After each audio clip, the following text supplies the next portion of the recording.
Good morning. All right. State ready, defense ready? The defense is ready. All right. All jurors present? Yes, Your Honor. Okay. Go ahead and bring them in, please. Yes.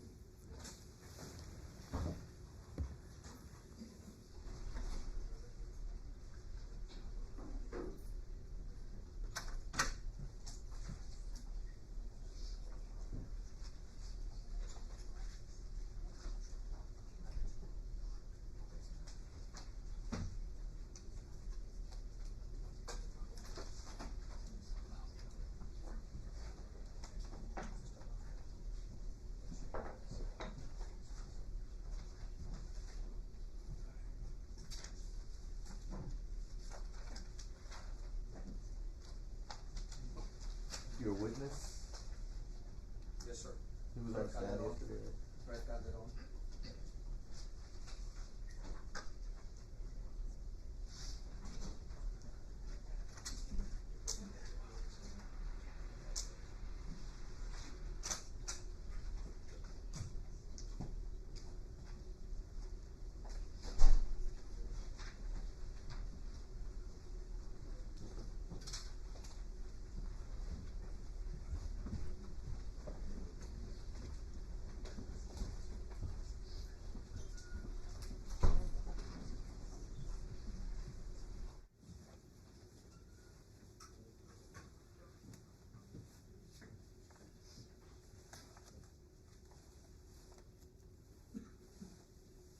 Waiting on one more, I think. There we go. All right. You may be seated. Good morning. Good morning. Got a little change in weather today. All right. So, Mr. Calderon, good morning, sir. Good morning. You can take a seat. Again, do the same motion taken. And may I proceed, sir? Thank you, Your Honor. I'm just gonna get my mic on, if not. There's no record.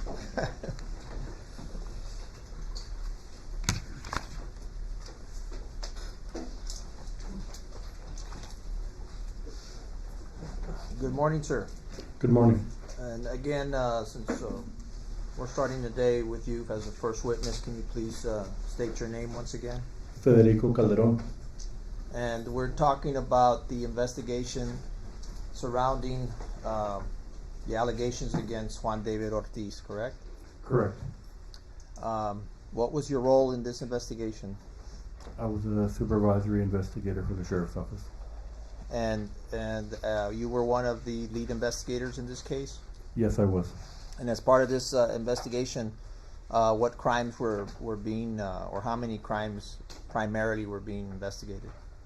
Primarily two. Okay. And at the end of the investigation, how many total crimes were investigated? 5. Okay. What were those 5 crimes? There were 4 murders and aggravated assault charge. Okay. The murders that were being investigated, who were the victims of those murders? Melissa Ramirez, Claudine Anne Luera, Griselda Cantu, and Janelle Ortiz. Do you know approximately the dates that these victims were murdered? September 3rd, September 13th, and 14th. Can you give me the names of corresponding to those dates? Melissa was on the 3rd, Claudine was on the 13th, and Griselda and Janelle were on the 14th. Of September. Of September. Of what 2018. year? 2018. In what county? Webb County, And what state? Texas. Okay. And as part of your investigation, did you also, and one of the lead investigators, did you visit the crime scenes in these cases? Yes. The 5th crime that you were investigating as part of the case against Juan David Ortiz, what did that consist of? The interaction between him and Erica Peña. Okay, but what crime would have been alleged in that case? I believe it was an aggravated assault. Okay. May I approach you? Yes.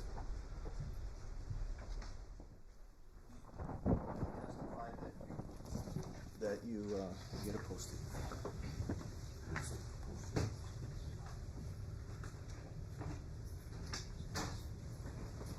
that you visited the crime scenes in all 4 murders, correct? You visited the crime scenes Yes. in all 4 murders. And 2 of them after the fact, but yes. But you visited the 4 locations. I visited the 4 locations, yes I did. Okay. You've identified Melissa Ramirez was where? On Jeffries Road off of 255. Claudine Luera was where? On 255. You mentioned Griselda Cantu. She was at the 22 mile marker under IH-35 with an overpass. Okay. You write her name down.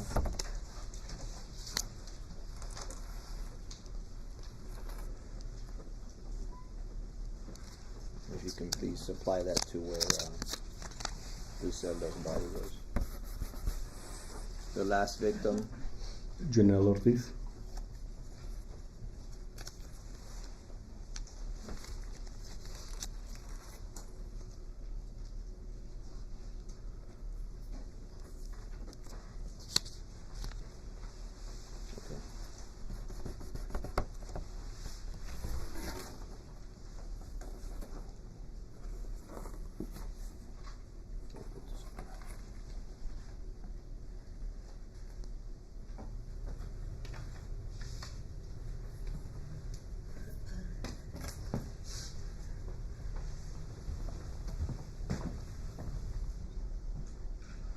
Now, what else did you do with respect to help view or identify the locations, the geographic locations where these bodies were found?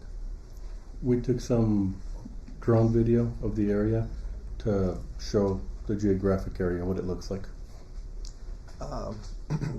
These women, their bodies were found outside the city of Laredo. Correct. And if you could tell us, when you say you prepared a drone video, please tell the ladies and gentlemen of the jury what that entailed. We went to the different crime scenes and we put a drone up in the air and we flew it just so that you could get a view of what it looks like in Webb County, what the areas look like. And would this video assist the jury in taking them to Webb County, to the locations where the bodies were I believe found? it would, yes. Exhibit is this.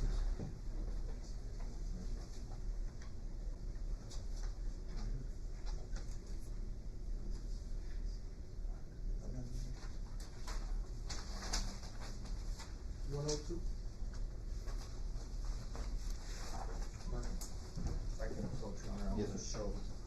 You, Captain, State's Exhibit 102, if you can open that up.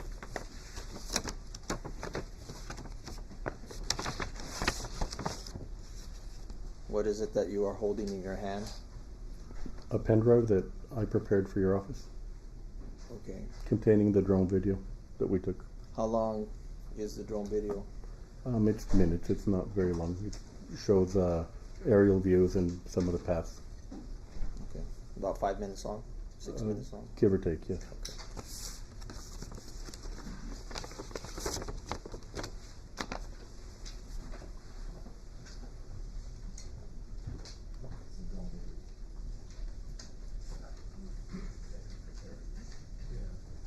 May I take a moment without everything else? Yes.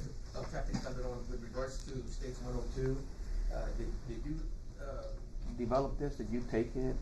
I directed the video. I was with a pilot and I was telling the pilot exactly what to record, and I was with him when we were doing it. So it was under my direction. And then this particular, it's a USB.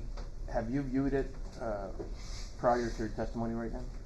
Yes, before I Yes, gave it one. to the DA's office, I reviewed it. I'm sorry? Before I turned it over, I reviewed it to make sure the video worked. Okay. No objections, Your Honor. Honorable Officer 102. State's Exhibit 102 is admitted into evidence for the jury's consideration. Permission to publish, Your Honor?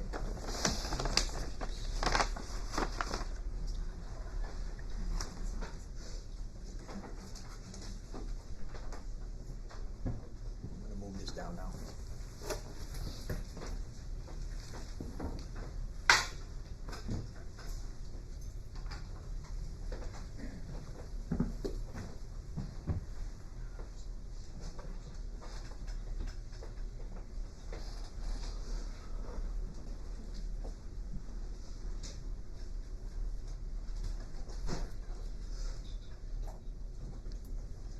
Captain, as we set up the video, I would ask you to please walk the jury through the crime scene locations, starting with crime scene 1 and indicating which crime scene we're looking at Okay. with the name and the date, please. Okay.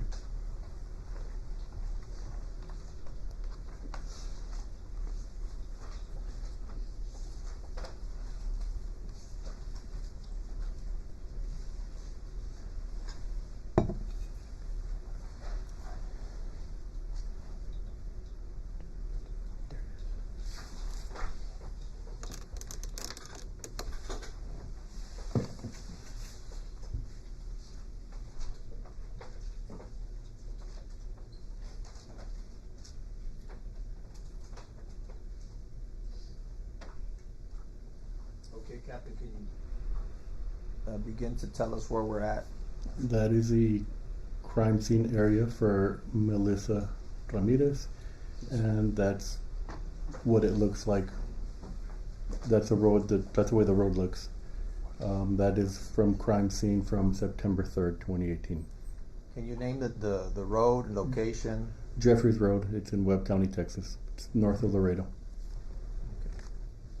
Approximately how many miles away from the city limits? More than 20? Okay. Can you just speak a little louder into the mic, please? Yes.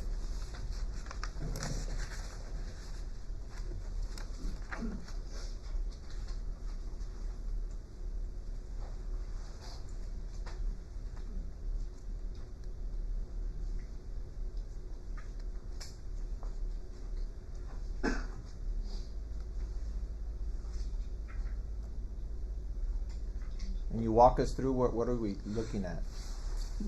That's Jeffries Road going back to 255. It's a road that feeds to IH-35, or it'll feed also to 83 North. So you can get back to Laredo going in that direction and getting 35 and going south, or through 83, US 83. So taking a right off of Jeffries Road, that is 255, where all that tractor trailer traffic is traveling right there? That's correct, yes, sir. Now this shows the relation between crime scene 1 and crime scene 2. Are they relatively They're close? relatively close, yes. Okay.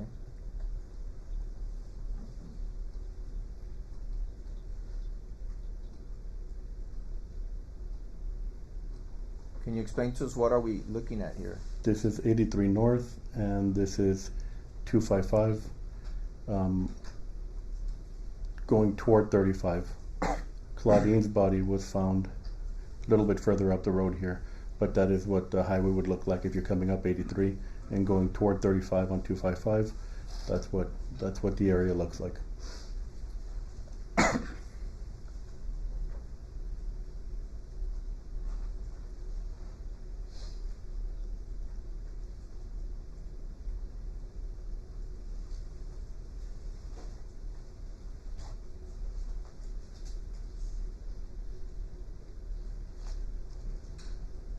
Whose body was found in this area? Claudine Luera.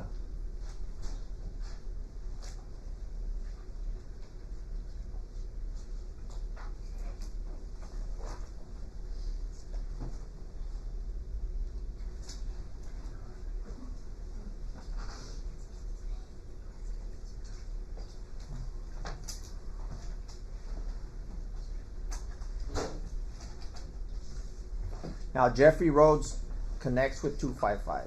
Correct.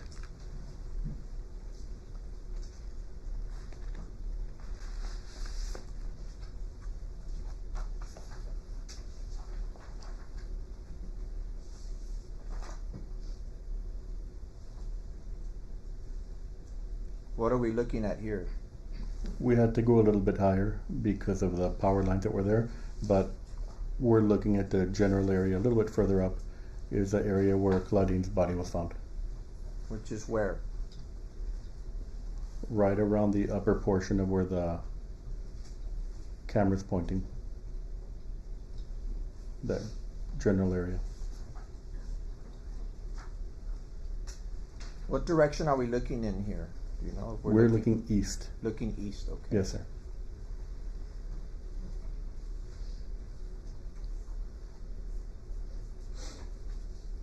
This is the access road for IH-35, and this is southbound. I see Webb Interchange 22. Tell us where we're at. We are approaching the crime scene where we said Cantu was found. On the access road. What direction are you? We're is headed the drone, south. Is the drone going in? Drone's headed south right now. South 35. South IH-35 on the access road. The main IH-35 is the cars you see on the left. That's the Okay. main road. So all that traffic going south is headed towards Laredo. Correct.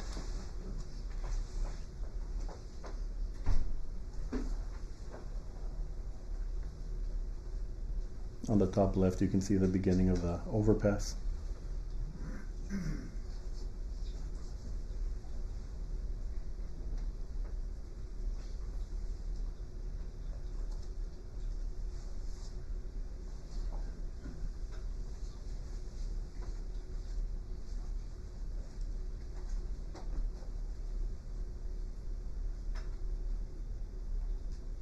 Please indicate when we get to the spot where the body was located.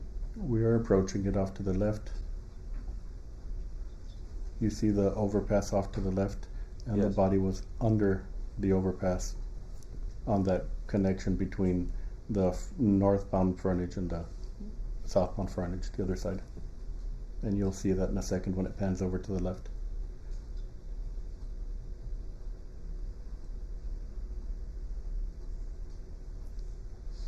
And that's where we said that body was.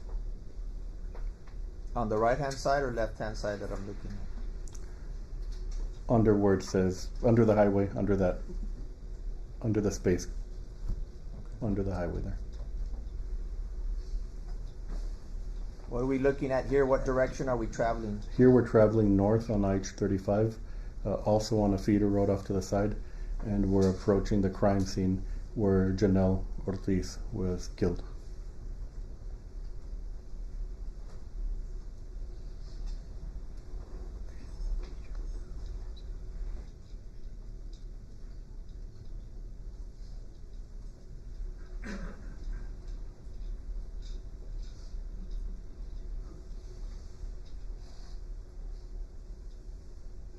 What was this location before? At one point, years ago, it used to be a checkpoint area, and after that, TxDOT used to use it to store aggregate for the use on the highway, gravel, the gravel they used to pave the highways. So there would have been a mound of gravel on the right and on the left. This is the site? This is the site, this area right here you're looking at, to the right of that white tractor trailer, around that area right there. In the grass? In the grass, yes, sir. You said a checkpoint. Was it a TxDOT checkpoint? What kind of checkpoint was it in the past? Border Patrol checkpoint, but years ago. It's been abandoned for a long time. Okay. What were, if any, the similarities between the 4 homicides? The similarities that I found were they were all out of Laredo. They were all north of Laredo, so in the north to northwest Webb County. They all use the same caliber and the same shell casings were found. All of the victims were prostitutes with criminal histories, and it appeared that they were all shot and killed at that location where we found the bodies. What about the location of the injuries? The location of the injuries, it was neck and above. They were all shot in the head, neck or above.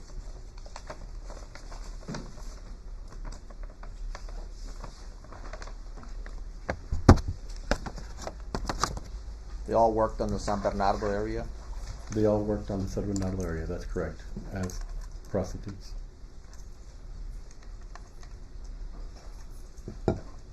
And as part of your investigation, how many of those women knew Juan David Ortiz? As part of the investigation, by what we were able to conclude, Juan David Ortiz knew Janelle, he knew Melissa, and he claimed not to have known Griselda or Claudine. What about Erica? He knew Erica, yes.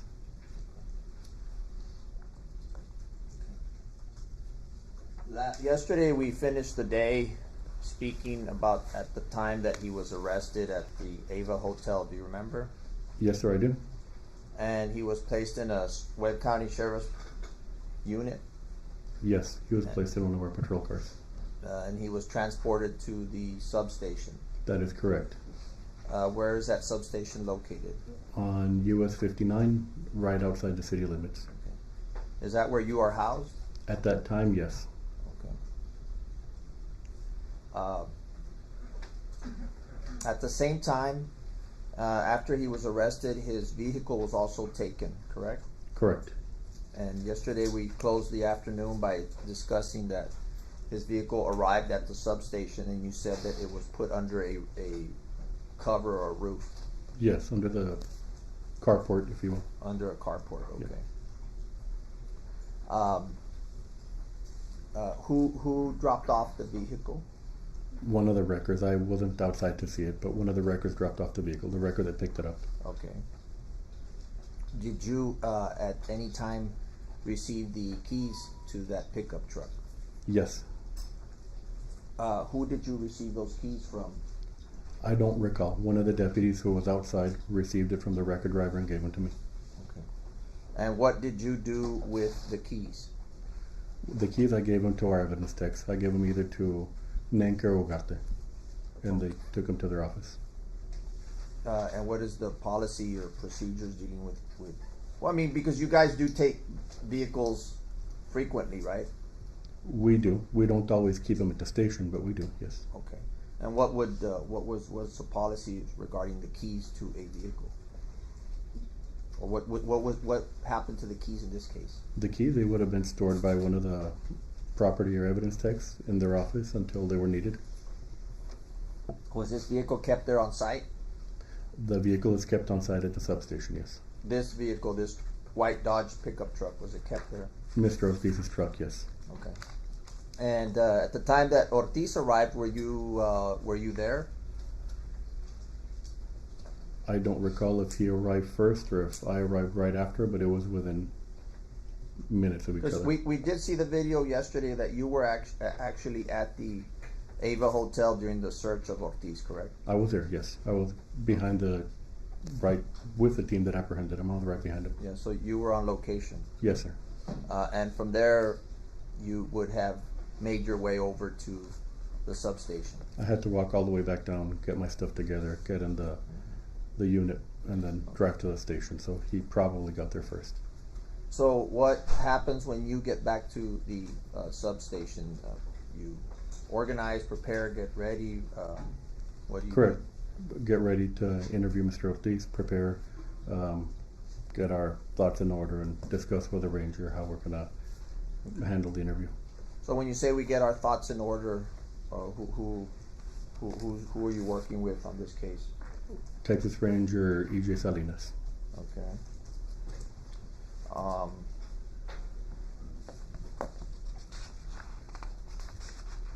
And do you eventually?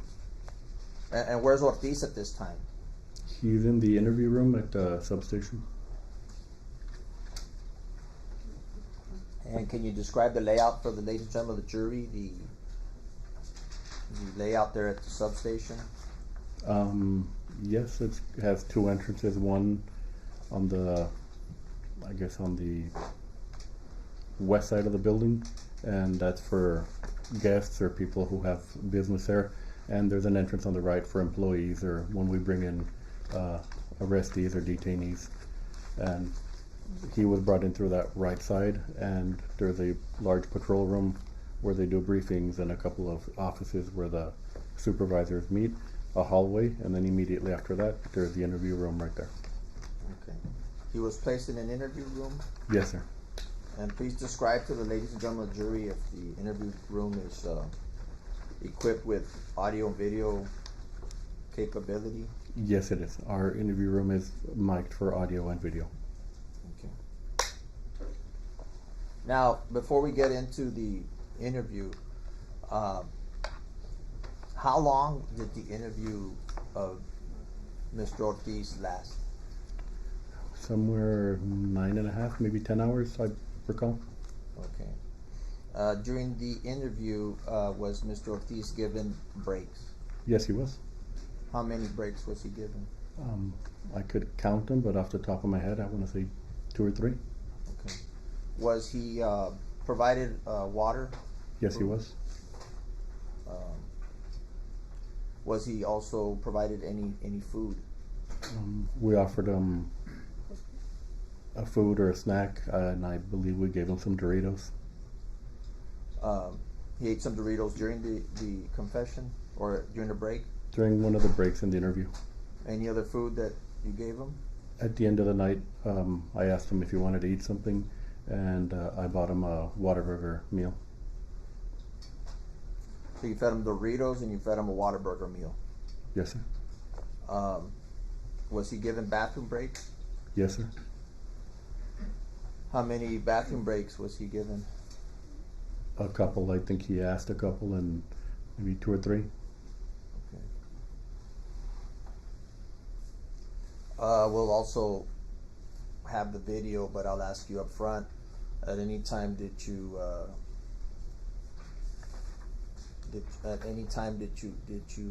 make him any guarantees? No. Did you threaten him? At any Absolutely time? not. No. Did you threaten his family? Absolutely not. No. Did you try to intimidate him? No, sir. Did you pound your hand on the table? That's not my style of interviewing, sir. No. Did you put your hands on him? No. To hurt him? No, not at all. You didn't physically assault him? No, absolutely not. What about Ranger Salinas? No, sir. The same responses for him? He was right next to me. Okay. Also, as one of the lead investigators, this is happening on September 15, 2018, is that correct? That is correct, yes, sir. Did you prepare a timeline of the events on the 15th? Yes, we did. Can you tell the ladies and gentlemen of the jury the timeline of events? I don't have it memorized, but if I can read it from my report, I can recount it. Okay. You can refer to your notes, your report.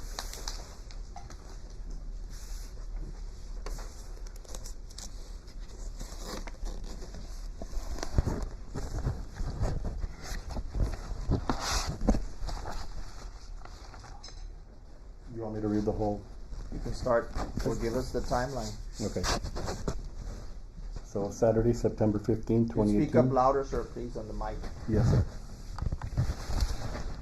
Saturday, September 15, 2018, at 12:07, Bolo was sent out for Ortiz's truck. Bolo was be on the lookout. At 12:57, a truck is located at the Stripes on the corner of San Bernardo and Jefferson by Troopers Bradshaw and his partner. At 1:02, Trooper Bradshaw and Trooper Obregon approach Ortiz outside the Stripes. Ortiz evades detention and a chase is ensued southbound toward the Eva Hotel, located at 800 Garden Street off of San Bernardo in Laredo. At 2:30 a.m., Ortiz is located behind the bed of a pickup truck on the top floor of the parking garage at the Eva Hotel. At 2:38, Ortiz is secured inside the Sheriff's Patrol Unit, and investigators transport to the Sheriff's substation off of Highway 59. At 2:48, investigators arrive to the substation, and Ortiz is placed in an interview room. At 3:21, Ranger Salinas and Captain Calderon enter the interview room to conduct the interview. Judge, we have an objection. That anything else is just going to read regarding any alleged statement by the defendant that it's not admissible at this time until the court determines that the statement is admissible, and it is admitted. Sustain. Very To well. understand the objection, not to read any statements from the defendant, if that's what's on your list. So without reading the statements, let me stop you. It's at 3, did you say already at 3:22 that the Miranda warnings were given? I didn't get there, no, sir. I got to 3:21. Okay. So at 3:21, Well, Your Honor, again, until the statement is offered and the court deems it admissible and it is admitted, then we can get to anything that transpired within the statement, but not right now. I'm not getting into the statement. His objection's premature. I'm just going to ask him about Miranda. That's what you do before the statement. I instructed the witness on the objection and the court's ruling, so not to get into any statements, any quoting. Well, Your Honor, may we approach them because Yes, the court's you may. not aware of what we're objecting to. Well,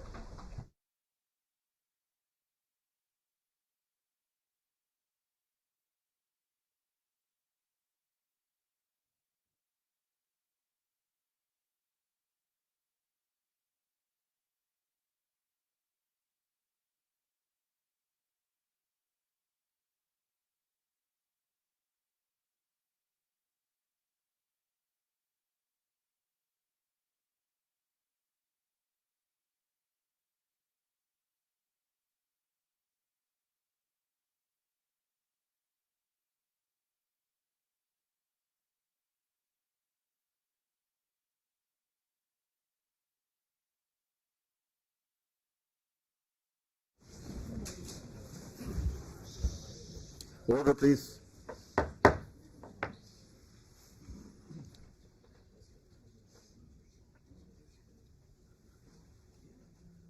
You may continue, sir.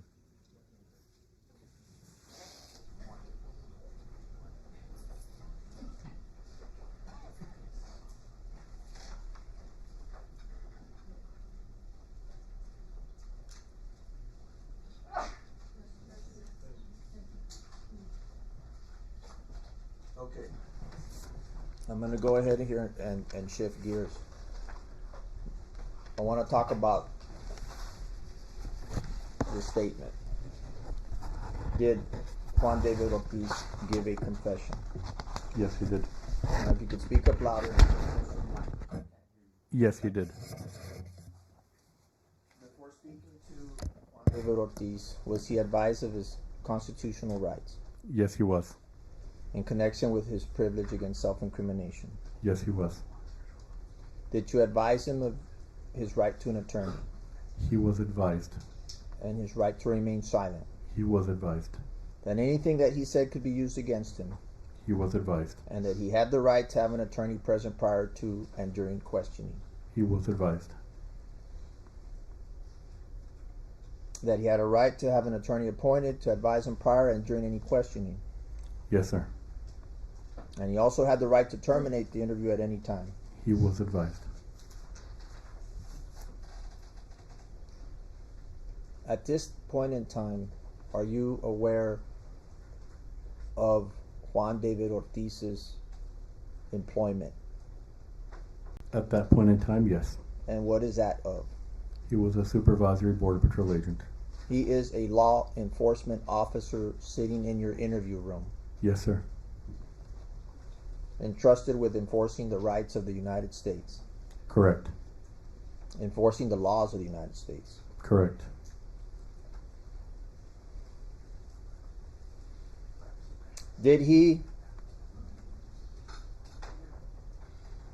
Was he given or shown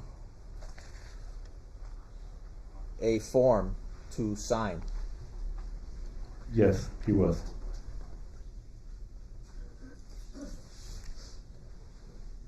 As part of your policies and procedures, and in working in conjunction with the Texas Department of Public Safety, was he given anything in writing advising him of his rights? Yes, he was, but he refused to sign it.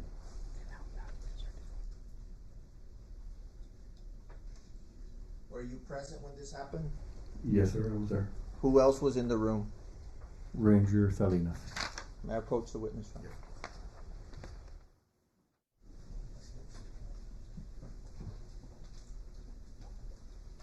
going to show you what's been marked as State's Exhibit 103. Yes, sir. Ask you if you recognize this. I do. Yes. And what is it? It's his warning of his rights and what was read to him. And what does it say? Warning of rights. Okay. And it is signed by who? It is signed by Ranger Salinas and myself. And at what time? At 3:21 a.m. Okay.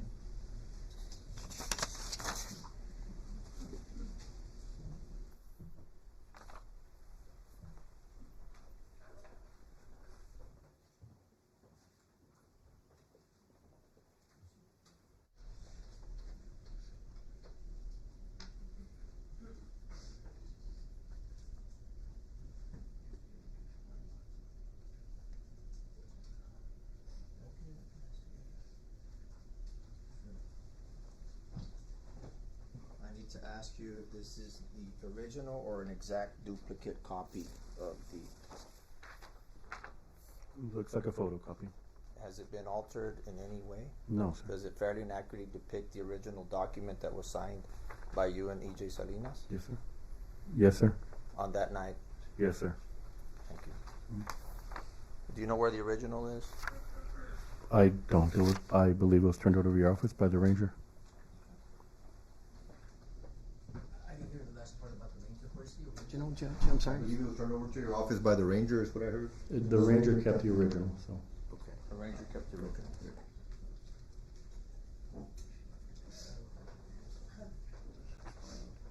Judge, only if you could conditionally admit this one until the original is brought. Your Honor, he's already testified that's a true and accurate, exact duplicate of the. Yes, Your Honor, but we have the best evidence rule. Well, if you have the original, we'll substitute for it, but if not, I'm going to admit State's Exhibit 103 at this time. Thank you, Your Honor.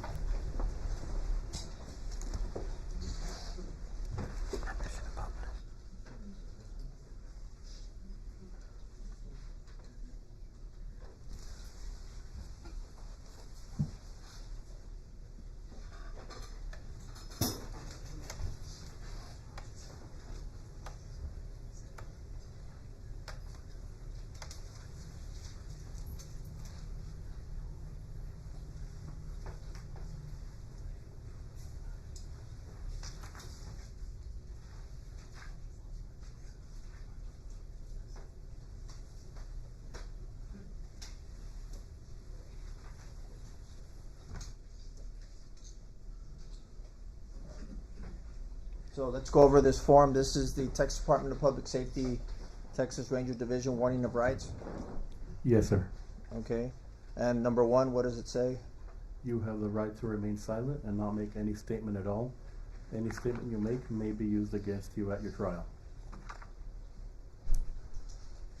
Number two, Any statement you make may be used as evidence against you in court. number three, You have the right to have a lawyer present to advise you prior to and during any questioning.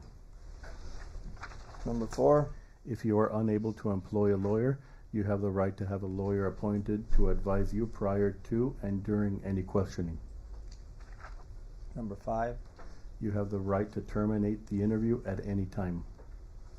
and the last one, Prior to and during the making of any statement, you knowingly, intelligently, and voluntarily waive the rights set out in this document. and he refused to sign. He refused to sign, correct? Did he refuse to speak to you? No. Did he ask for an attorney? No. Did he say, I'm a law enforcement supervisory border patrol agent and I know my rights and I want to call my union rep? No. Did he say, I know that I'm represented, that I have the right to an attorney and I want my attorney present? Objection to leading, Your Honor. Rephrase, sustain. Did he explicitly articulate to you any indication that he wanted an attorney present? Mr. Ortiz did not articulate that he asked or that he wanted an attorney present. No. Did he specifically articulate to you that he did not want to speak to you? He did not articulate that he did not want to speak to us. No. Did he explicitly tell you or articulate saying, I want to stop this interview? No. At any time in the 10 hours or so that you interviewed him, did he ever indicate to you that he did not want to proceed? No. At any time during the 10 hours or so, did he ever stop you and say, hold on, I want my lawyer now? He never stopped us and asked for a lawyer. No, he did not. If he would have asked you for an attorney, what would you have done? Stop talking to him.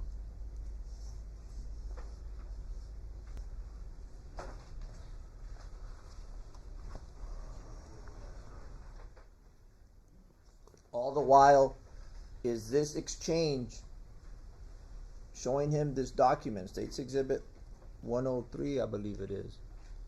Is that what it is? Yes. Showing him showing him State's Exhibit 103, is that being recorded? Audio and video. Yes, sir. Let's talk about the recording system that you utilized in this case. Tell us about that.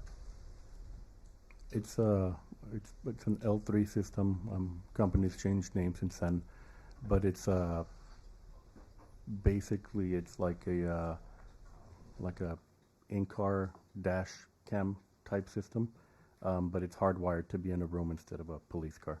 So it's a similar system to that, and it's managed by the same server. And in this particular case, was it functioning on that day? Yes, sir, it was. And were you able to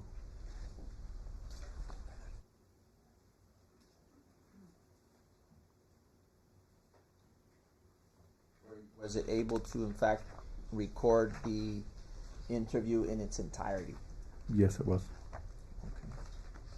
And were you able to download, burn, or extract the video? The server backed up the time requested. And was the video entirely recorded without any glitches, without any interruptions? What I'm trying to say is, was the entire 10 or so hours that he was there recorded? The entire time was recorded. I do believe at some point after the interview there was a power outage for a few minutes, but yes, there was a. But that's after the interview. Yeah, it's recorded under. You can see it. So specifically, what time did the interview start? May I refer to my notes? Yes, just telling me what time the interview started.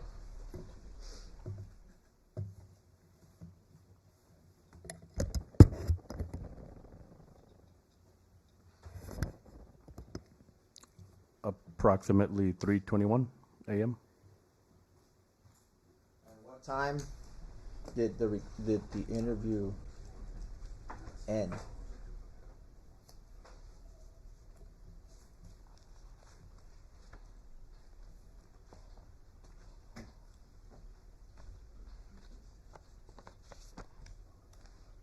Approximately noon.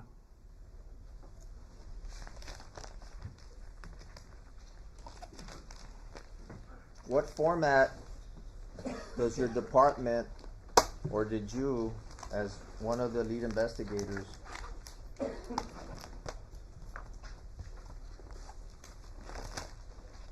record this interview? In what physical format? They're backed up on a compact disc. On a CD, basically. On a CD, yes. Okay. And after this, you already determined that the recording device was functioning. Yes. It was working that night. As it should. As it should. That it was saved. Yes. And that you were able to burn it onto a CD. Yes. One CD? That is correct. How many CDs? No, I believe there were 12 CDs, I believe. Okay. And did you design it for 12 CDs? Or? No, we don't manually cut the video. We tell the server what we want, like I want 10, 7, 5, 8 hours, whatever it is, and it calculates how many discs it's going to make for you, and it automatically prints them and puts a label on them and makes a certified copy of what you're asking for. It's not something we chop on our own. The server does it.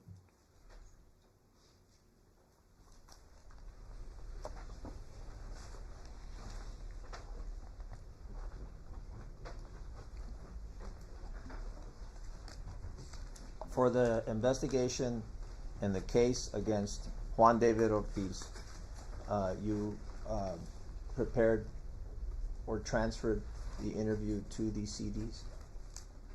Correct. Okay. Backed them up, yes.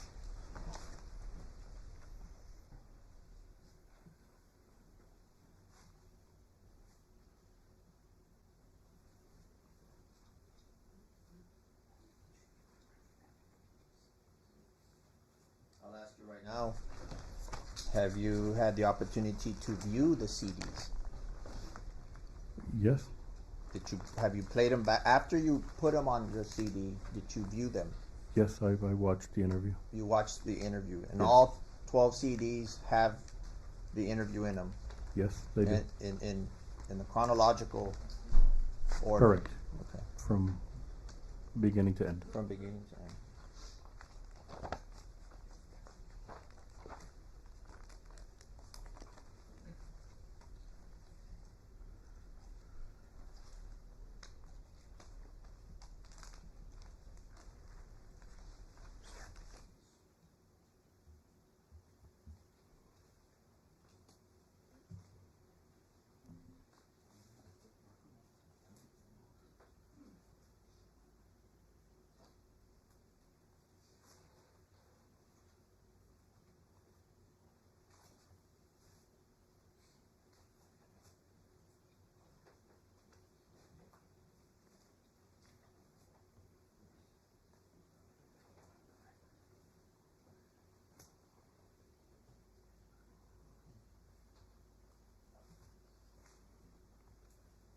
After viewing these CDs, do they fairly and accurately depict the contents and activities and interview that occurred on September the 15th of 2018?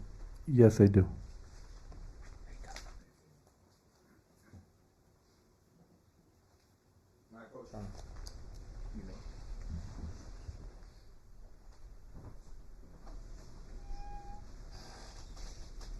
I'm going to show you state's exhibits for identification.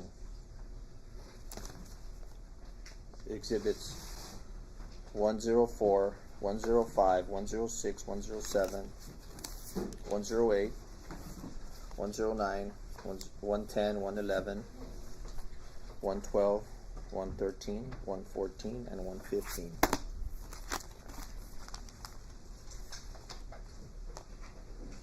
If you can examine these.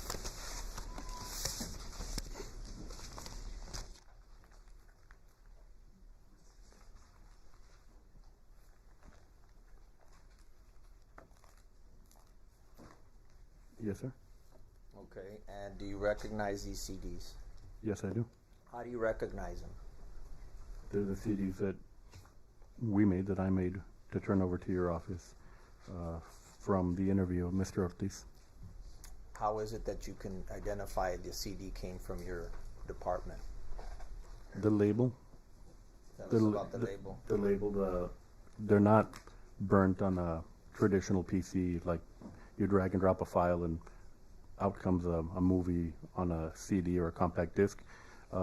These are produced by a machine connected to a server, and they'll label them disc 1 of 12, and it'll give you a certified copy number and tell you the copy number and whatever label we give it. On this one, we labeled it a J.D. Ortiz interview, and these are the ones that our machine printed. Okay, so now let's break it down disc by disc. Identify state's exhibit and tell me what that exhibit contains and what number it is in your interview. What is state's exhibit 104? 104 is labeled certified copy 2784, disc 1 of 12. States What exhibit else does it contain? Webb County Sheriff's Office for official use only, and the phone number to the Sheriff's Office, and my initials. Which are what? FC Okay, that's disc 104. 104. State Exhibit 104. Go to State Exhibit 105. State Exhibit 105 has the same thing, with the exception of this one is Don't say the same thing. Tell me what's on 105. Webb County Sheriff's Office for official use only, the phone number to the Sheriff's Office, my initials. It's tagged with number 3, J.D. Ortiz interview, certified copy 2785, disc 2 of 12. Okay. Continue. State's Exhibit 106, Webb County Sheriff's Office for official use only, the Webb County Sheriff's Office phone number, my initials, J.D. Ortiz interview, certified copy number 2786. It's tagged with a green number 4, disc 3 of 12. and your initials too. And my initials, yes, sir. 107, Webb County Sheriff's Office for official use only, Webb County Sheriff's Office phone number, my initials, States Exhibit 107, green tag number 5, J.D. Ortiz interview, certified copy number 2787, disc number 4 of 12. State's Exhibit 108, Webb County Sheriff's Office for official use only, Webb County Sheriff's Office phone number, my initials, J.D. Ortiz interview, certified copy number 2788, disc 5 of 12, and it's marked with a green number 6. States Exhibit 109, Webb County Sheriff's Office for official use only, Webb County Sheriff's Office phone number, the initials, my initials, J.D. Ortiz interview, certified copy number 2789, has a green number 7 tag, and it's disc 6 of 12. State's Exhibit 110. Webb County Sheriff's Office for official use only, Webb County Sheriff's Office phone number, my initials, J.D. Ortiz interview, certified copy number 2790, it has tag number 8, disc 7 of 12. State's Exhibit 111. Webb County Sheriff's Office for official use only, Webb County Sheriff's Office phone number, my initials, green number 9 tag, J.D. Ortiz interview, certified copy number 2791, disc 8 of 12.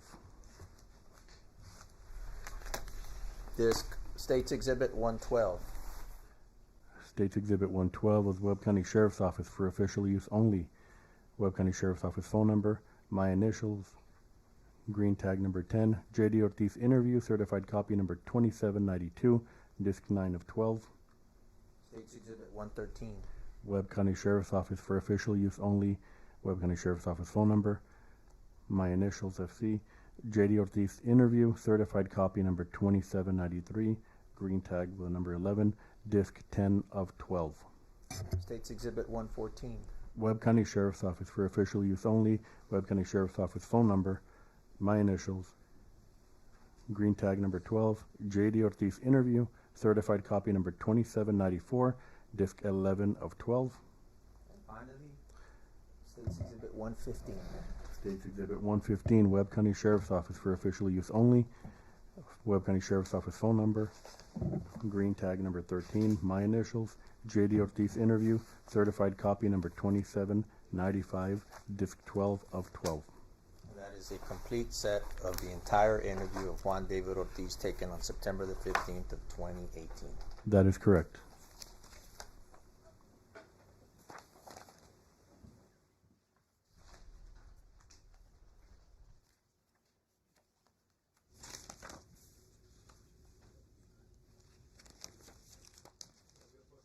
Yes, you may.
At this time, State's Exhibits 104 through State's Exhibits 115 will be admitted into evidence, and yes, you may publish to the jurors.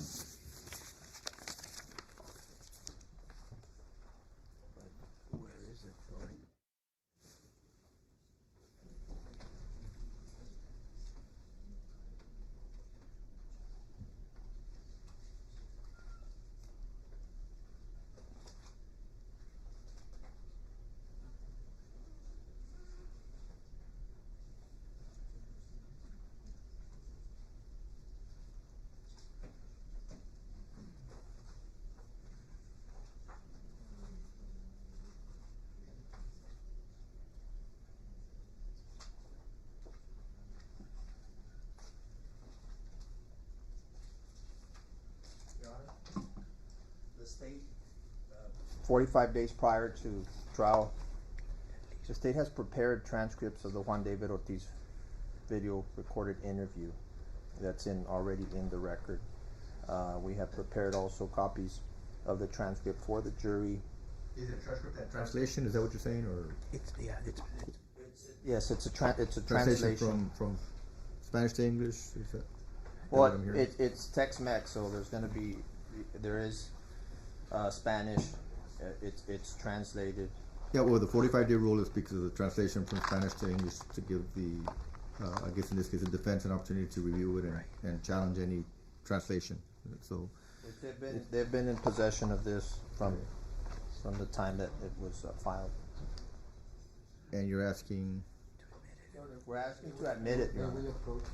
yes, is that for the record before you do that? 116? 116. Okay. Yes, you may approach.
Yes.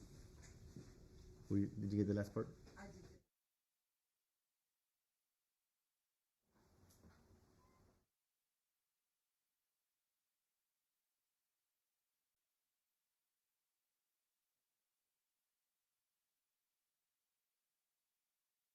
Let me go ahead and excuse the jury just for a few minutes so we can address this matter. And again, I'll remind you not to discuss the facts of the case.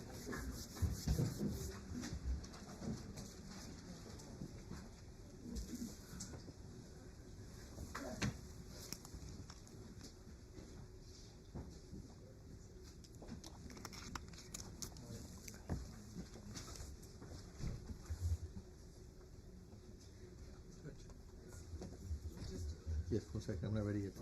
The juror's still in the courtroom. 1 second. Lady seated. I'm wait for them to close the door. Close the door, please. Okay, you may be seated. Judge, logistically, for the record, if there ever comes a point to write, I don't usually write videos. Because Well, I didn't say that. Maybe let me repeat what I was saying to everyone. Exhibit 116 is the transcript of the video. Yes. It's in evidence. Yes. There's no need to duplicate. Okay. That's the exhibit. Okay. The only thing we're doing in court because it's not going to be published to the jurors, so they're not going to be, if they don't understand Spanish, Okay. they're not going to be able to see whatever or understand what was said in Spanish until they get the exhibit when they're deliberating. Okay. So that they can hear it in real time, we're going to have an interpreter. You don't need to record that, but the interpreter is going to read the translation, Okay. so long as he or she agrees, obviously. Well, they're going to read it. I mean, it's an official certified. There's been no objection from the defense on the translation, so it's going to be read verbatim how it is for the benefit of the jury, so that they can read it and hear it, or not read it, so that they can listen to it and hear the translation in real time. Okay. Okay, so the instruction to you as a court reporter, I agree with you. You don't have to retype because for the video purpose. Obviously, if there's questions along the way, then obviously that's part of the record. Well, But that's was the fine. logistic. That was the logistic, because we have an interpreter present and she's going to be speaking, so I just don't write it then. Okay. Well, she's going to he or She's going she, to be interpreting. he or she. I don't know if it's a he or she at this point. They're going to just read because they're going to be reading the exhibit, ma'am, Okay. the 116, and so at whatever point it is, they're going to read Okay. the translation that's already been made.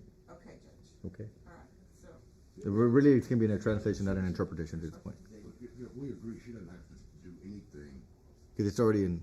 It's already there. It's already recorded Correct. on this, and there's this document. Yes. Okay, my concern was only because the interpreter was gonna be here and she was gonna be speaking. But just reading, basically reading it for them, and the purpose of it so that the jury is not distracted by reading along instead of observing the video that they need to. Other than the lawyer's talking, once the video starts and the interpreter's talking, she's hands off. Okay. Correct. Correct.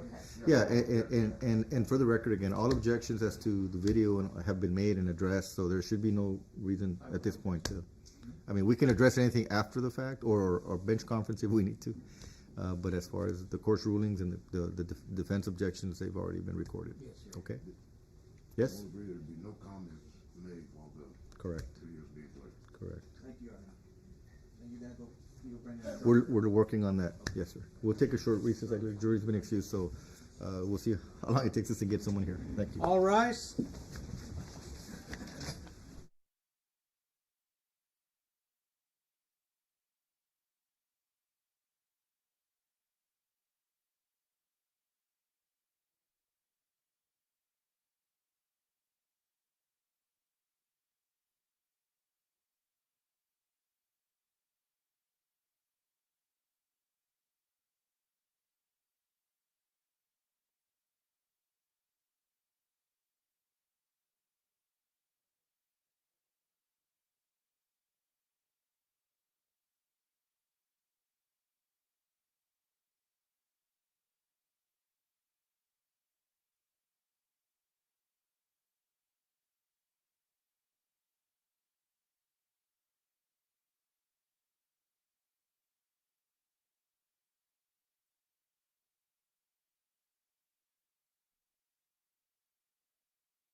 left this on here.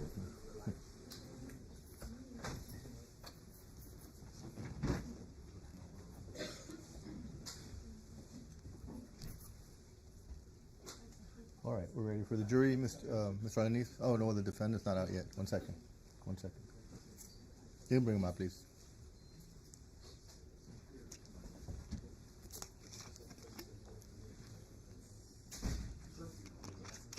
Judge, can you explain to Calderon what he's gonna do? Yes, sir. I already So, did, but do you have the exhibit? yes, sir. Where's the exhibit, Judge? So I've admitted, I didn't keep it, did I? Yes, sir. Exhibit 116 is the transcript and translation. So what the attorneys have agreed to, and put this on the record, is for you to read along, so the jury's not distracted if they have to read along. And wherever there's a translation, you'll pause it briefly I'll pause it.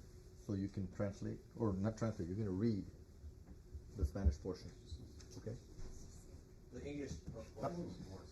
Well, he's gonna read the Spanish portion that comes out in English, the translation. Correct. Can you find something in Spanish where you can do it? You wanna, okay, an example? Yeah, that way he'll know exactly what it's about. And some of it may be, let's see. Like here, okay, bueno, well, So I skipped the bueno. no, you're not gonna, whenever the bueno comes out on the video, because they're not gonna have a transcript, so if they don't understand Spanish, they're gonna rely on this So I document. only read the English. Correct, but where there's a Spanish word, you read what it's translated, which is, I understand. should be right next to it. Let's see, Pero, like here, pero, you're gonna say but, and then here, obviously, no te iba a hacer caso, right? Obviously, she was not going to obey you. Whenever you hear that, you say this. I'm Right? not gonna obey you. Yes. Okay. No sabes, you don't know. And you'll let me know when, they'll let me know when to do that, or? Well, you're gonna be listening and Okay. following along, so you Okay. can be on the page, right? Okay. And, I'll pause it, Okay. and you can say the word. Understood. and just to make sure, yeah, and if you have a doubt on where you're at, ask for clarification. Understood. And so there was not only no objection, there was an agreement from the defense and the state to allow the witness to read the English portion of the translation to the jury from the exhibit that's already been admitted into evidence, which is Exhibit 116. Is that correct, Mr. Fuchs? Yes, sir. Mr. Alanis? Yes, sir. Okay. No, we're in agreement. Okay. Let's just wait for Mr. Perez. He stepped out again. He's right here. Oh, okay. I would say before I bring the jury in. You ready, sir? Yes, Your Honor. Okay.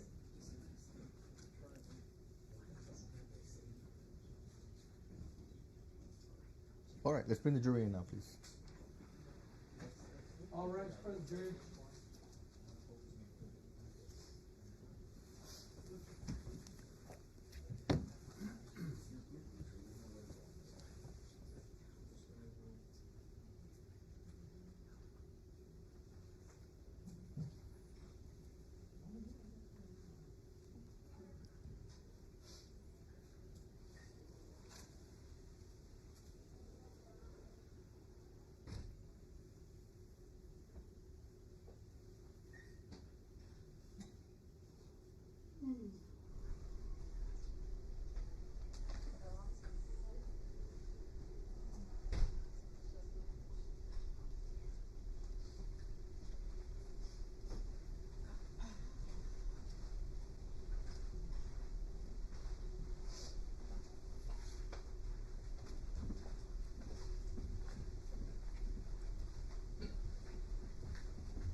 You may be seated.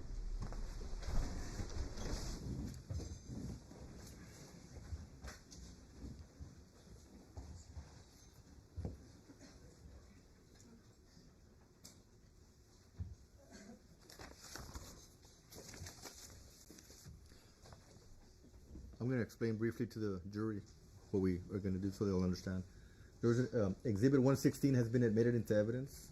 It's a transcript. It has some translation from Spanish to English. And so our witness, wherever the translation portion comes out, our witness is going to read that aloud. The exhibit will be available for the jury's review during deliberations. But at this time, so that everyone can be able to observe the video, we're going to handle it this way. Okay? You may proceed, sir. Thank you, Your Honor.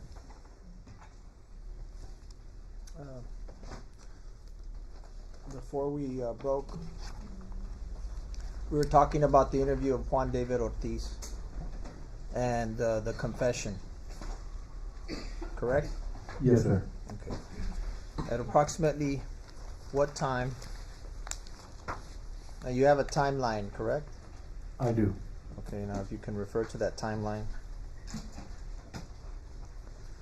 or if you recall, at what time did the interview of Juan David Ortiz begin? 3:21 a.m. Okay, and who was present? I was present along with Ranger E.J. Salinas. And describe for the ladies and gentlemen of the jury the setting and whether Mr. Ortiz was restrained, or if he was restrained, how was he restrained, and if you can paint the room for us. It's a simple room with a table and a couple of chairs, and he was sitting toward the entrance, and he was restrained in the front, I believe, if I recall. He was handcuffed. Yes. Where was he handcuffed? On his hands, on his feet, on just on his? How was he handcuffed? Was he shackled? I recall the handcuffs. I don't recall the shackles, but he might have been. But I recall the handcuffs. Okay. And where were you? I was sitting in front of Mr. Ortiz. On the opposite side of the table? No, same side of the table. Okay. And what about Ranger Salinas? He was sitting to my right. Okay. And what is the first thing that you all do when you walk in? We introduced ourselves, and Ranger Salinas brought out the rights and read him his rights. Okay. What was his demeanor when you began speaking to him? I'm talking about Juan David Ortiz. What was Juan David Ortiz's demeanor? He was not really. He wasn't really one way or the other. Well, let me ask you this. Wasn't excited Let me about be more specific. Was he angry? He did not seem angry, no. Was he being violent? No, he was not being violent at all. Was he being calm? He seemed calm, yes. Okay. Okay. You said that the ranger read him his rights, correct? Correct. And how did Juan David Ortiz acknowledge those rights? He said he understood. He nodded his head and he said, mm-hmm. Okay. So he nodded his head. Yes. Okay. And we showed the rights earlier, right? The Texas Ranger form. It's been admitted. Was he asked to sign those acknowledgments? He was asked to sign the acknowledgments, yes. Okay. And then what if anything happened? He refused to sign. Okay. After he refused to sign, what happened? We continued talking. Okay. He was asked if he understood. He said, uh-huh, and we continued the interview.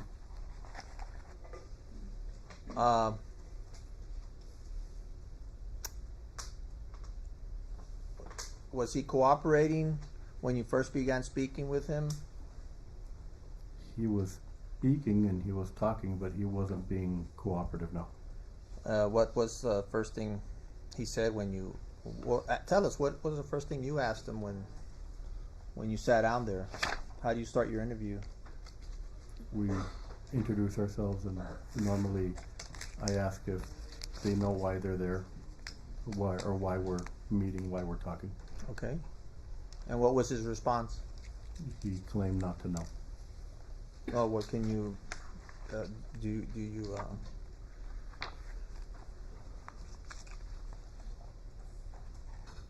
You remember him saying you know... You remember him saying you already know? Yes, I do. Did at any time did he say that? Yes, he did. How did he say that? Explain it to me or to the jury. That was his response, and when we asked if we knew why he was here and why we needed to talk to him, you already know, was one of his responses. One of his responses was, "You already know." Yes. Okay. So how does it start? What does he begin telling you? I believe we bring up Erica first, Erica Pena. Well, before that, do you establish any sort of rapport with him? We ask about his background. Okay, ask well, him questions. don't get ahead of us. Let's start at the beginning. How does walk the ladies and gentlemen of the jury through a typical interview and what you did on this case to establish rapport? We ask what he does, what his name is, address, where he lives, just basic information to get to know who he is. And his responses were, "You already know." Okay. And eventually, does he share with you a little bit about his background? Eventually, he starts sharing about his background. Yes. Okay. And what do you learn about his background? That he was in the Navy, and that he was a corpsman attached to a Marine unit, and that he served overseas. Okay. What else did you learn about his background, his education, his training? That he had a degree of higher education, and that he had lived out of Laredo and had moved to Laredo at some point. Okay. Did he tell you that he had a master's degree? He did, yes. Okay. Did he tell you his employment? Eventually, yes. Okay, and what was that employment? Border Patrol agent? United States Border Patrol. Correct. Okay. So how long does the report last? Establishing report. It takes a while. Okay. It wasn't quick. Okay. What is the first topic that you guys want to talk to him about? We brought up the issue with Erica that had happened the night before. Okay. Erica Pena. Okay, and how do you bring it up? We asked if he knew her and if he could explain what happened. What was his response to knowing Erica? He said he didn't know any Erica, that the only Erica he knew was from back home somewhere. I think he said Gladys Porter High School or something to that effect, but that he didn't know any Erica in Laredo, only from back wherever his hometown is. So he said in Brownsville at Gladys Porter High School, he knew an Erica. Yeah, I remember Gladys Porter, yeah. Okay. Yeah. Yes, So he denied knowing Erica Pena. he initially denied knowing Erica Pena, yes. Okay. Did you all ask him about any of the items that were found or left in his truck? Yes, we did. What items were those? There was a bag, and there was some contents in the bag, like a woman's bag. A woman's purse? Would Purse, that be yes. more specific? Correct, yes. It was Okay. a woman's purse. You remember what color that woman's purse was? Not off the top of my head, no. Okay. What are the exhibits?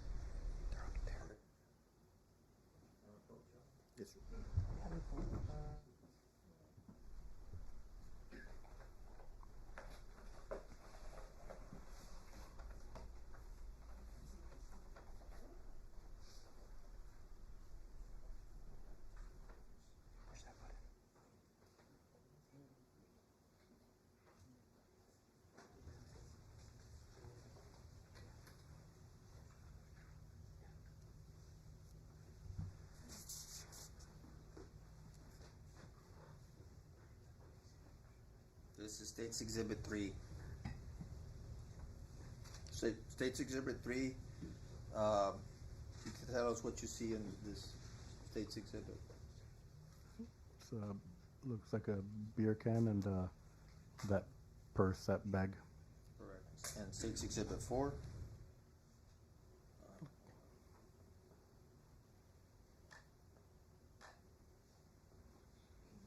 Does that refresh your memory? Yes. Okay. So you ask him about that purse? We asked him about what they had seen in the back of his, what was seen in the back of his truck inside his Dodge.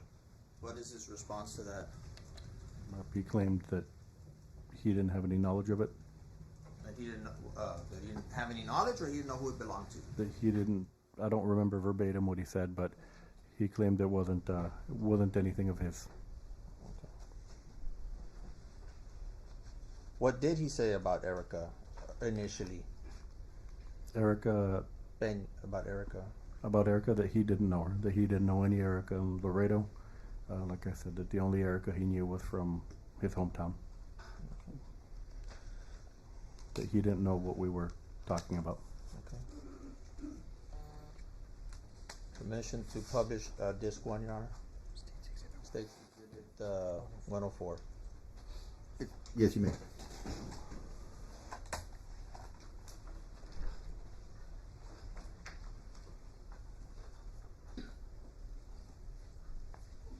Do you have State's Exhibit, is it 116? What is that exhibit in your hands?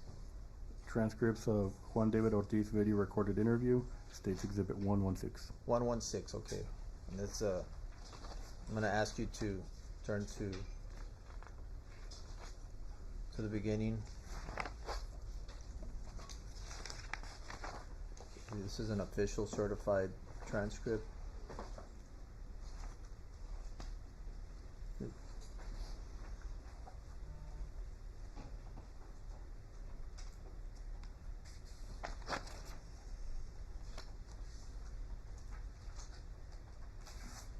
So I want to direct your attention to Disc 1 on the transcript. Are you there, Disc 1? I'm on Disc 1, yes, sir. Okay.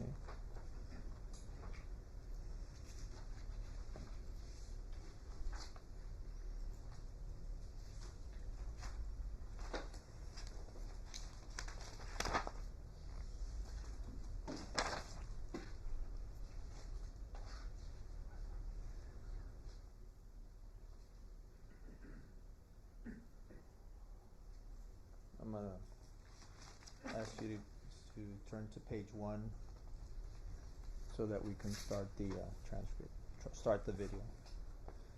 Is there audio recording in this video? Yes, sir, there is. Okay. Do you have the volume turned up? Yeah, it's just nobody's. Move forward. Yeah, if you can move forward. Oh, here he comes.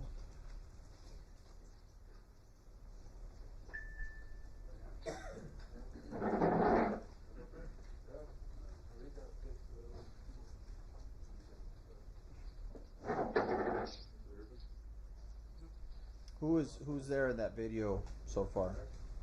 On the left is Lieutenant Nunez. On the right is Investigator Noe Gonzalez. Okay. Gonzalez is the SWAT officer? He was one of the SWAT officers when he was at the sheriff's office, yes.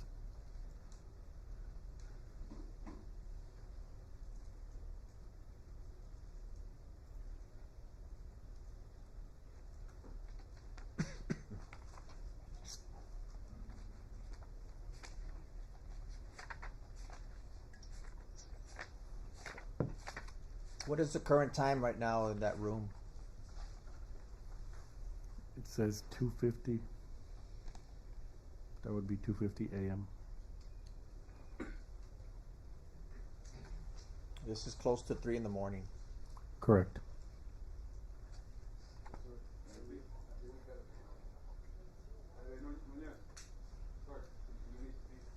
Can we adjust the volume because we can't hear? The system.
They contacted the IT personnel to come here. They'll be here in a few minutes.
What time is it on the video right now?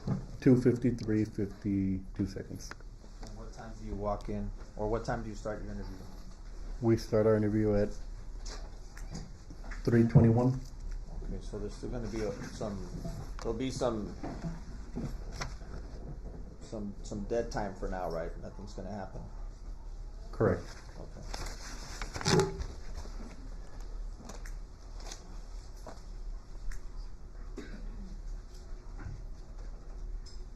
While the video plays, I'll go ahead and I'll be asking you some questions regarding the progression of the interview, and then we'll come back and we'll play the video. Just answer the questions to the best of your ability. If you have to refer to your notes, refer to your notes. This was a long 10-hour interview, correct? Correct. After he denies knowing Erica, what do you get into? We get into the murders that we had been investigating. Okay.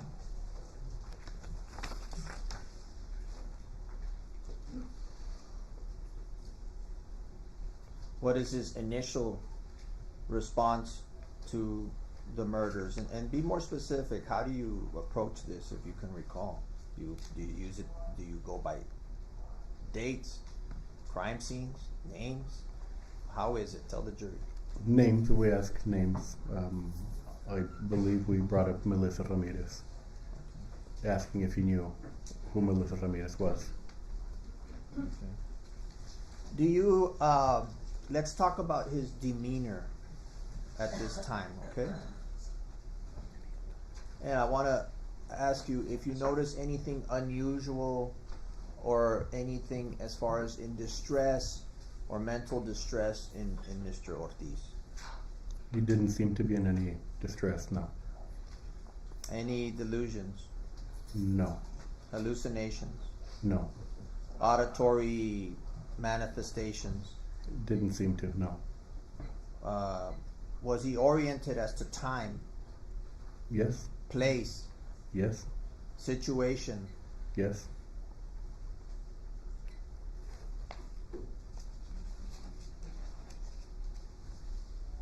Was there anything to indicate to you that he was not mentally able to understand what was going on? Any indicators? I had no indicators to believe that. Have you had the occasion to encounter people who are going through any sort of mental distress? Yes, I have. In your time as a law enforcement officer? Correct, yes, sir. Did he display any symptoms to you or signs? I know you're not a doctor, but just to the plain eye, did he display any signs of mental illness or disorder or anything like that? No, sir. Okay. That being said, did you inquire into his health? I believe Ranger Salinas brought up his health, yes, during the interview. Okay, and was this at the beginning of the interview? It was toward the beginning, yes. Okay, and did Mr. Ortiz discuss his physical health or mental health or emotional health, psychological health? Did he share that with you? I remember him talking about PTSD and some of the issues he had from the military. Okay, did he explain to you that he had began receiving services in February of 2018 at the VA? In Laredo, yes. Yes. The February of 2018, and we're in September of 2018, right? Correct. So approximately 5 to 6 months before, he said he started receiving services from the VA. Yes, sir. He also explained to you that he had been in the military and deployed in Iraq. Yes. And when was that? That was in the, In what year was he in Iraq? Do you recall? I don't recall off the top of my head, but it was earlier in the 2000s. Was it like in 03? Around there, yes. Okay.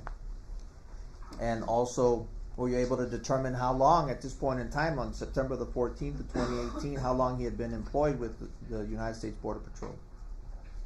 Yes. How long? I don't recall, but we did go over that. It was several years, Approximately 9 years, approximately. give or take. Yeah, he was a supervisory agent Okay. Where was he? Where was a supervisory agent? Where? at the Border Intelligence Center. The BIC, the BIC. They call it the BIC, yes. Okay. And what happens at the BIC? At the BIC, it's a building housed in a Border Patrol compound, and it's one of their intelligence center, intelligence sharing.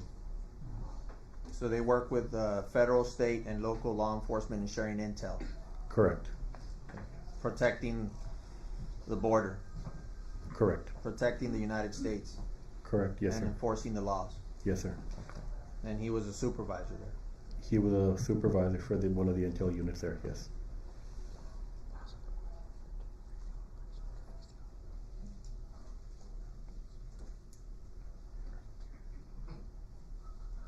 At this time, we're going to take a break so that we can take care of this audio issue, and then we'll resume. Okay? Yes, sir. Thank you. Waiting for you to pause on your question. I'm going to excuse you for a few minutes so that we can take care of the technical issues. I'll remind you not to discuss back to the case. Thank you. All rise to the jury.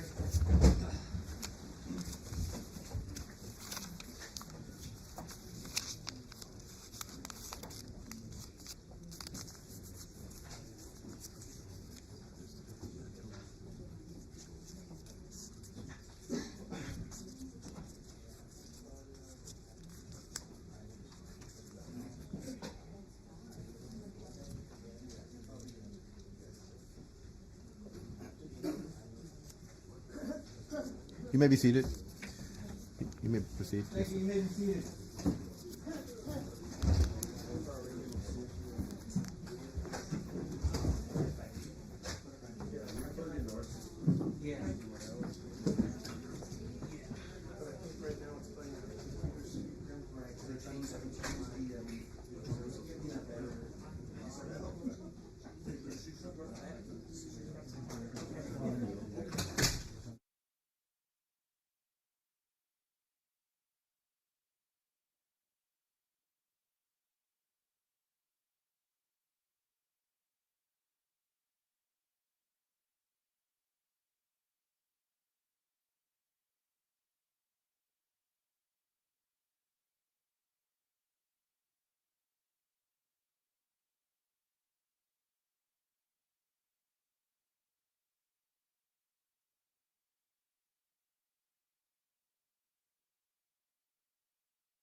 406 District Court executive session.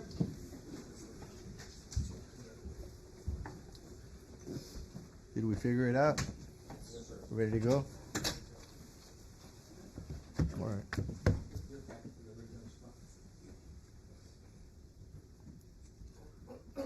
So it's 11:25. We'll try and go 45 minutes, an hour max. 12, no later than 12:30 before I excuse him for lunch. So if you have a good breaking point within 45 minutes to an hour. So for the court's information, the available time, this will go on for an hour and 14 minutes more. So just From this point? From this point, for your info. That'll help with. Well, then maybe we'll do that then. Are you going to start straight with the video, or are you going to have questioning before? I wanted to start straight with the video. Okay, perfect. Well, I'm saying, so we do have an hour and 14 minutes. We can precisely say that's what it's going to take, right? Yes. Okay. All right, we ready for the jury then? Right, let's bring him in, please. The witness. Oh, I'm sorry, where's our witness? Just remind him to stay on the stand. Do I be back? Wait, let him.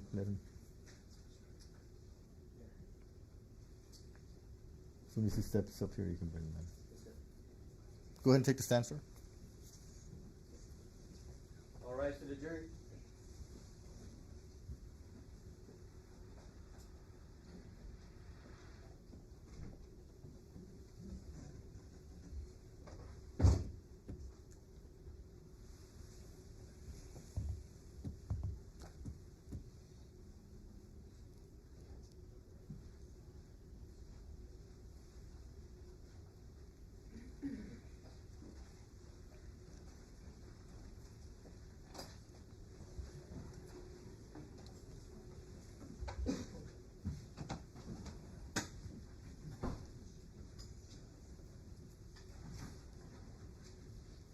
You may be seated.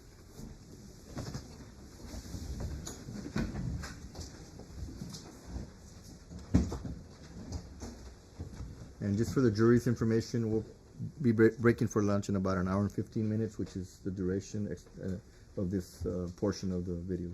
Okay. You may proceed, sir. Thank you, Your Honor. Permission to publish the video, and I believe we have the audio issue already fixed. You may, sir.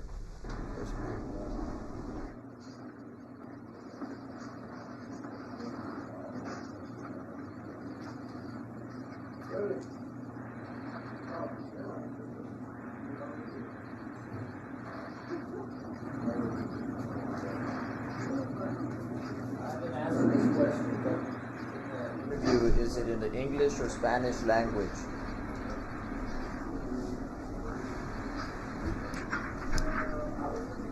I believe it's English and English. English. So you conducted the interview in English. There was back and forth when he would speak Spanish, so it's mixed. It was primarily English.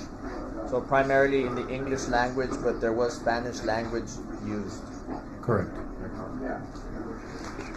Also commonly known as Tex-Mex. Correct. Yes.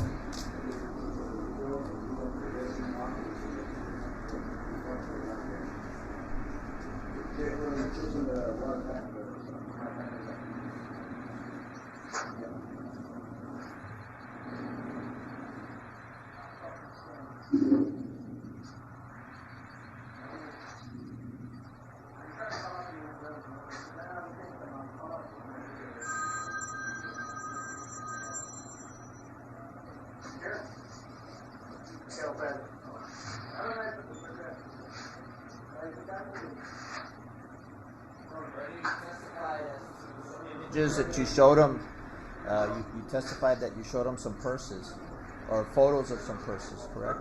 Correct.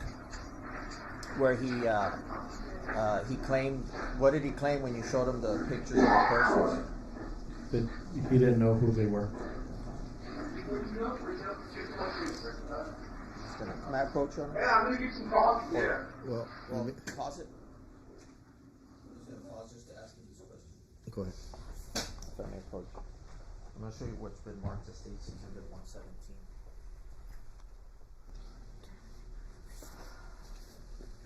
State's Exhibit 117. Do you recognize what's in State's Exhibit 117? Yes. Okay. Is this one of the items you showed to? It's one of the items that was shown to me and we showed it to him. Yes. Okay. And how was it shown to you? The actual purse or a picture? A picture. Okay. And you showed this picture to Juan David Ortiz? We asked him about it. Yes. You showed him the Yes. picture? Okay.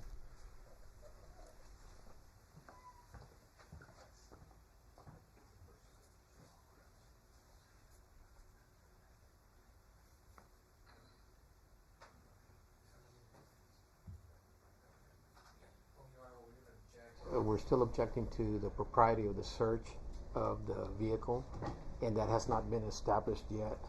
So we believe this evidence is premature until the court rules. That's a legal issue. Well, Or a factual issue. your objection is relevance at this point? Is that what you're saying? Yeah, it's not relevant. Well, objection noted, objection overruled. State's Exhibit 117 is admitted into evidence at this time. Well, we got the video on, but can you describe what's in 117? It's a purse, brown women's purse. Brown women's purse. And you asked Ortiz about this brown women's purse. Yes. So how many purses in total were in his truck? I recall two. Two purses. The pink one that you said earlier, Yeah. and this one. Yes. And where was this one located? Was it in front or the back? I don't recall. I just saw the picture of it. I didn't go to the actual vehicle. Okay. Go ahead and play.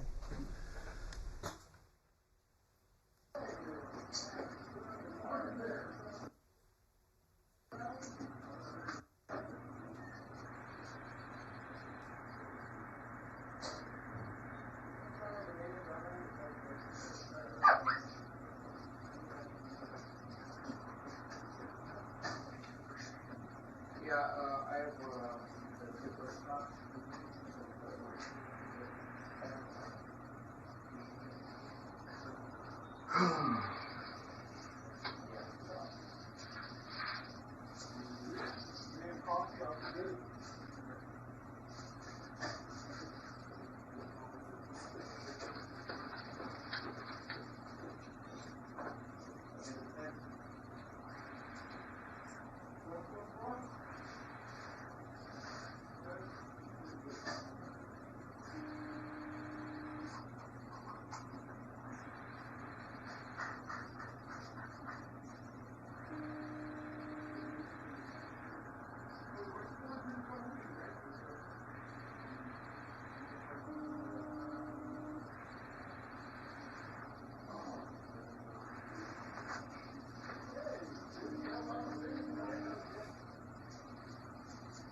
It's after 3 a.m. Have any weapons been found in his vehicle?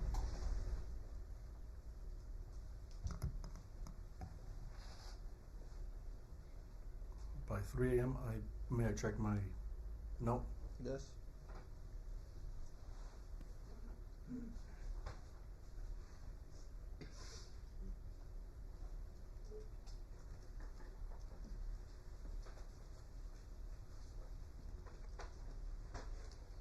I believe around that time, close to that time, it was recovered. You remember asking him about the gun in his truck? Yes, we do ask him about the gun in his truck. And on what was his response to when you asked him if that gun in his truck, is that yours or is it Border Patrol's? Do you remember He asking him said that he should have, that he thought he had two. He thought he had a 9mm and a 40 in his truck. But if only the 40 was there, that's a Border Patrol 40 caliber weapon. Did he tell you the model of the gun H&K, and the caliber? 40 caliber. Did he tell you what kind of ammunition he carried with the? His response was whatever they give me at work. So the government issued ammo. Correct.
I know he's waiting for you guys to get there, right?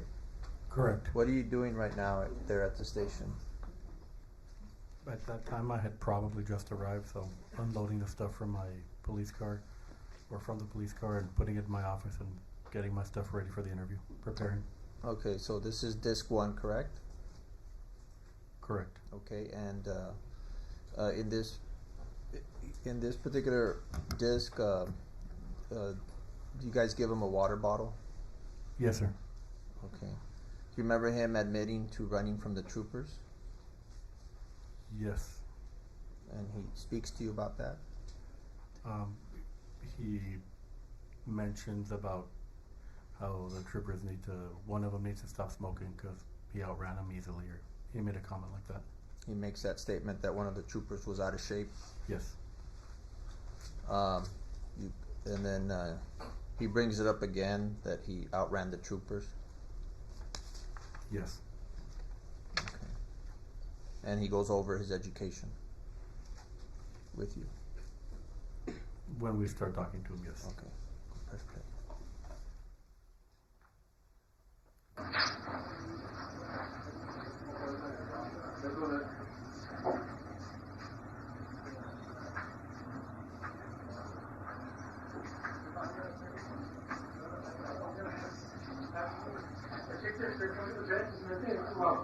I haven't looked at how yet, but I was going to ask.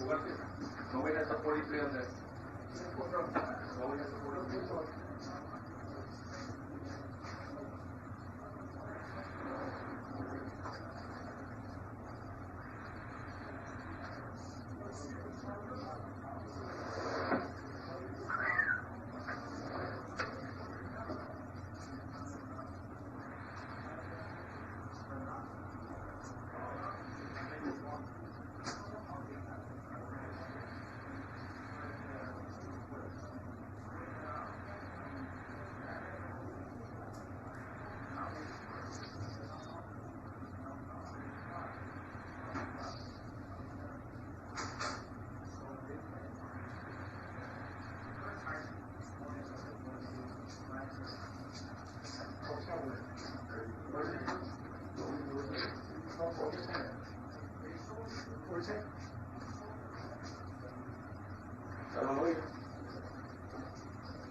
Pause before you walk in. Mike, please.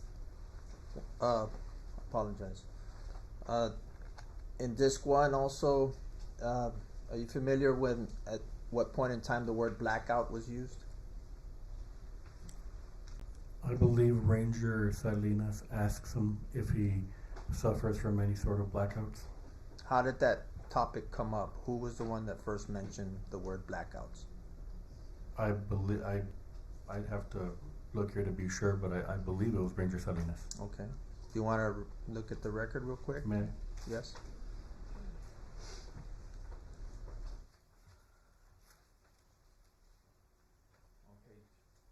Okay. 39.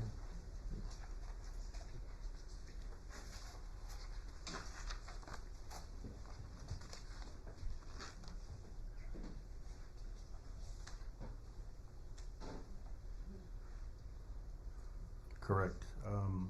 Agent Salinas,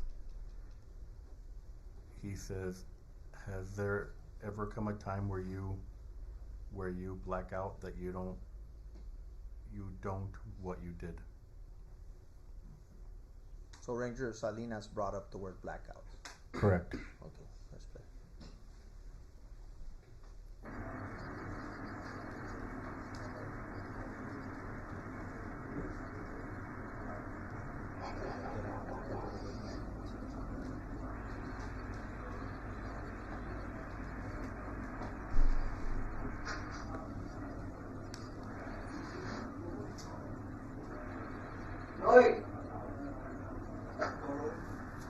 Go read.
Enrico, you go to the restroom.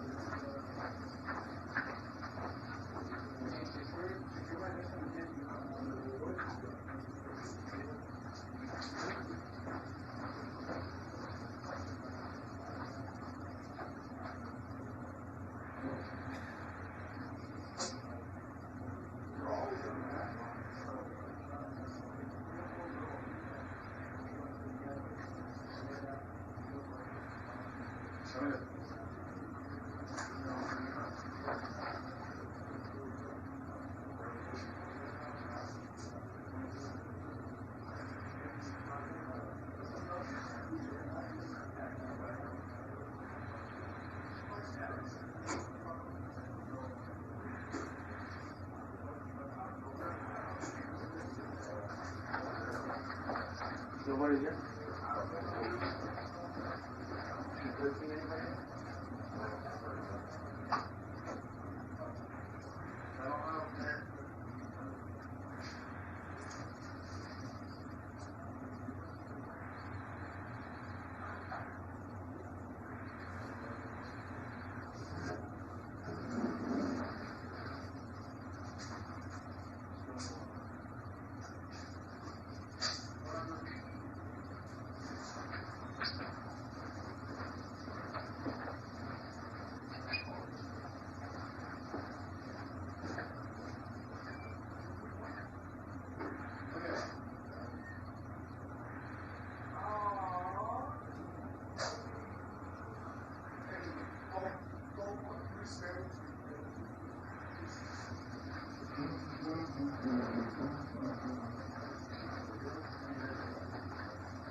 Who's the trooper I smoked, man? The trooper couldn't keep up with me, dude.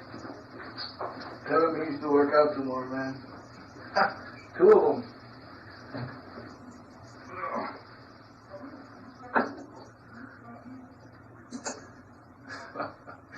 Two troopers, good. I was fucking running, dude.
Oh, you're all good. I already drank with them. Appreciate it, brother.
Can we keep playing it, Your Honor?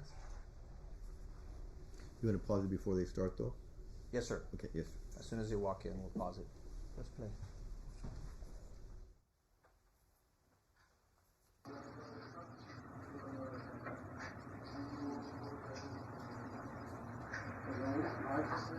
Are you going outside?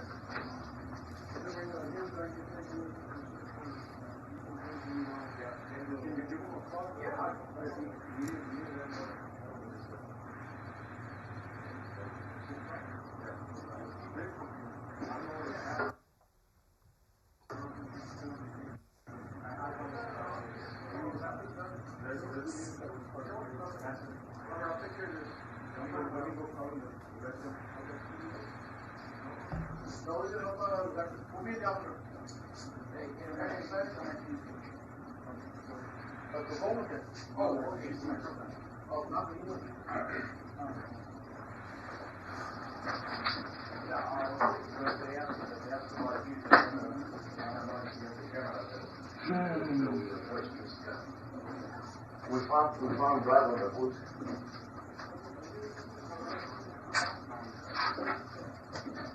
Okay, take care.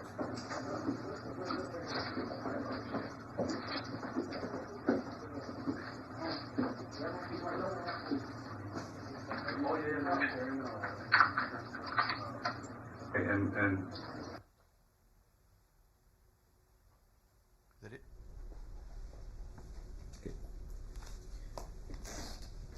Ladies and gentlemen of the jury, during the video, you're going to be hearing statements made by officers, and the statements made by the officers are not being offered for the truth of the matter asserted by the officers. It should be considered only to put in context what the defendant's statement is, or statements are during the interview. And so the jury is to focus on the defendant's statements being made during the interview.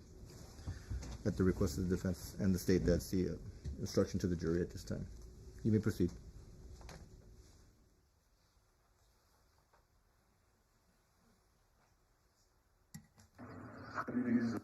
Yeah, not the same. It's custom. You sure? I know.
Hello, sir.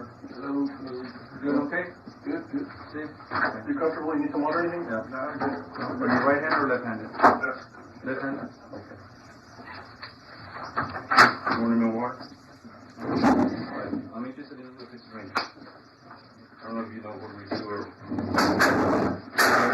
We're part of the CPS family.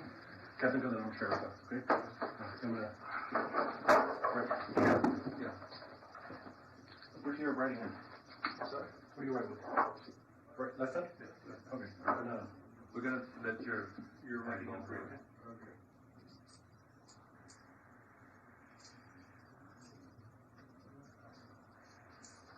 You want? Comfortable? Yeah. Just gonna secure you right here, okay? You okay there? Yeah.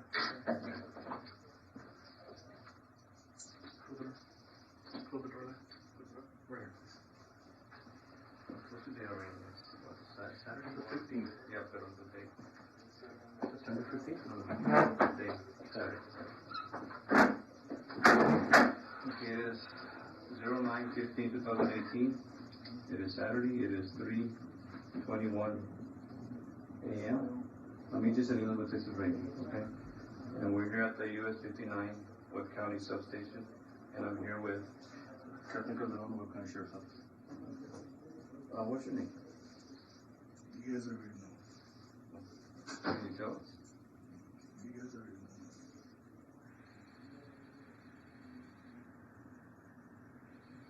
Okay, yeah. You know there's always two sides to every story. Everybody has problems, you know. And you know you're in custody right now, right? Mm-hmm. Okay. Are you willing to tell us your side of the story for us what happened, or? No? Okay. That's your reach your rights, okay? Yeah. You have the right to remain silent and not make any statement at all. Any statement you make may be used against you in trial. Any statement you make may be used as evidence against you in court. You have the right to have a lawyer present and to advise you prior to during any questioning. If you are unable to employ a lawyer, you have the right to have a lawyer appointed to advise you prior to and during any questioning. You have the right to terminate the interview at any time.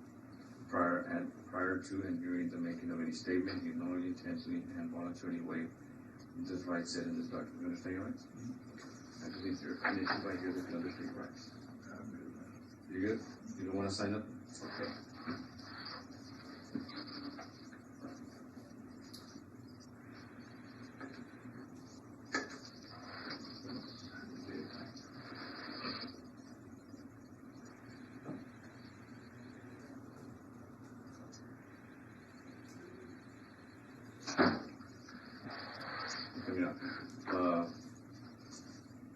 Do you live by yourself at the house?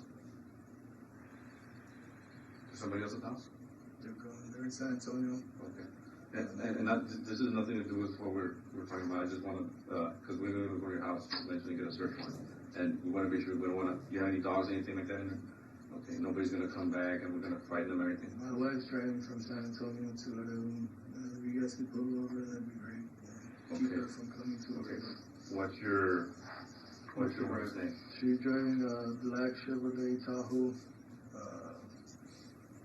2017 LT. The first three characters of her license plate are KYT. She does San Antonio, so she's probably, I don't know, I'm seeing I have Ortiz Wells right now, so she's sitting over here. You guys could, like, stop her, that'd be awesome. We could work on that, definitely. Does she live there with you? She lives there. Okay. But, she went to San Antonio with all my kids, and all my kids are in San Antonio. Okay. Just her coming back, or her? It's just her and my suegro. Okay. I don't know why the fuck she's bringing the suegro. What's your wife's name? Daniela. I'll work on that as soon as I can. Let me start getting that information out. Daniela. Please. And she's driving that black Chevy. You're thinking she'd buy Ortiz or I know she's coming back. It's gonna be pretty bad if she's at the house. So if you guys could stop her, that'd be awesome. I will do my best to do that. As far as my house, you guys have my keys. Just walk in there and give you consent to go to my house.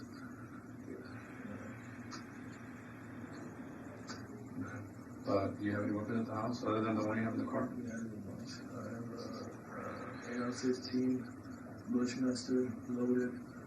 I have a 12 gauge shotgun, which I actually don't know where it's at. It's probably somewhere in my garage.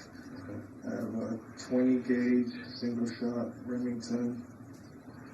I have a 22 lever action Ruger. And I have a very, very nice custom Kimber 45 cal. Are they spread throughout the house, or you have somewhere specific? My AR-15 is in my kitchen counter. My 2 shotguns and the lever action are in my garage. And my real nice 45 Kimber is under my bed in my master bedroom. I think that's it.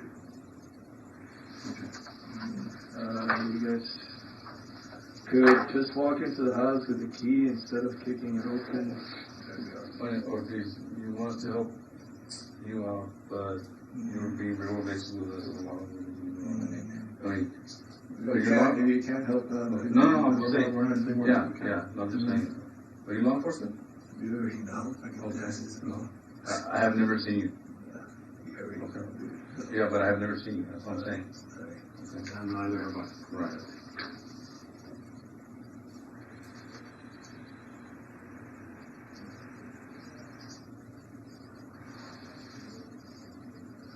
Sorry, but yeah, you guys could stop it. That'd be awesome.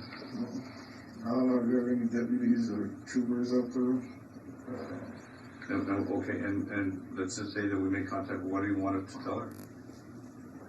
Keep my kids in San Antonio.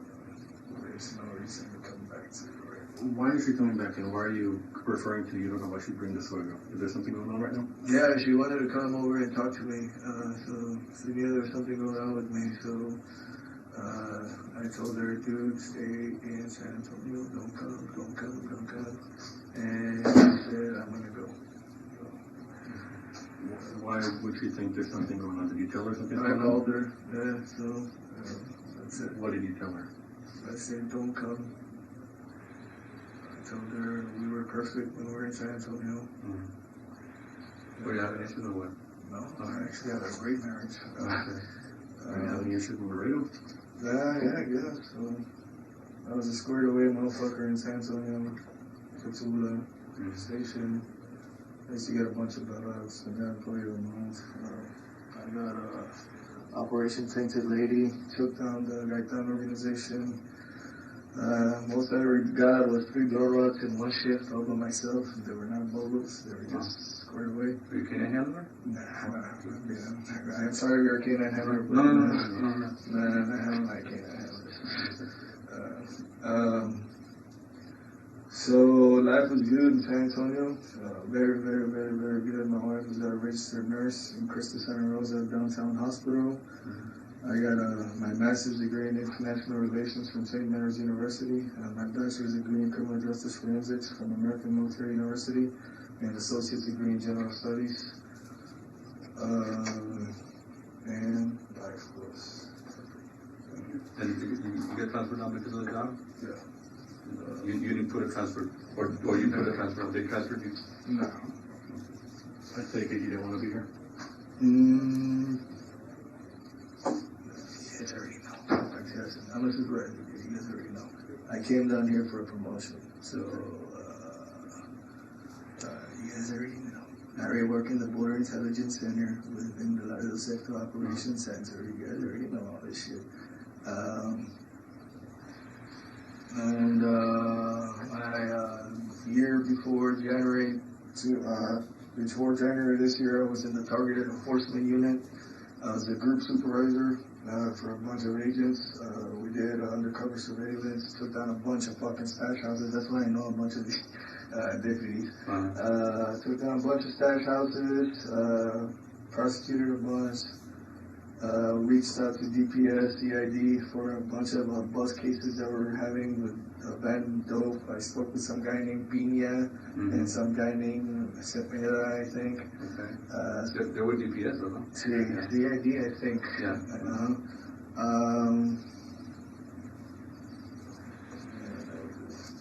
And then so I've been at the big, well, I was, and that's it.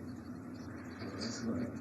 It sounds like you're pretty educated, and it looks like you were good doing law enforcement work out there. I was.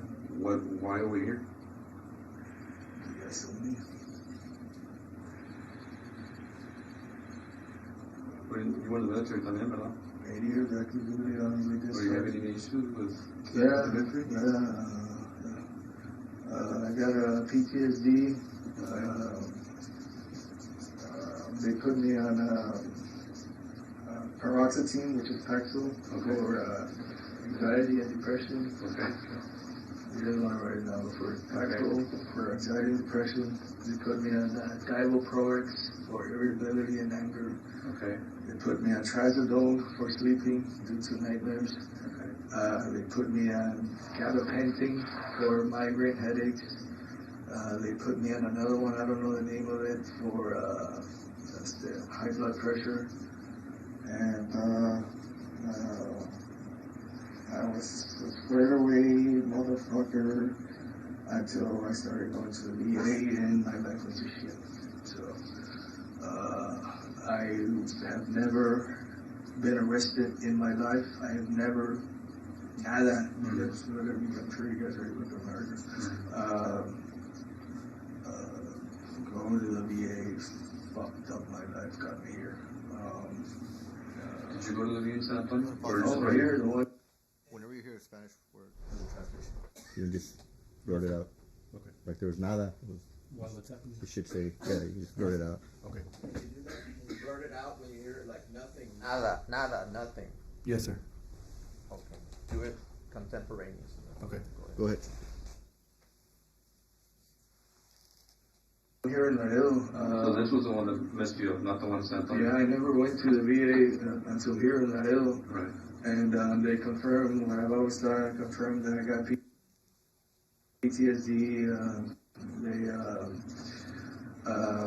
They put me on all those fucking pills, on sleeping pills, migraine pills, all kinds of shit. They had me on this 12-week program where I had to go talk to a psychologist. I've seen a psychiatrist a bunch of times. Do you remember the doctor's names? Yeah. Dr. Shankar. He's here in Laredo. Shankar. He's like Indian or something. Okay. And la que vi every single week for like 12 one I weeks saw. is in, se llama Patricia Amparan. Her name is.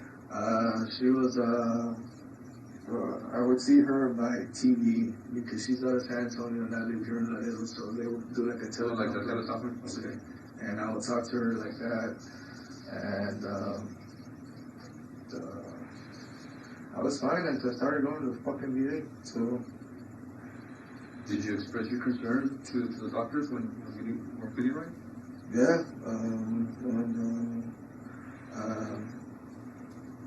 I once told Patricia Amparan that I was suicidal. Okay. And she flat out said, you need to be very careful with what you're saying because you're law enforcement. And if you say this, I'm going to have to report this and it's going to get you in a lot of trouble. So she pretty much hinted, don't say this again. Okay. Did you ever tell your soup that you were having issues running the Border Patrol? They would rubber band my ass. They would, Quickly. considering I'm a supervisor. Okay. Did you start noticing when you started feeling this way? Or was it gradual that it happened? It was gradual. By the time you felt it, it was already past. See, Yes. yeah.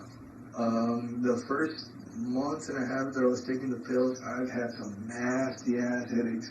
And they told me it was the body getting used to it.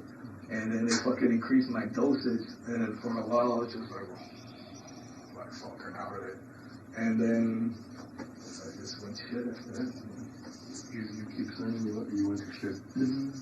Physically, emotionally? No, mentally. Mentally? And you felt it happening? Well, what are we talking here? What did you?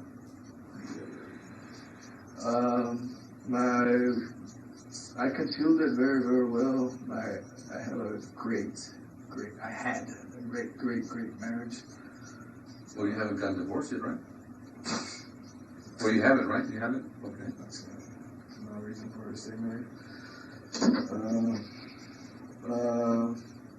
And as far as work, I was very, very, very good at work. I was one of the best.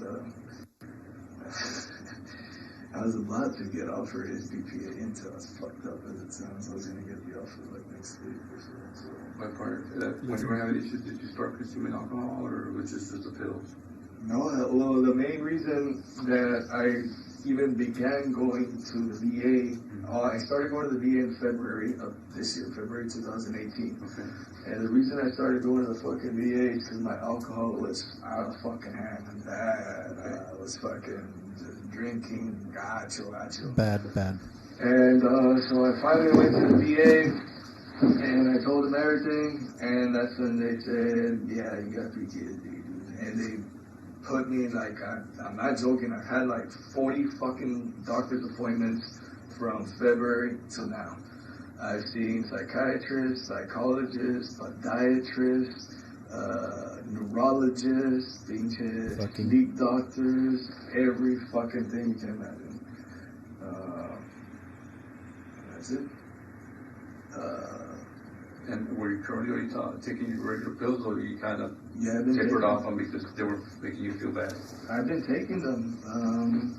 So were they working or did you notice that they weren't working for you anymore? They were working in the fact that I was calm, relaxed. I wasn't all paniqueado. All panicky. But they weren't working in the fact that I was like I don't know how to explain it. Right. Listen. And when you were having these issues, as far as anger issues, Did it ever come to blows with your wife? Did you ever discuss your wife, your kids, or anything like that?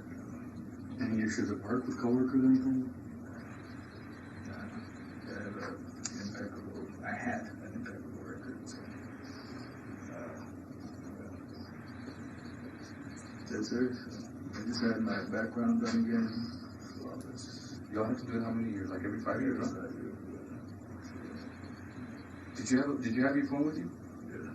Okay. So your wife's number's on your phone? Did they take your phone? Okay. I don't know. You just have that phone? You don't have another phone? You don't have a supervisor phone? I had it, pero ya no. Not Ever since I anymore. went to the Vicks, I don't have it anymore. Okay. What was your wife doing in San She went over there to go visit her sister because we were gonna go see the fight with a coworker in San Antonio, and she ended up leaving without me because there's a fucking leak in my house, and the plumber supposedly is gonna show up tomorrow. So I told her just go and I'll catch up with you guys tomorrow. So the fight was tomorrow night?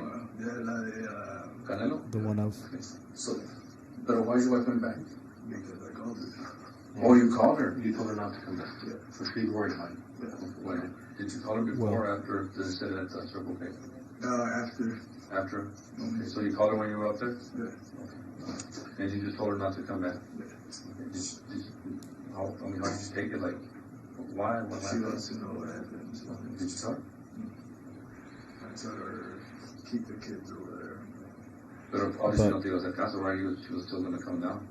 She was Oh, not do gonna you obey think you. she still came down? No sabes, right? Well, For sure? She was saying that You don't know. She was like, I'm going right now.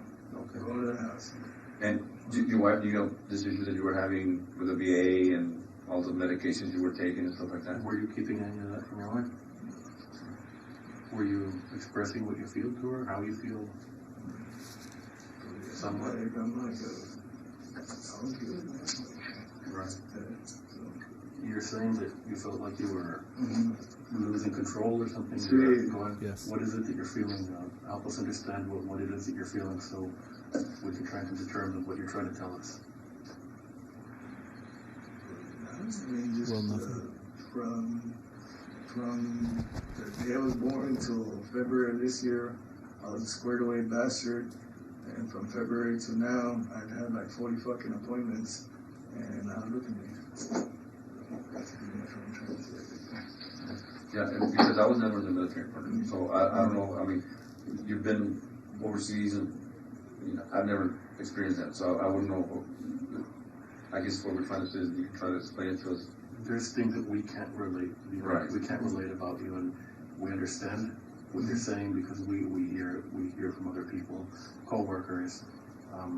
We see it on TV, but we don't understand what you're trying to tell us when you're talking about it. And exactly, you try and shed some light on what do you mean by that. What is it that you feel? What are you feeling right now?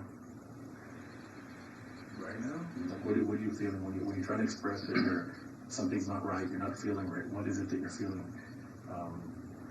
Are you feeling some loss of control? Are you angry? What is it that you're Really angry, Relief? loss of control. Do you feel somehow relieved que ya también ya? No.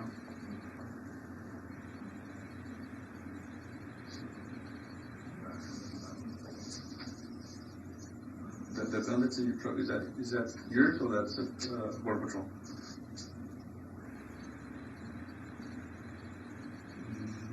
There's two of them. There's no I don't know. That's from BP. And the ones in my house. What kind of pistol is it? HK. Okay. Caliber, sir? 40 cal. What kind of ammunition do you don't carry? You said it was 40? Ammunition. Whatever they give us. See? I never like. Really? Do you know what color box it comes in? I think it's a white one. Okay. Is it whatever good ammo they have? See, they don't give us ammo anymore. So when you call and you fill it up or whatever.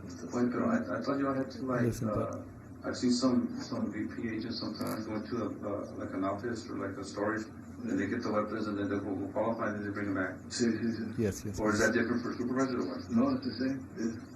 But what are you talking about? The 40 cal? That's my pistol.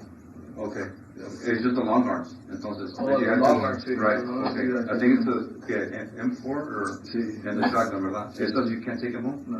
Okay. Okay, but your sidearm and everything, okay. Okay. So what's in your truck? You said what's in your truck, is that what's in it? Yeah, yeah. Okay. When was the last time you shot this? I don't remember, man.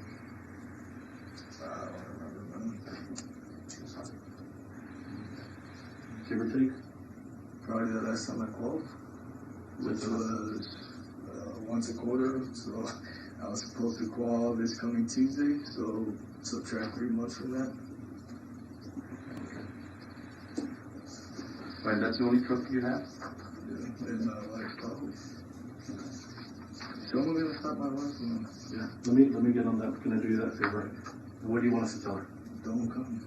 Well, it's not Yeah. quite that easy. No, So- technically we can't keep her from coming. I mean, it's Not within her her. right to come down. What do you want me to relay to her? Man, don't tell her anything. Go back to San Antonio or?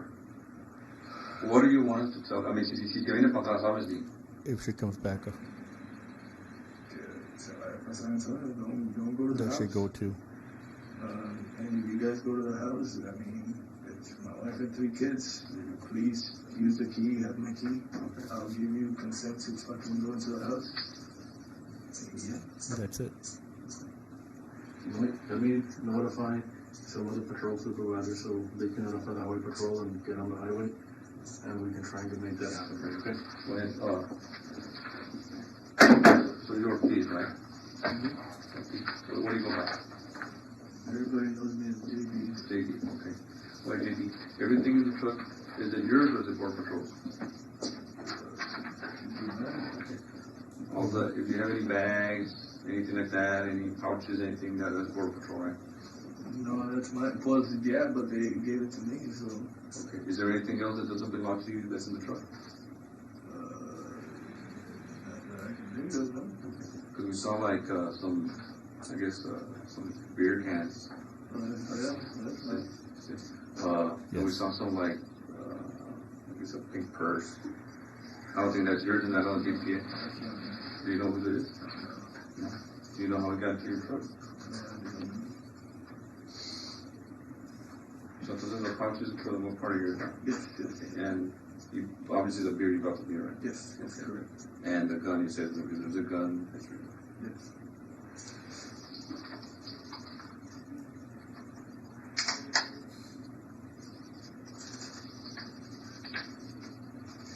And you have been taking your medication, right? Right? Yes. How many, like on a daily basis, how many pills do you take? Is it like 20, 15? I take, in the morning, I take, Paxil,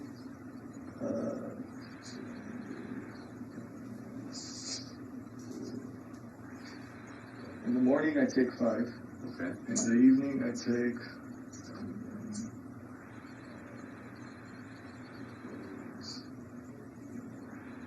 3, so I take 8 per day. Okay. You were pretty upset, kind of emotionally when they found you inside the truck up there. Can you tell me why you were up there? I mean, you have a house and everything. You guys already know. You don't know. Made contact with them. They're going to be on the lookout. Nobody's called us, nobody's called PD or anyone like that. So maybe she didn't come out. Well, probably there's a bunch of missed calls on your phone right now. And I bet you right now she's pretty worried about what's going on. Right.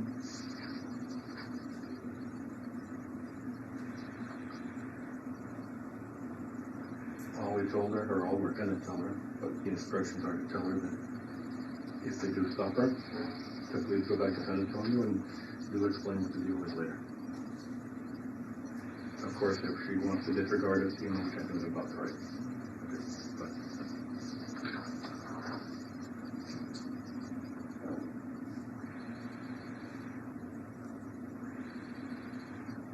He says that Has there ever come a time where you black out that you don't know what you did? Is it like often or? It's Okay. And you're not supposed to do that. Did you black out today? So you knew you were driving around San Bernardo? I was driving, I don't know where the fuck I was at. Okay.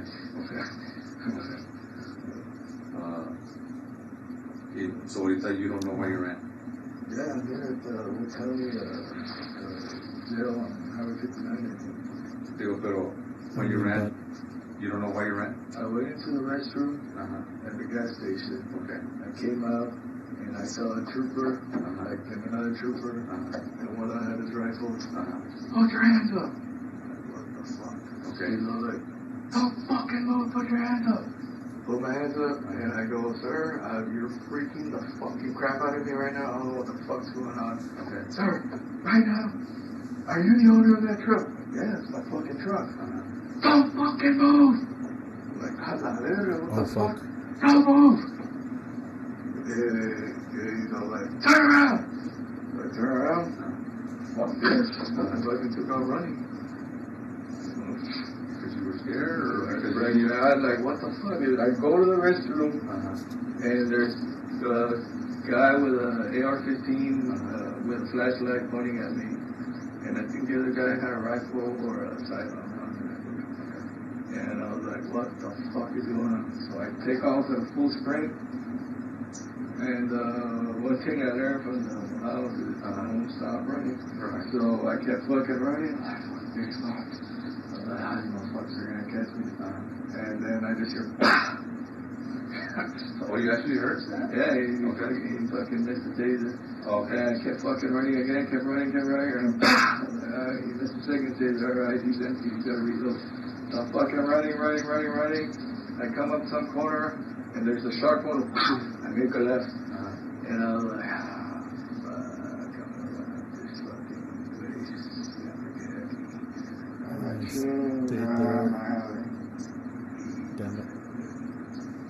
And then when they arrested me, they asked me about the fence that I jumped. I didn't jump the fence. I had no idea what this fucking was. You ran out the parking garage? Yeah. Do you hunt?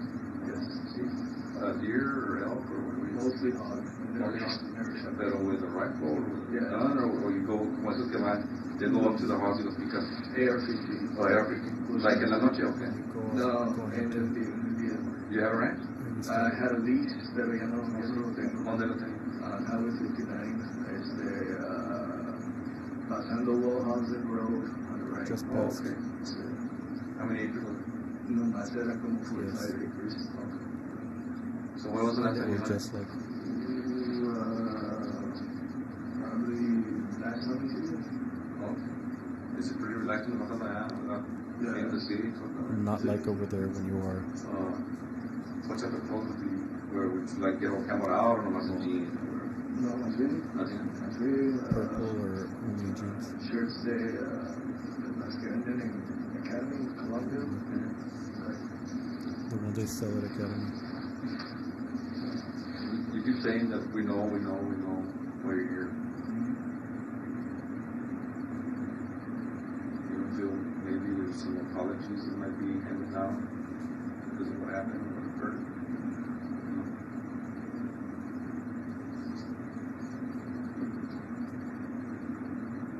I was a supervisor of the first and I have interviewed a bunch of people, so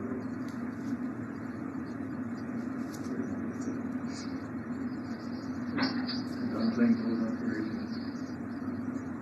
Sometimes saying the truth make you feel a lot better. You don't have everything cleaned up inside. Like I said, sometimes it was like That's it. ya se acabó. It's over. It's already over.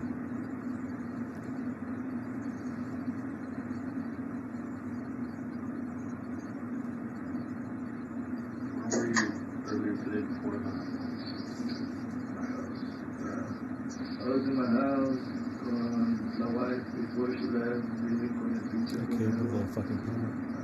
called the city of Laredo Utilities Department, and they pissed me off because we had already called them 2 weeks ago telling them that there was a leak.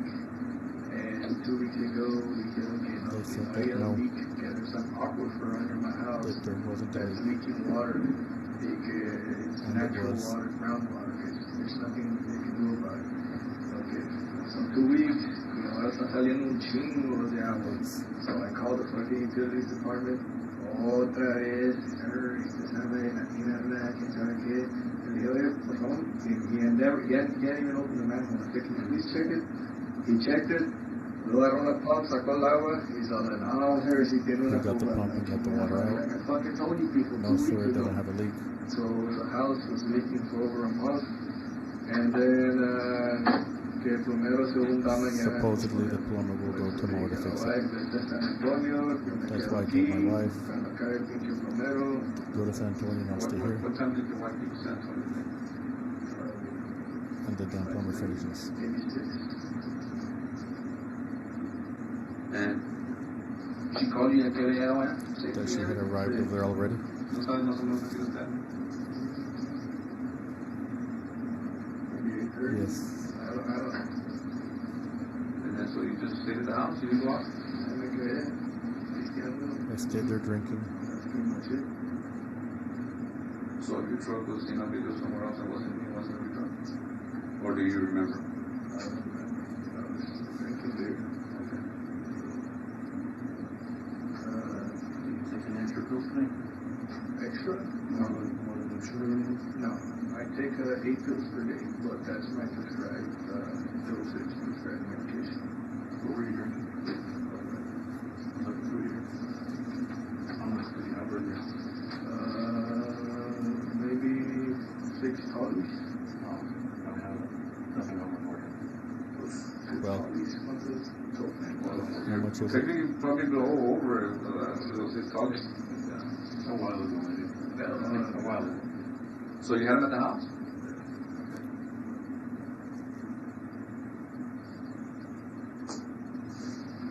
So like I said, if there's video of you in your truck, out of your house, you have no recollection. I was at home drinking. I go to the gas station, take a piss, and come up, there's 2 guys pulling me up 15 minutes. So you don't remember going to your house all the way across town to go take a piss at a Laredo, knowing that there's probably like you passed like 100 stores between your house and you know what I mean? Yeah. Has that ever happened to you? That you don't remember where you did it? Has your wife ever? Okay, I'm using this like an exaggeration. Has your wife ever said, "Oye, ¿sabes qué? A ver si can salimos You know what? Last night we went out with our friends. No, Oh, okay. my wife, no, she doesn't go out at all. Okay. Well, he doesn't hurt, but you Right. Nothing. That's I know my drinking is a problem, which is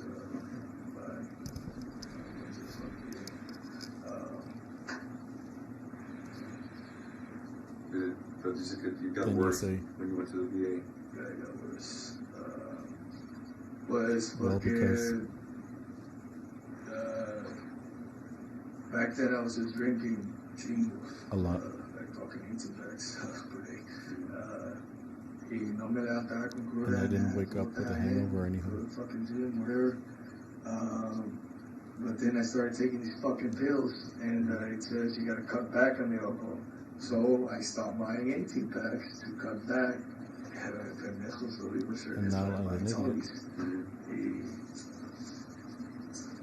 I guess that's what happened. I mixed the tollies with the pills, even though they're not narcotics, they're not painkillers, so it's not like morphine or anything. It's something completely different. Right. Where do you buy your tollies today? Where do you get them? At Where do I fucking buy them? and where the fuck did I buy them?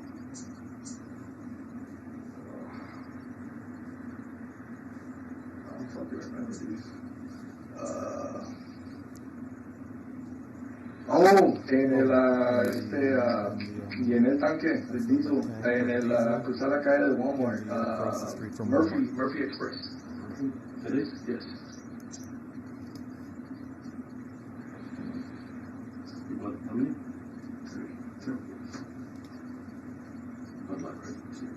Yes. ¿La razón o somebody else? Were you alone No, or that's all. I was by myself? When you were cruising. I did. And then you were cruising. Yes. I think I went back to my house, to be honest with you. Did you call anybody? I'm not. Okay. Are we gonna see any calls that you made that you said, No, just there isn't anything. some coworkers. do you remember who the coworker was that just called you? Yeah, they were calling me like crazy. Okay. A girl, Gabby Nunez, called me, Okay. and she was, I know she was with someone. Uh-huh. Ortiz, where are you? Where are you? Where are you? When was this? This was earlier. The CBP? Yeah, she Okay. I know she was writing it down, or she was being recorded, or probably pinging my phone or something. Why would they be picking you? I don't know. She kept saying, "Where are you? Where are you?" And then I told her, "Write this down." Okay. And then she go, "Blah, blah, blah," like you could tell Kelly had white. There was something Okay, whatever.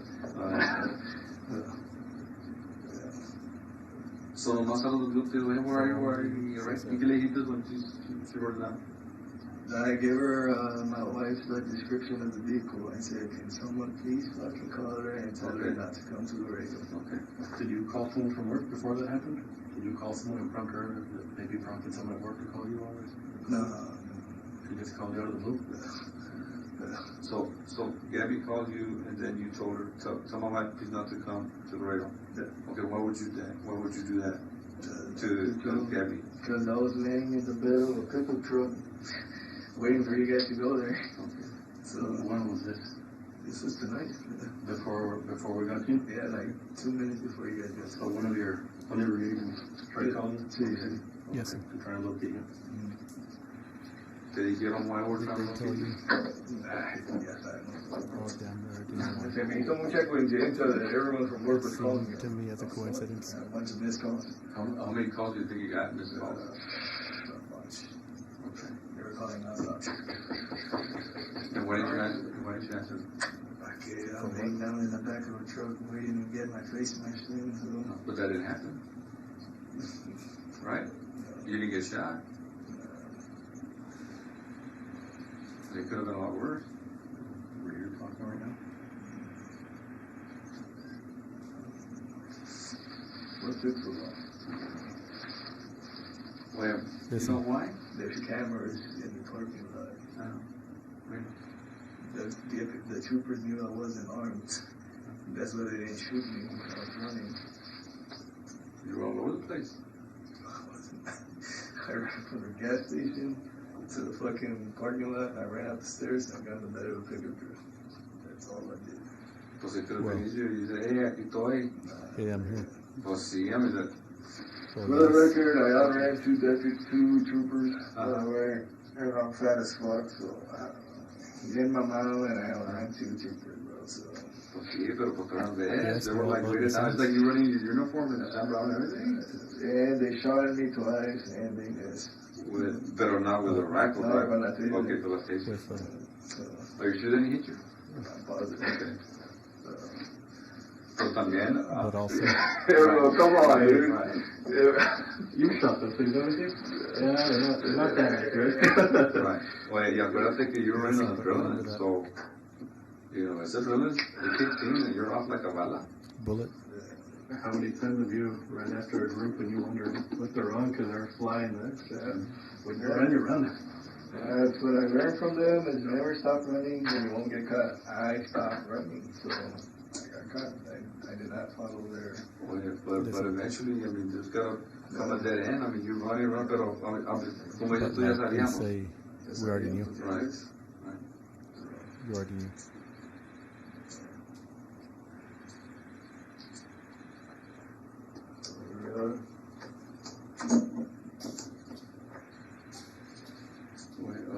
What kind of boots you wear? work or at home? You don't know what you were today. Ahora me puse today las I work. ones.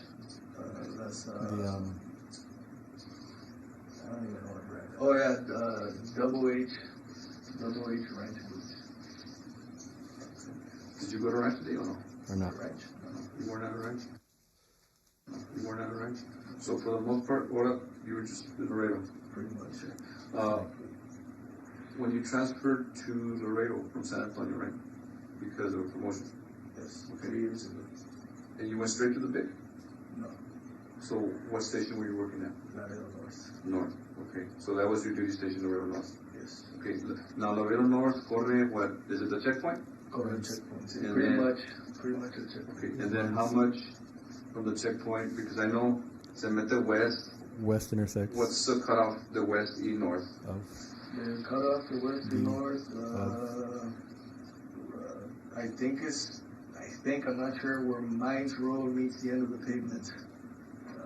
Okay. Hasta la madre. So that's way out, West. way out over That's there. Laredo West. Okay. Yeah. Okay. E. And When does North go all the way by over West? there. Right now they're doing, they're covering zone 4 and zone 3, so they go hasta el pinche Chapote Mesa Road. Okay. That's pretty far. Yeah. And cuando you transferred to Laredo acá North, you were just a field agent or Over here. K9 or what were you? Ah, you're my K9. Supervisor, Sorry. yeah, supervisor. Okay. I was mostly at the checkpoint and mobile. And What's a bubble? desk admin shit. That's pretty much all I did when I was there.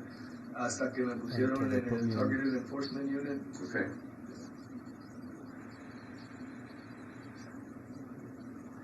Who was your supervisor cuando estabas en when you were at Pues I guess you can say Juan C. Rivera. I don't think I know. You know, eventually you got sent to the big. I put in for details of it. Because nobody wants to put in for the big. No, me pensé que era algo I thought it más, was something else. something better. And Right. That's all it was. Yeah. I think most of the guys put in for it because I guess it's the steady hours, ¿verdad? Right. Most of the hours. Yes. Who was the supervisor at the big?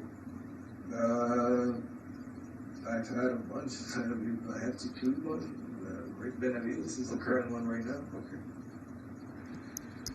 And you said you were on, I guess, on the list, getting ready to promote again or no? Or not. See? So, what were you going to promote to? It wasn't going to be a promotion. It was going to be a lateral reassignment to SDPA Intel. I'm pretty sure I was going to get it. But what's that? Monday? What's that? Supervisor, Border Patrol Agent, Dash Intelligence. Which would you wear? Ahí, Oh, right there? Sí. So you would be... So it's not like Laredo North or... Right. No. So you would be there at sector? Yeah. Whose position were you taking over? A guy that just transferred to DC. who was he? Patterson. But you weren't going to be in front sector, right? You were going to be inside the... Yeah, the second floor. Second floor, okay.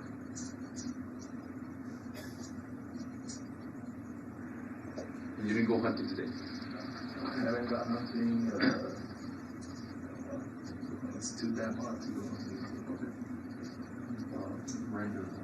Yeah. Do you know how you got blood on your boots? Blood on my boots. I have no idea how I got blood on my boots. No, there's some blood on your boots. Which one, the right or the left? Right. Is that where you were running? Monday? Is that why you were running? No, I had no idea until you guys told me that there was blood on the boots. But that wasn't the reason you were running, right? No. Have you ever run before? Run? Then track? No, pero like this. Oh, no.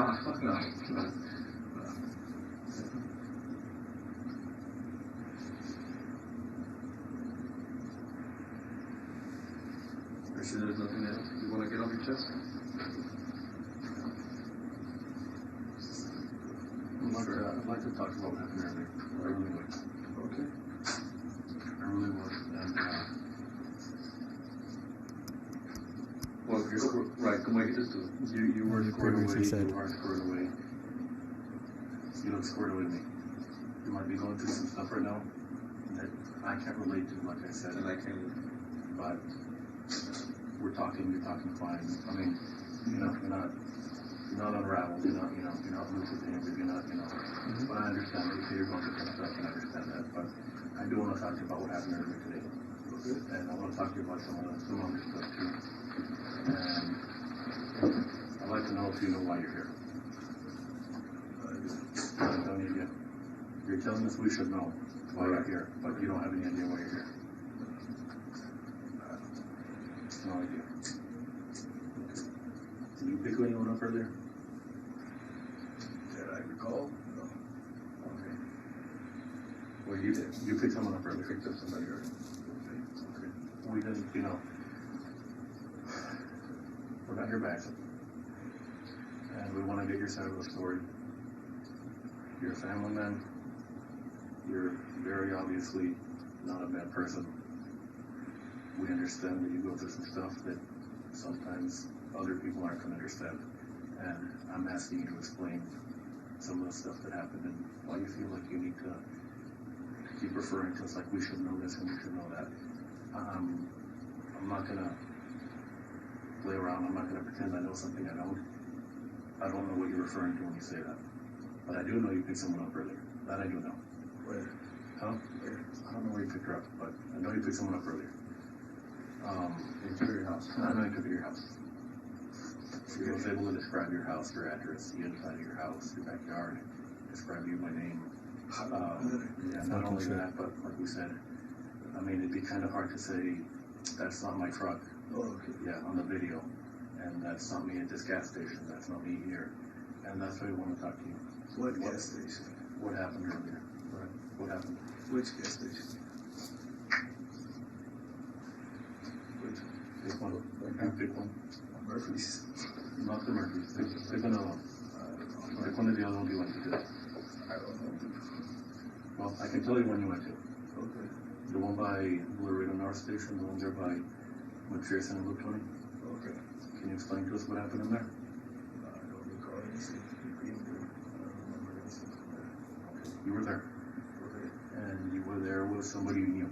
Somebody you picked up before, somebody you talked to before, somebody who knew you by name. Yeah. Say something got out of hand. A little bit of a disagreement in there in the car. And that's why we're here. So, Among other things. So can we get to that? What happened with that person in the car? I don't recall anything. I'm pretty sure you do, and I'm betting that's why when the troopers. That's why we were looking for you. We're looking for you because what happened today at the gas station, and I'm pretty sure that when you saw the troopers, you knew that. They were pointing a rifle at me. I've been stopped by cops too, and I'm one myself.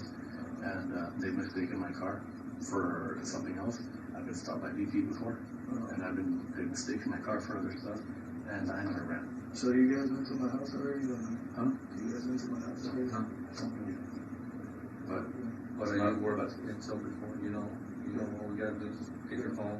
Yeah. It's kind of hard for you to say that you weren't there when you're at that location that you should call. Right? Yeah. What happened with that girl? What's up with that? What? Did she piss you off? Did she rob you? I don't know anything what you guys are talking about. Thank you. I think that's why you ran. That's not why you ran. You just ran because the trooper pointed a gun at you and told you to stop. You don't think that sounds kind of funny? I think it's funny that I go piss at a gas station and I come out and I got two troopers pointing weapons at me. Have you ever done that while you're working? Show up on someone who you've been looking at and you draw on them and tell them to stop? Así como ellos dicen. No. But have you ever stopped anyone when they're coming out of somewhere they're not expecting you? I've only done that when I'm going to arrest them. I know for sure I'm going to arrest them.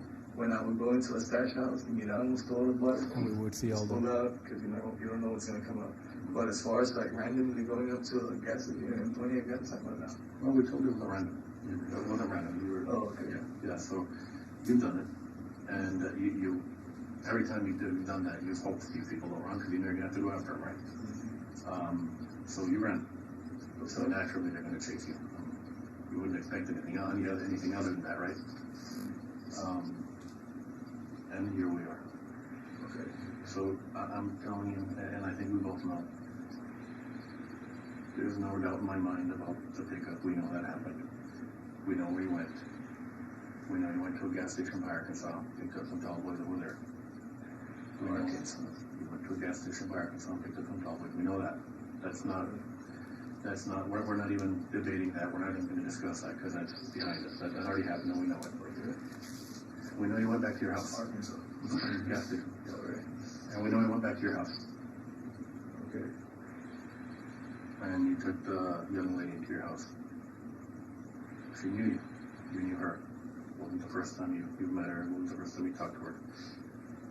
Just at this time, things went a little bit different. What happened? I have no idea what you're talking about. I didn't even know I was in Arkansas. So, yeah, that's news to me right there. Okay. In Arkansas, What should I know then? When you tell me you should know, what is it that I should know that you think I should know?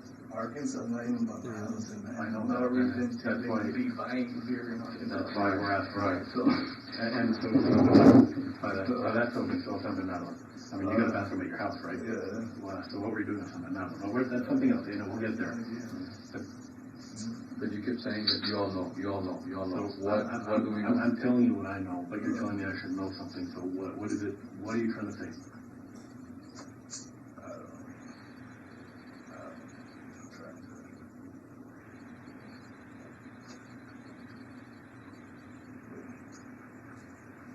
You saying I was in Arkansas? That's news to me. I had no idea I was in Arkansas.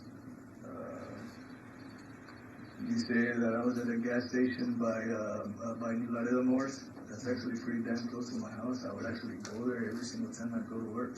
You went to Las cashiers ya me conocían. They knew me. Already So knew me. that's not out of the ordinary. You were there earlier this evening, Wow. and we had a little bit of an incident there. Okay. And What we're talking time? about What that. time was this? What time was it? Yeah. Not too far before you showed up at that gas station. Because the last I remember, I filled up my diesel tank at Murphy's across the street from Walmart. And we can check. No, that's the end of disc one.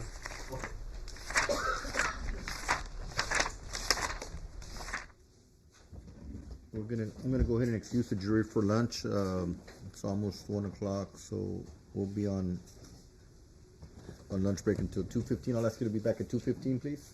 And I'll remind you not to discuss facts of the case or watch any news accounts regarding this case. Thank you. All right to the jury?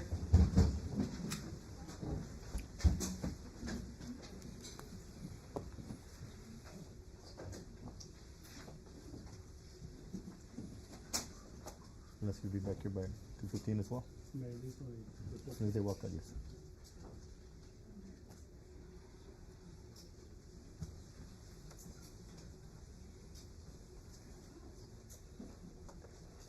I'll ask the attorneys to be back by 2:15 as well? Yes, Your Honor. Yes. On the record or off? On the record. All right. We'll go on the record.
right. Is the defense ready? State ready? Stay ready. You have your witnesses ready? Yes, sir. Okay, well, let's bring the jury in and then we'll. I'll make the announcement. Yes, sir. Thank you. All right. All rise for the jury.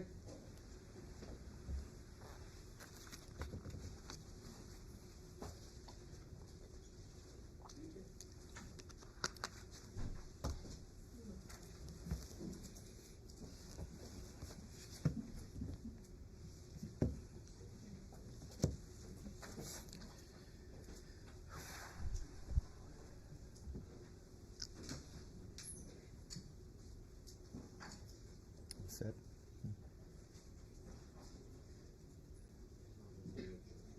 It's green. Testing. Working.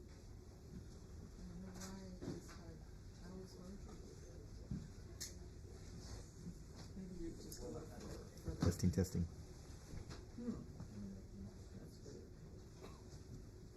I'll try it again. Sit down. Oh, wow. Let's see.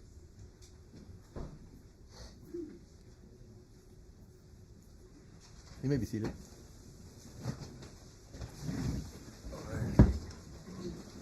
Testing. Better. Your Honor, with the court's permission, we would request the opportunity to present Mr. David Nenque. He is one of the state's witnesses and CSI officer. He has a medical condition, so we're asking that he be allowed to go out of order. Yes, sir. You may. State calls David Nenque.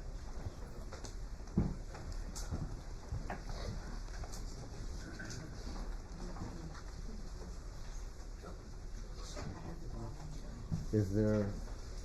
We have access over here or not?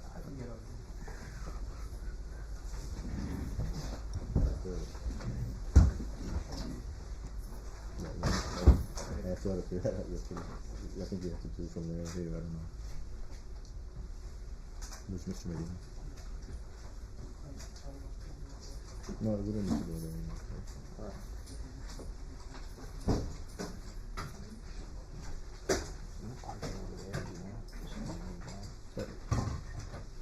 You may be seated for now, sir. I'll throw you in sitting down. Good afternoon, sir. Can you raise your right hand, sir? Yes, sir. You solemnly swear the testimony you're going to give during this trial will be the truth, the whole truth, and nothing but the truth, so help you God. Yes, sir.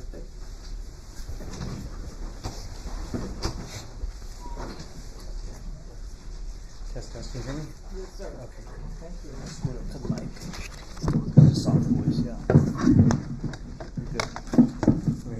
Good. Good afternoon. Good afternoon, sir. Can you please say your name for the record? Victor David Nenque Jr. Okay, and Mr. Nenque, what do you currently do? I'm assigned to the CID division, Criminal Investigation Division. I'm an investigator, and I also in charge of the property room. Okay, and Mr. Nenque, I'm going to ask you to speak up a little closer to that mic or pull the mic forward. Can you hear me there? Yeah, great. Okay, and for what department do you work for? The Webb County Sheriff's Office. Okay, how long have you been working for the Webb County Sheriff's Department? Total about 21 years. Okay, how long have you been in the position that you're currently in that you just told me about? CID since like 2015. Can you explain to the ladies and gentlemen of the jury what you do in your capacity at CID? I work investigations right now, burglaries and thefts, and I also in charge of the property room. So all the evidence that comes in, I process it, log it into the system, and send it off to the lab if it needs to go. Okay, Mr. Nenque, you said you're in charge of the evidence. Can you explain to the ladies and gentlemen of the jury what that entails? Every morning I get to the office. I go in, I see how many lockers are taken. I have a master key. All the keys are dropped in a special locker where nobody else has access but myself. I take out the keys, start taking out the evidence, and take it to my office, process it, put tags on it. If it needs to go to the lab, I prepare a lab DPS lab submittal, and later on during the day, either myself or Sergeant Castillo drop it off at DPS. And you just mentioned Deputy Castillo. Yes, sir. Okay. He is your what? He's my sergeant there in property. Okay, and does he assist you there at the property room? Yes, sir. Sometimes he does. Would he also be a custodian of the evidence? Yes, sir. Now, were you in? You know why you're here today? Do you know why you're here today? Yes, sir. Are you familiar with the case of against Juan David Ortiz? Yes, sir. were you involved in this case back in September of 2018? Yes, sir.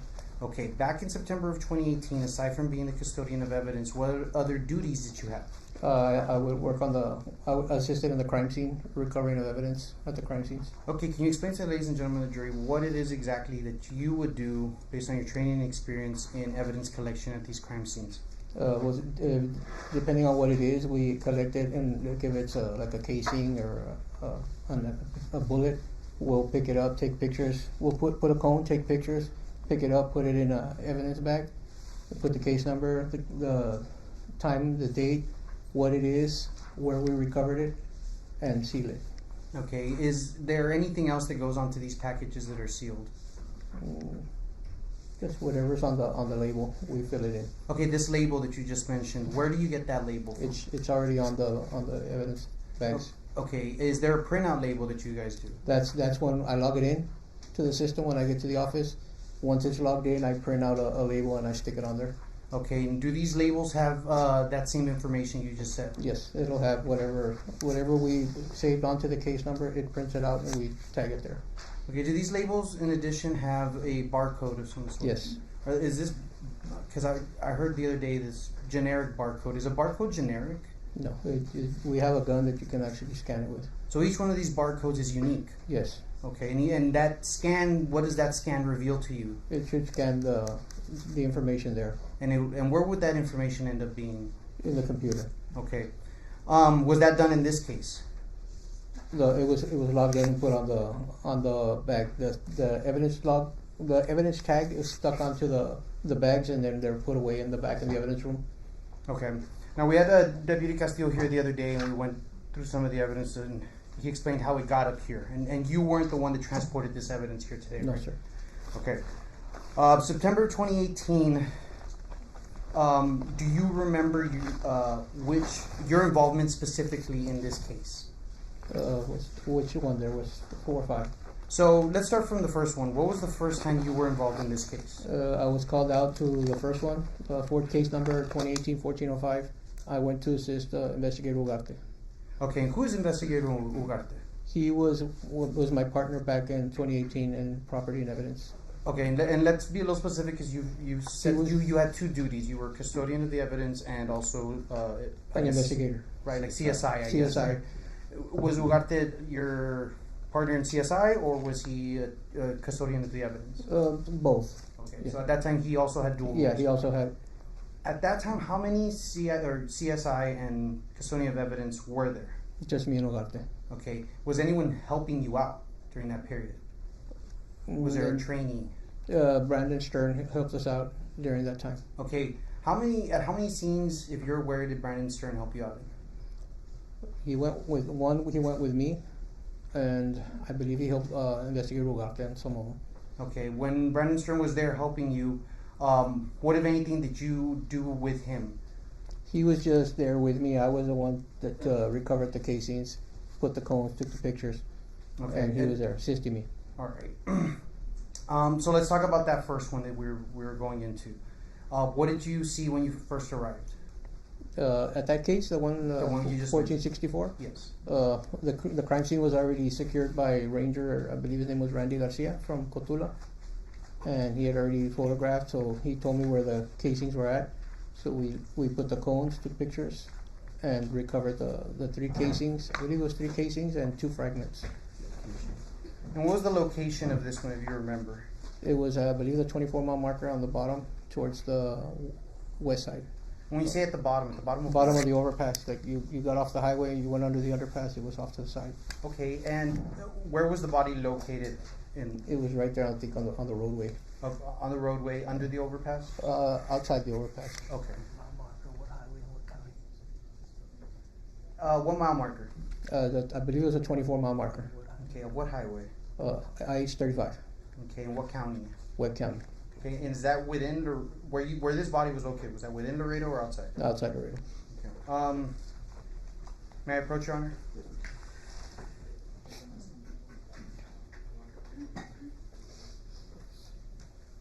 I'm going to show you a series of photographs here. And you let me know if you recognize these photos. Okay. I'm going to mark this first one as State's Exhibit 118. Do you recognize that photograph? Yes. Okay, and how do you recognize that photograph? That's the crime scene that I went to at the 24-mile marker. Did you take that photo? I don't recall. I might have. But you were there at that scene? Yes. And is that a true and accurate depiction of what you saw when you arrived there? Yes. Okay, go ahead and hand me that one back. Speak in the mic. No, not. Excuse me? Oh, I'm sorry. Okay, I'm going to show you what I'm marking now as State's Exhibit 119. Same question, do you recognize that photograph? Yes, that's one of the casings. Okay, is that a fair and accurate depiction of what you saw on that day? Yes. Okay, go ahead and hand me that back as well. I'm going to show you what I'm marking as State's Exhibit 120. Do you recognize that photograph? Yes, sir. And is that a fair and accurate depiction of what you viewed on that day as well? Yes, sir. Okay, go ahead and hand me that one back. I'm going to show you what I'm marking as State's Exhibit 121, 122, 123. With 121, do you recognize that photograph? Yes, sir. And is that a fair and accurate depiction of what you saw on that day? Yes, sir. Okay. What about 122? Do you recognize that photograph? Yes, sir. Is that a fair and accurate depiction of what was shown or what you saw that night? Yes, sir. Okay, I'm going to show you State's Exhibit 123. Do you recognize that photograph? Yes, sir. Is that a fair and accurate depiction of what you viewed on that night as well? Yes, sir. Okay, go ahead and hand me those back. Let me show you State's Exhibit 124. Do you recognize that photograph? Yes, sir. Is that a fair and accurate depiction of what you saw on that night? Yes, sir. Here's State's Exhibit 125. Do you recognize that photograph? Yes, sir. Is that a fair and accurate depiction of what you saw on that night? Yes, sir. Okay, I'm going to mark 126 and 127, State's Exhibit. I'm showing you 126 and 127. Do you recognize those two photographs? Yes, sir. And are they a fair and accurate depiction of what you saw on that night? Yes, sir. Go ahead and hand me those back. I'm going to go ahead and mark these as 128, 129, and 130. State's Exhibits 128, 129, and 130. Do you recognize State's Exhibit 128? Yes, sir. And is that a fair and accurate depiction of what you saw on that night? Yes, sir. Do you recognize State's Exhibit 129? Yes, sir. And is that a fair and accurate depiction of what you saw on that night as well? Yes, sir. Okay, and I'm going to show you State's Exhibit 130. Is that a fair and accurate depiction of what you saw on that night? Yes, sir. Okay, go ahead and hand me those back.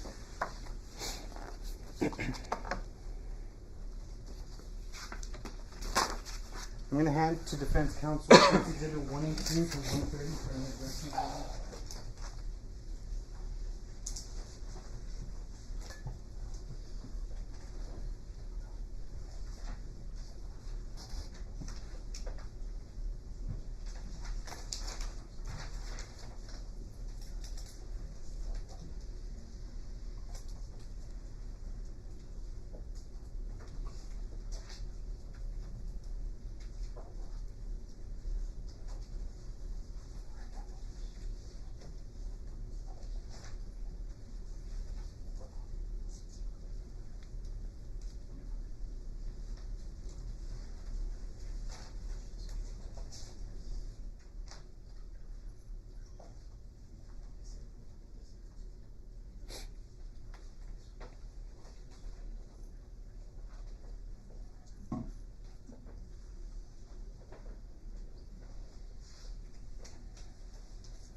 No objections to 118 through 130. And State wishes to admit State's Exhibits 118 to 130 at this Yes. time. State's Exhibits 118 through 130 will be admitted as evidence at this time for the jury's consideration. And may I publish to the jury, Your Honor? You may. And quick disclaimer to the audience and media present that some of these may be graphic, so just a forewarning.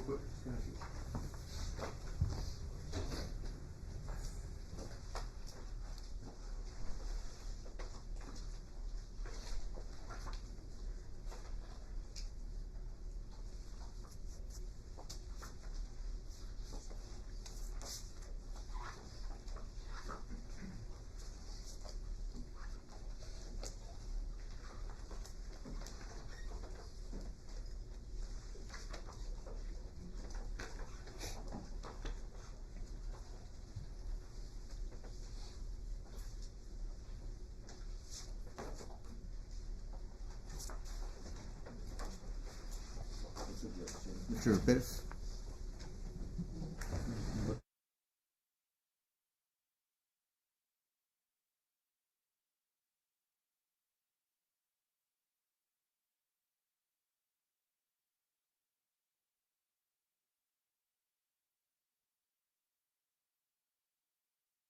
Yes, you may proceed.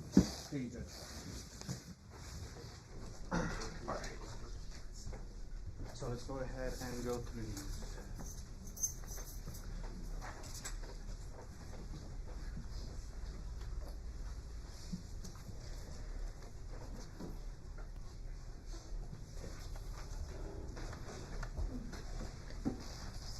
Now I'm showing you, it's been marked as State's Exhibit 118. You just testified that you had recognized this photo. Yes, sir. Okay. You testified a little earlier that you went out to the scene and you encountered Trooper Randy Garcia already securing the scene and the body under the overpass. Is this Yes. the way you, when you first got Yes. there, the body appeared? Yes, sir. There's a ranger, Randy Garcia. Okay.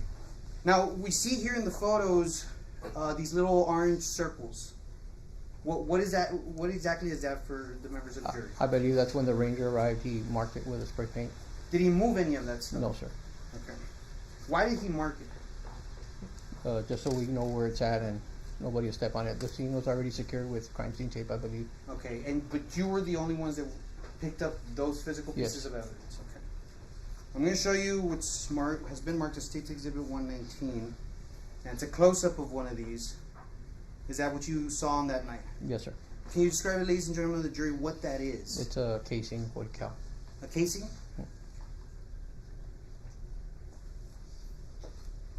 Showing you what's been marked as State's Exhibit 120. Is that the same thing? Yes, sir. That's I believe, a bullet fragment. Oh, no, it's a casing. Yes, I can see it. Yeah, it's hard to see, but do you see it there? Yeah, I can see it now. Sorry, bearings are off. Okay. I'm going to show you what's been marked as State's Exhibit 122. Let me go in order. What's been marked as State's Exhibit 121. Okay. Is that also how you encountered the body? Yes, sir. Now, if you remember off the top of your head, how many casings were around the body? I believe there were 3. Okay. Did you recover all 3 of these casings? Yes, sir.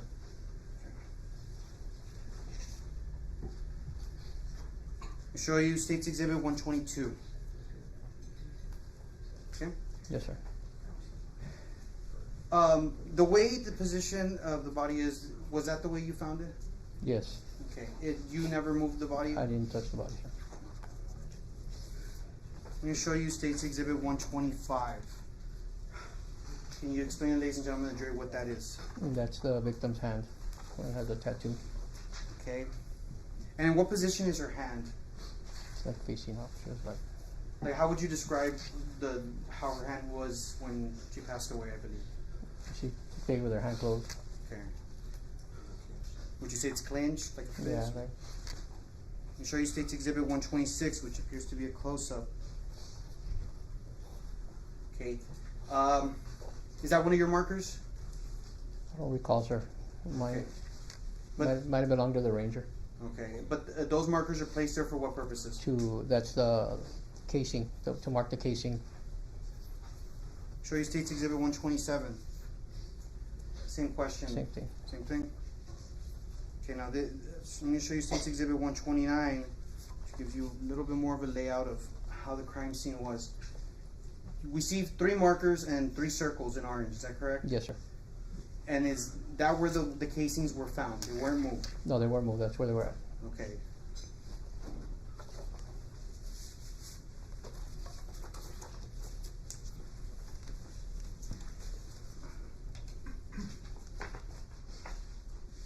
Permission to publish the other 2 at the bench conference. Yes, sir.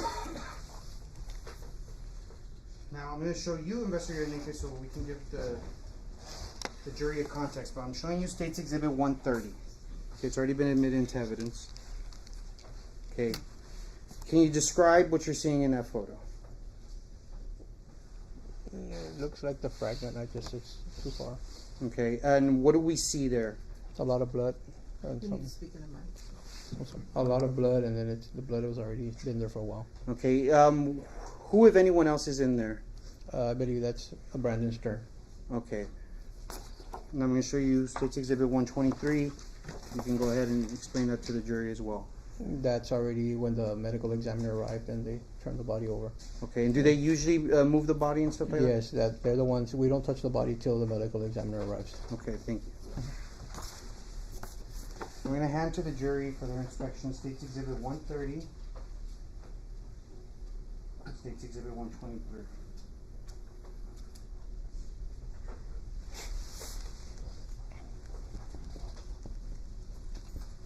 Mr. Nenque, moving on, is that the only crime scene that you went to? I went to the last one, or Janelle's crime scene. Okay, let's back up. Do you remember Claudine Webb? Yes. Okay. Did you go to that crime scene? Not to the crime scene. Where did you go in that case? I was sent to the hospital. Okay, why were you sent to the hospital? To take photographs and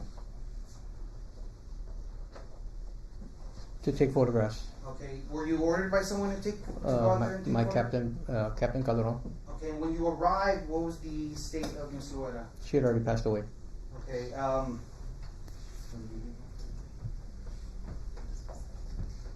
may I approach, Your Honor? I'm going to show you what I'm marking as State's Exhibits 131, 132, and 133.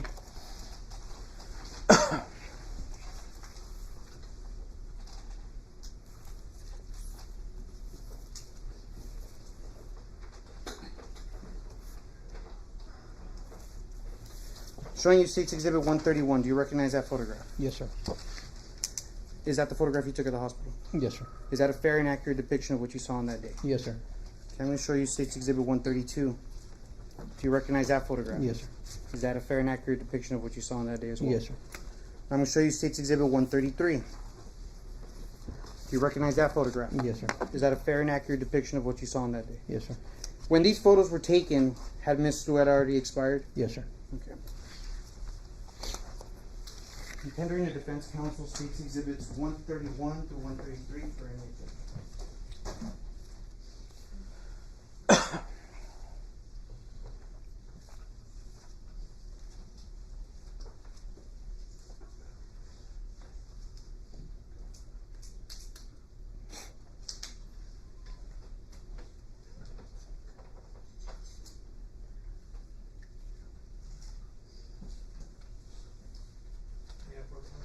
Now we approach.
State's Exhibit 131 and 132.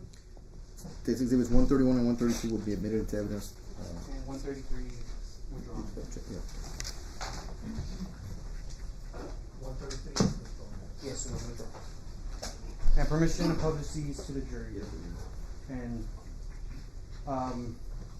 same announcement as before, Your Honor. Are these fine to publish on the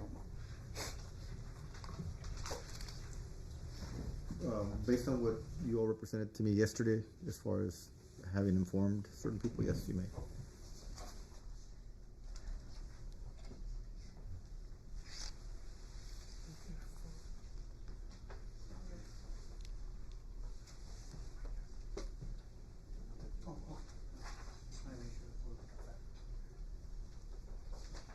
Okay, Investigator Nenque.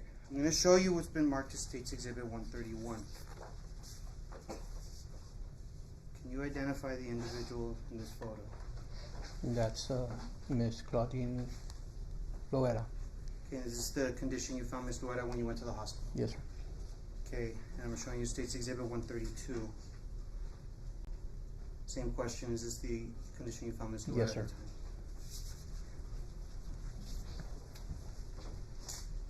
Now from the hospital, so let me backtrack. On that, what was that day, if you remember? Can I look at my notes? Would it help you refresh your memory to Yes. take a look at your notes? Go ahead.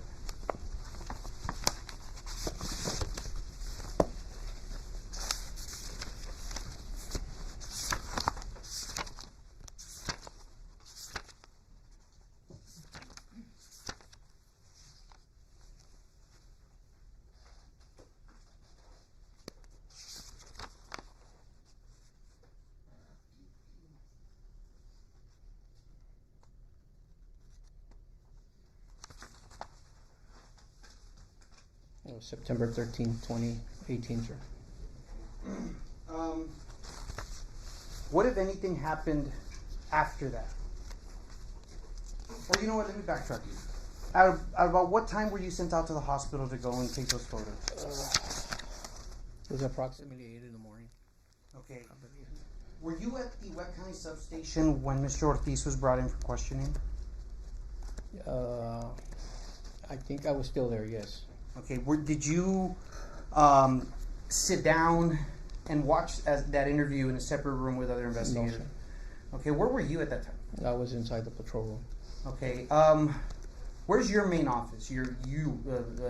Investigator Nenque. Where do you usually office out of? My office is on Highway 59. Okay, and is that the substation that we're Yes, talking sir. about? Okay. And what else is the evidence room in that same substation? Yes, sir. Okay. At about this point, how long had you been up? Stay.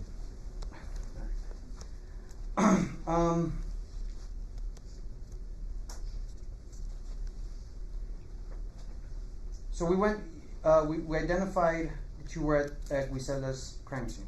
Yes, sir. Okay. Is that the only crime scene in which you recovered evidence? I assisted also in the case number 1470. Okay, and 1470 is which case number? I believe it's the one with Ms. Erica Peña and the search warrant. Okay, and when you talk about the search warrant, where was the search warrant executed at? I believe it was, can I look at my notes? Will it help refresh your memory? Yes, sir. Go ahead.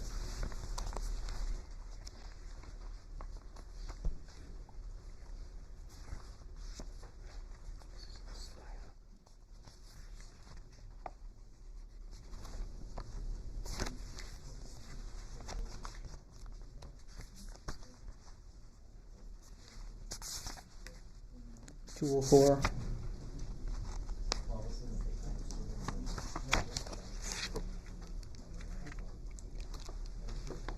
.204 Burr Oak. Okay, and whose house did that belong to? Mr. David Ortiz. Now, at that location, what was your role and duties? Crime scene, recovery of evidence, photographs with Investigator Huerta. Okay, at that time, what, if any, physical evidence did you recover? We recovered some firearms, ammunition. I think we recovered some trash from the trash cans.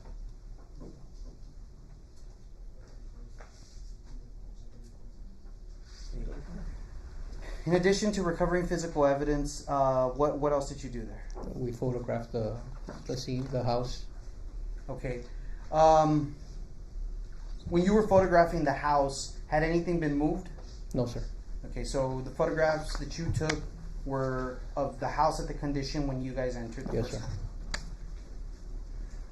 Now I'm gonna permission to approach, Your Honor. Yes, sir.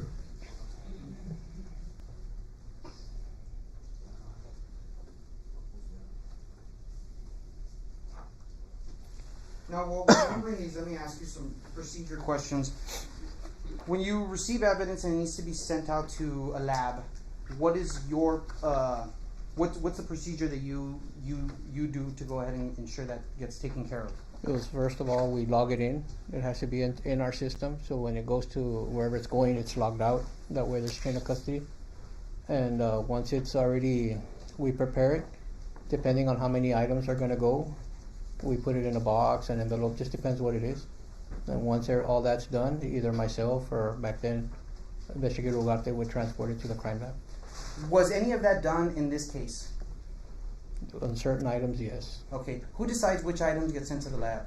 Whoever's the lead investigator. Okay, so you don't decide which ones go sent. The lead investigator tells us what they want us to send. Okay, and then you're the one in charge of actually taking that evidence, securing it, and sending it out to whichever lab Yes, it corresponds to. Mm-hmm. Okay. When that evidence is then sent back, who recovers that? Whoever, because usually it'll be like, we'll go take something to the lab and they'll tell us we have this evidence there, and then we bring it back. And we, is it usually you? Either me or Ugarte back then, and right now it's me or Sergeant Castillo. Okay. Once it's brought back, where does it go? It gets logged back into the system and put back where it goes. Okay, now, Deputy Castillo testified yesterday that there's a secure system there. Can you describe that system to ladies and gentlemen of the jury? Our system is we have the evidence room has a keypad, and only myself and Sergeant Castillo have the code. We go in and we put it back, depending what in this case, since it's a major case, it's separate and it's all put together in boxes by case number. Okay, let's talk about those case numbers. In this case, how many case numbers were there? 1405, 1453, 1464, 1465, 1475, sir. Okay, and why was it divided into 5 cases? Because each was a different incident, a different crime scene. Okay, and so the evidence is based on the where it's recovered. Yes, sir. Okay, and all that is kept separate from one another. Yes, it's since in this case it was the same case, like all together, but they're separate by case number. Okay, and who's in charge of that? Me. Okay. May I approach, Your Honor? Yes. Now we talked that you went to the house on Burrow. Yes, sir. Okay, I'm going to show you a series of photographs showing you what's been marked as State's Exhibits 134, 135, 136, 137, 138, 139, 140, 141, 142, 143, and 144. Okay, I'm going to ask you individually, but in State's Exhibit 134, do you recognize that photo? Yes, sir. Is that a fair and accurate depiction of the photo that was taken that day? Yes, sir. Okay, go ahead and same question for State's Exhibit 135. Is that a fair and accurate depiction of what you saw on that day? Yes, sir. State's Exhibit 136. Is that a fair and accurate depiction of what you saw on that day? Yes, sir. State's Exhibit 137. Is that a fair and accurate depiction of what you saw on that day? Yes, sir. State's Exhibit 138. Is that a fair and accurate depiction of what you saw on that day as well? Yes, sir. Okay. State's Exhibit 139. Same question. Is that a fair and accurate depiction of what you saw on that day? Yes, sir. State's Exhibit 140. Fair and accurate depiction of what you saw on that day? Yes, sir. Okay. State's Exhibit 141. Is that a fair and accurate depiction of what you saw on that day? Yes, sir.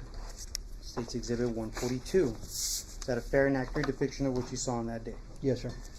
And State's Exhibit 143 and 144. Is fair and accurate depiction of what you saw on that day in both of those photographs? Yes, sir. Hand those back to me. I'm going to hand over to defense counsel for any objections. State's Exhibits 134 to 144.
134 and 135, and we'll reserve State's Exhibits 136. Okay. Well, State's Exhibit 134 and 135, first of all, will be admitted into evidence. Thank you, Judge. And then State's Exhibits 136 and 144 through 144 will reserve to bring in through another witness. Permission to publish State's Exhibits 134 and 135. Granted.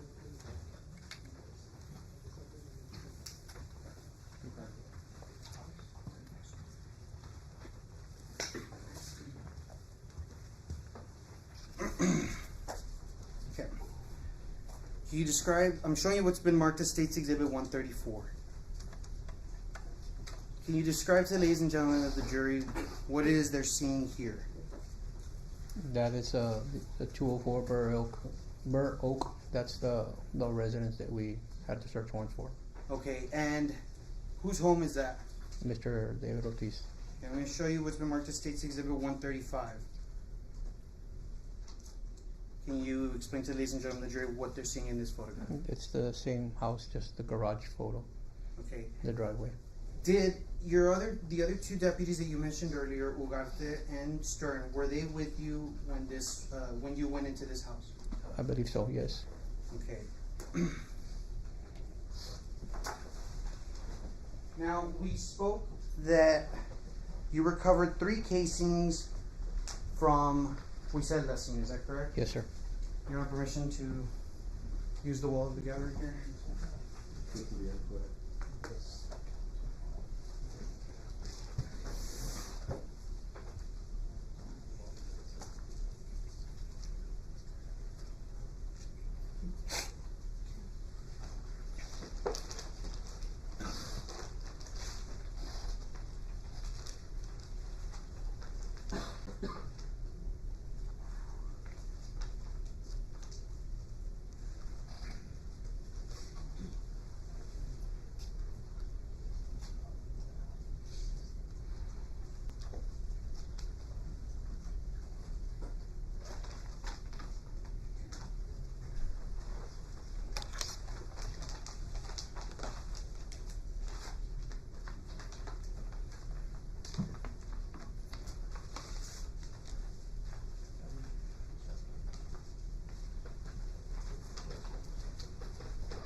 I'm going to show you 4 packages, but 3 of these are marked as State's Exhibits 52, 53, and 54. But they came in this package.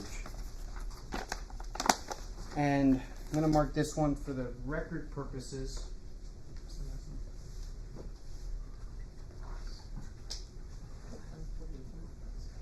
I'm going to mark this as State's Exhibit 145.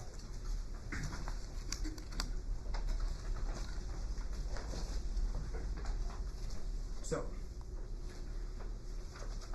State's Exhibit 145, do you recognize that? Yes, sir. That's a return from DPS.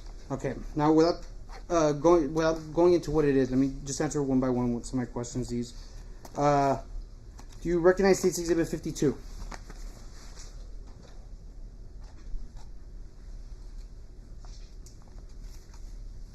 Yes, sir. Okay. Do you recognize State's Exhibit 53? Yes, sir. Do you recognize State's Exhibit 54? Yes, sir. Okay. Now, if you want to hand those back to me. We're talking about State's Exhibit 145. Now you can go ahead and explain to me what it is that we're seeing on State's Exhibit 145. This is the envelope that DPS returns it when we send it off to the lab. Okay, and is this one of your envelopes? I don't think so, because it would have one of these tags on it. Okay, Yeah. and so that's from DPS. It's from DPS, and it has the logo on it. Okay, and you had explained to us earlier that they send that back to you. They send it back. When we go drop off something, they'll say that they have evidence to return, and they give it back to us. Okay, and then these 3 items were within that bag And these items and this are your packaging. This is ours, yes. Okay. Now, let me show you State's Exhibit 52. How do you recognize that item? The tag right here, it says what it is. Okay, and you had testified earlier that you had recovered 3 casings from the scene in Griselda, right? Yes, sir. Is that information reflected on that package?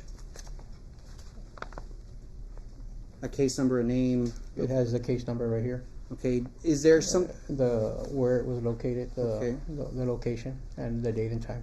Now, is there an identifying mark that you yourself put on that package to show that it was yours? Right here where we sealed it. Okay. Right, in this case, Ugarte sealed it. Okay, and you recognize that how? The JM, those are his initials right there. Okay. Now, I'm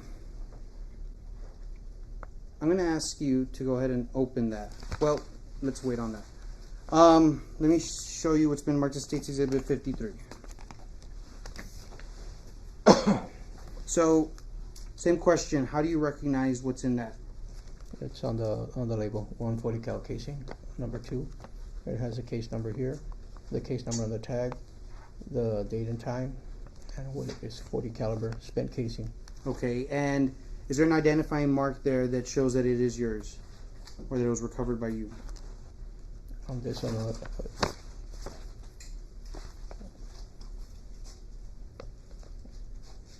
right here is where my name's where I checked it in. Okay, and that's in what again? On the evidence tag when I logged it in. Okay. I'm the ticketing officer and I'm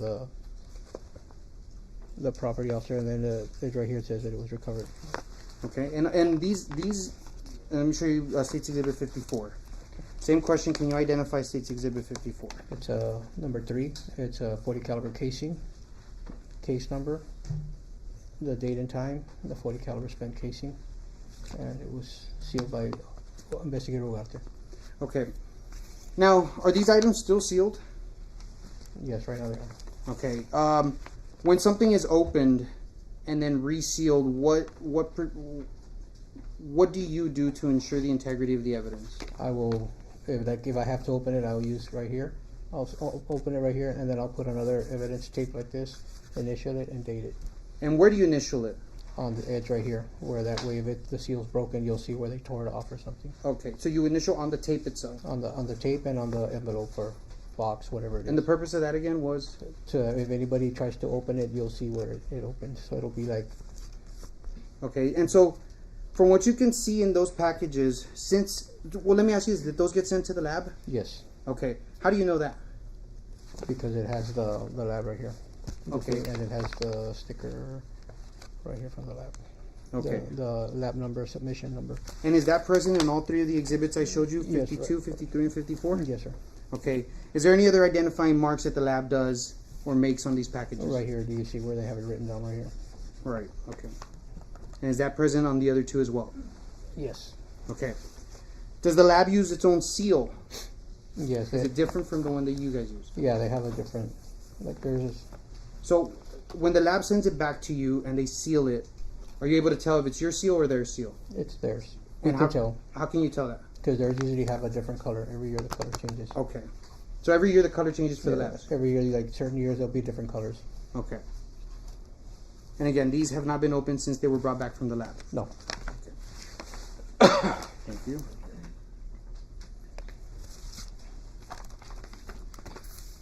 Your Honor, at this time, State wishes to admit State's Exhibit 145, which is simply the packaging in which DPS sent back State's Exhibits 51, 52, 53, and 54.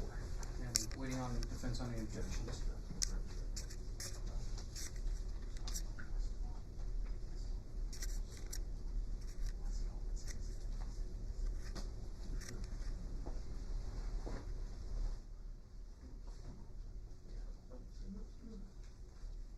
We would ask that that they be open and he identify what is in there. The package itself is not the Right now, there's nothing relevant that's been shown. No relevance. Your Honor, completely relevant as they are legal, and as his testimony just showed, the integrity of these has been maintained. Opening it within with the integrity thereof, we've already established the last chain of custody, the last link of chain of custody. Mr. Nenque is the first link in that chain of custody, and we ask that these be admitted. As a matter of fact, he's actually the last link as well for Mr. Castillo. He had testified what's in my private jet. Prize right now. We don't know what's inside. He totally did, Your Honor. So I got casings. Right. I understand he said what he hasn't said. He hasn't looked at here and said, okay, that's what's in there. Objection overruled at this time. State Exhibits 52, 53, 54, and 145 will be admitted in text. Thank you, Judge. Permission to publish these items to the jury. Yes.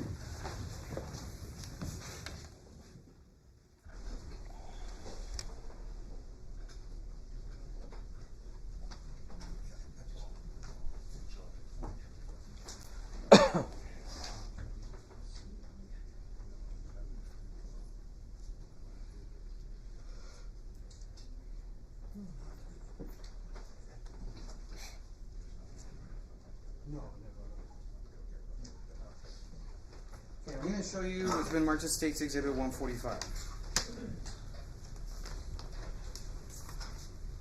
Let me see that. That's better. Now I'm showing you on State's Exhibit 145, there's a green label there that we're seeing that starts with the letters LAR. Is that the Webb County tag? No, sir. Whose tag does that belong to? That belongs to the DPS crime lab. Okay. This number right here, is that the Webb County number? No, that belongs to DPS. Okay. Now we talked about how they have seals that are different than yours. Is that correct? Yes, sir. Is this the Webb County Sheriff's seal? That would be ours. Yes, sir. Okay. And you had explained that you sign over the tape and over a piece of this in case it's torn, you can see. You'll see where they tore it. Okay.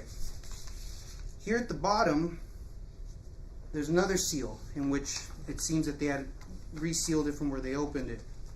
Is that your seal? No, that's the DPS. Okay.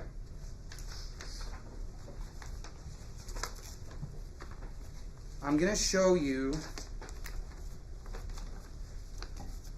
State's Exhibit 52. And we had already talked about earlier that this is one of the casings that you had recovered, okay? Yes, sir. Now, we've already established that this hasn't been opened, correct? No, sir. Okay. It still has the sheriff's seal? Yes, sir. It's still in place? It hasn't been torn? Yes, sir. Okay. Here, there's a signature with a marking here. Okay. Whose is that, if you can recognize it? I don't recognize it, sir. Okay, so we'll go back here. Again, the evidence tape here, that's on one of the sheriffs, right? No, that has to be somebody from the crime lab. We spoke about a label. Is this the label that you were talking about? Yes, sir. Is this the barcode that you had explained gets printed out automatically through the computer system? Yes, sir. Is that barcode unique to each one of these labels? Yes, and then they have a different tag on the top. Okay. Included in this tag, what other information, identifying information for this case is there? And if you need me to zoom in, I can. I know it's been blurred a bit. It has the tag number. It has our case number. So the tag number. The description, one casing. Case number. And right there I wrote in the time, the number one, the time it was recovered. Then it has the officer that's logging it in. That would be me. And then it has the agency barcode that says Webb County on it. And this information up here?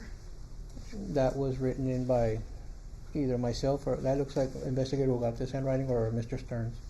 Okay. And down here it looks like there's Investigator Stern. So okay, so Investigator Stern was present and helped you recover these items as well. Yes, sir.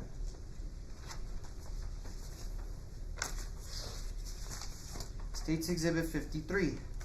Same series of questions. Identifying marks on this one? The case number, the property, the tag number, the .40 caliber casing, the time it was recovered, checked in by me, and then all the other information, the barcode.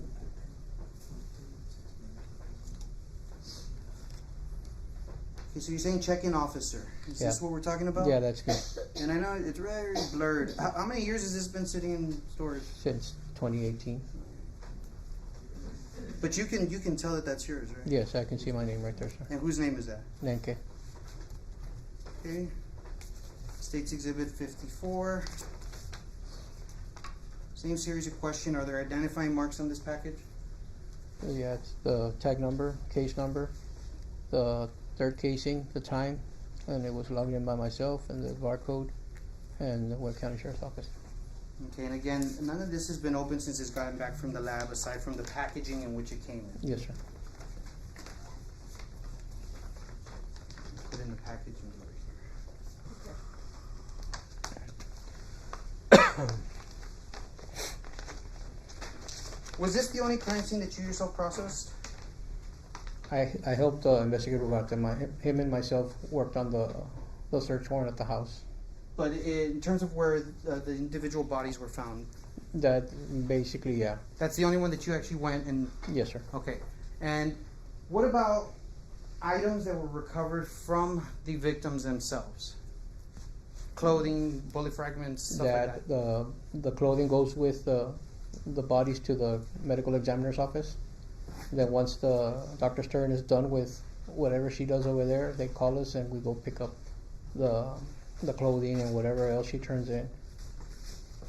Okay, is there some sort of receipt or documentation that shows that somebody recovered that evidence? We usually sign a form there, and they'll take out everything to make sure like everything's there. Okay, and was that done in this case? Yeah, it's done in all cases.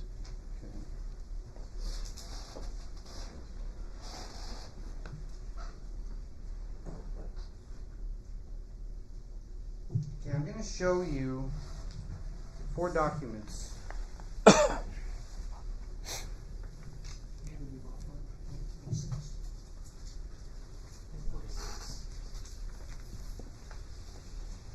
Investigator Nenque, I'm going to mark this one as State's Exhibit.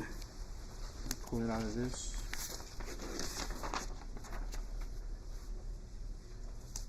$146.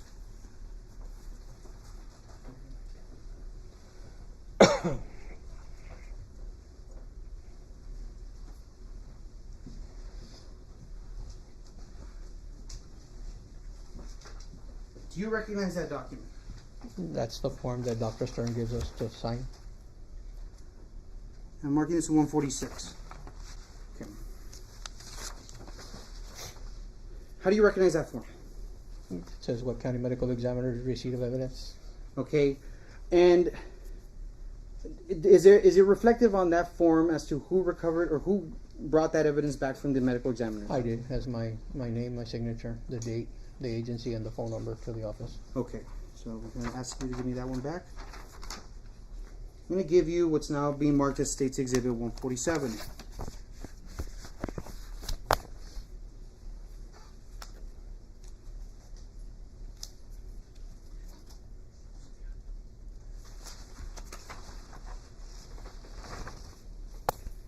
Same question. Do you recognize that document? Yes, sir. And how do you recognize that one? Same thing. Webb County Medical Examiner receipt of evidence. Okay, and on there, is there anything identifying who recovered that evidence? My name's right there, sir. I recovered it, the date and time, and same information. Did you sign both of these forms, 146 and 147? Yes, sir. And you recognize your signature in both? Yes, sir. Okay, you want to hand me back 147? I'm going to show you what's been marked as State's Exhibit 148.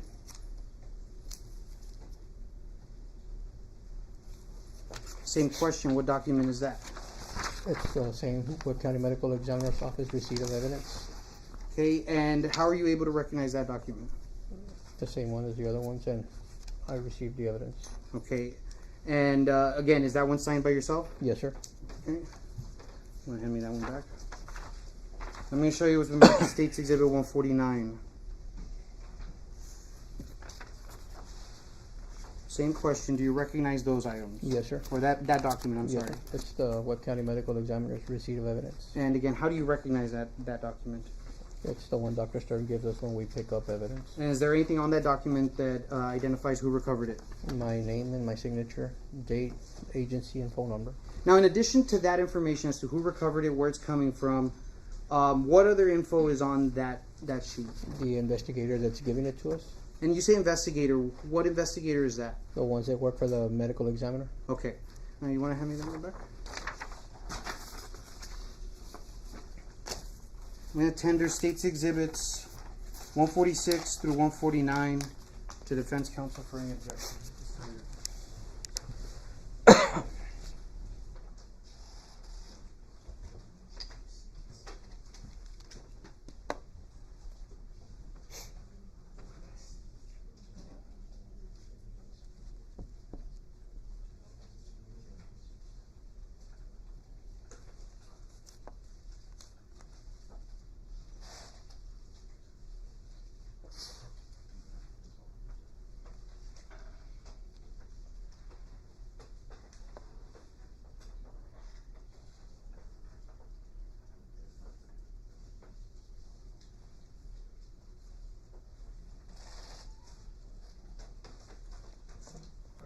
To 146, 147, 148, 149, Your Honor, is that it's hearsay.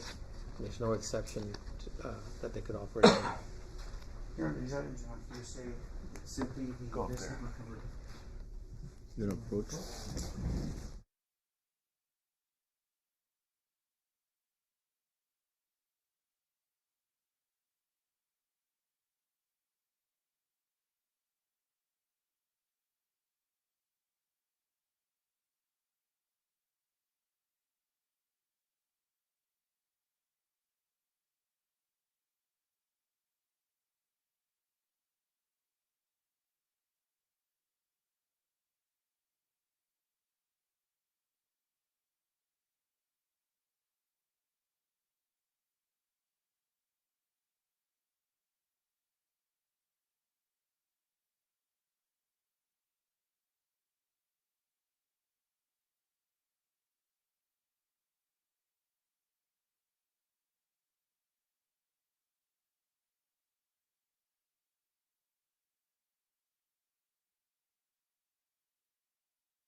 Janelle, I'm going to ask you a few other questions. These forms that I just showed you, 146, 147, 148, and 149, where are the originals kept of that?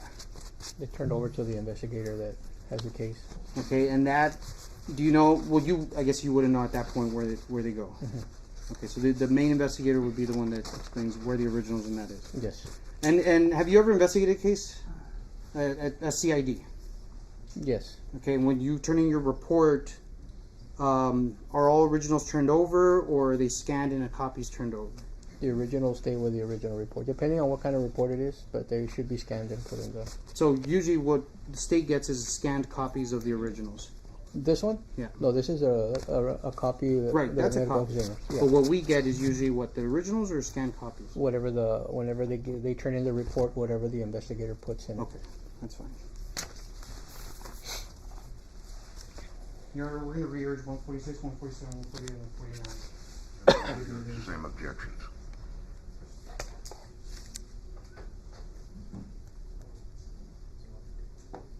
You establish where the original are one and available. What there was. That's the objection.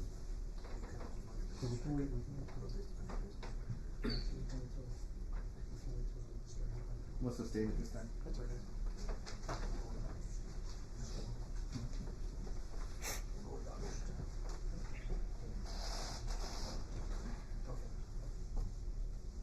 If you remember, did you recover any evidence from the medical examiner's office? The victim's clothing,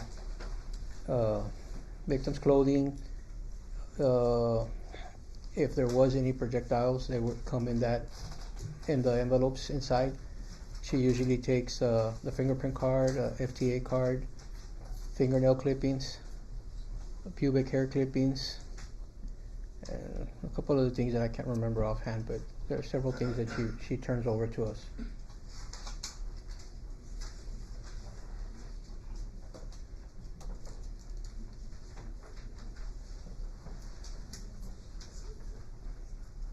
Did you recover any projectiles from these bodies? From where, sir? From the ME's office, did you recover any I projectiles? believe so. Okay. And those weren't recovered at the scene, right? No, the medical examiner turned them over to us. Okay. Now, in addition to what you recovered at Griselda scene and the stuff that was recovered from the medical examiner's office, what, if anything else, of physical evidence did you yourself recover and put away into evidence? I remember there being some fragments. Some fragments? Bullet fragments. Okay. Did you ever recover anything related to an automobile? Not off. Can I look at my notes? Sure, it will refresh your memory there.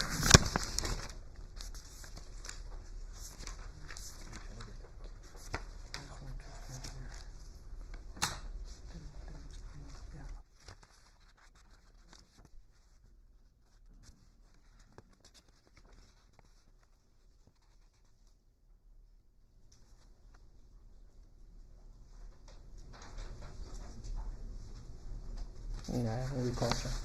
Okay. Were you ever given a key to a truck? That was, yes. Okay. That was, but that was another case number. Okay, why was there another case number on it? Because that one was with Erica Peña and the search warrant case number. Okay, what did you do with that key? I locked it in a filing cabinet in my office. Okay, do you remember who gave you that key? Captain Calderon. Okay, were you able to match that key to a vehicle? Yes, Which vehicle was that? vehicle.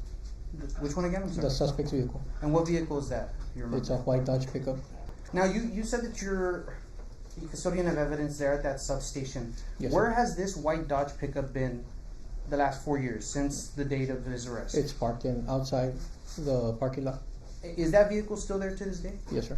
Okay, has it been moved? No, sir. Has it been moved for evidence purposes? No, sir. Okay. Were tire impressions taken of this? I believe so. Okay. Did you ever take anything off of that vehicle? The left rear tire. Okay. You yourself pulled the left rear tire? No, the tire man from the Webb County's Road and Bridge. He was present. Were you present when this Yes, was sir. done? Okay. Have you seen that tire? Yes, sir. Okay. Permission to approach, Your Honor? Bench or To wheel out? yes.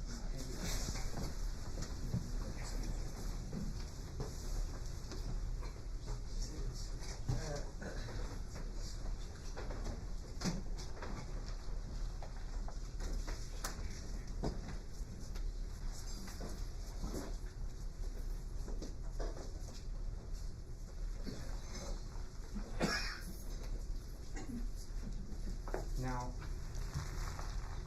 it's going to be a little hard here. I'm showing you what's been marked as State's Exhibit 64. Okay, and I guess I'm going to bring it close to you because I usually ask you to step down, but I'm not going to do that today. Can you see from there? Yeah, I can see it. Yeah, look, this thing's heavy. Alright. Do you recognize this item? Yes, sir. How do you recognize this item? That's the tire I removed from the truck. Okay, is there a tag or any identifying information on it? I tagged it right there. You tagged it right here. Okay, and is that, like you said, is this the tire that came off of that white Dodge that's been in your possession this entire time? State wishes to admit into evidence at this time State's Exhibit 64. Any objections from the defense? I can hear you. Say that. Wishes to admit State's Exhibit 64. Sorry, I'm out of order. Yeah, that's fine. State's Exhibit 64 at this time. Well, Judge, we still have, we're still objecting on the legality of the seizure of this truck. So our objection is that at this time, until they establish that the truck was legally seized, which is not coming to trial yet, that it's not admissible at this point, Your Honor. I believe the court's already made a ruling on that. Well, yes, your objections noted. Court's ruling stand at this time. The State's Exhibit number 64. You said 64, right? Yes, is admitted into evidence. Your objections are noted.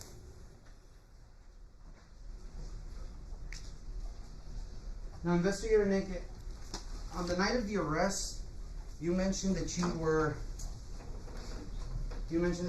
at the substation. Okay, did you participate in any way in the search of the vehicle? No, sir. Okay, were you present during the search of the vehicle? No, sir. Okay, did you participate in the search at any time after that? No, sir.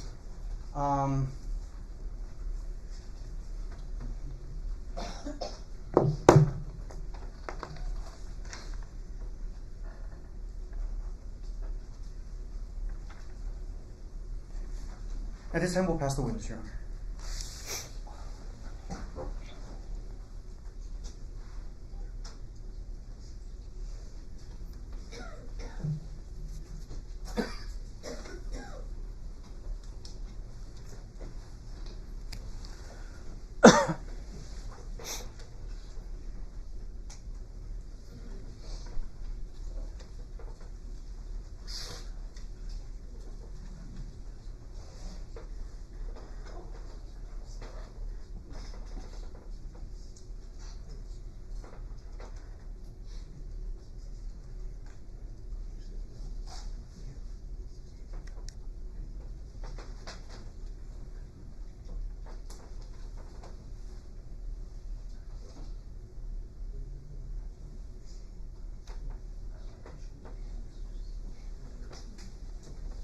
Questions, Your Honor?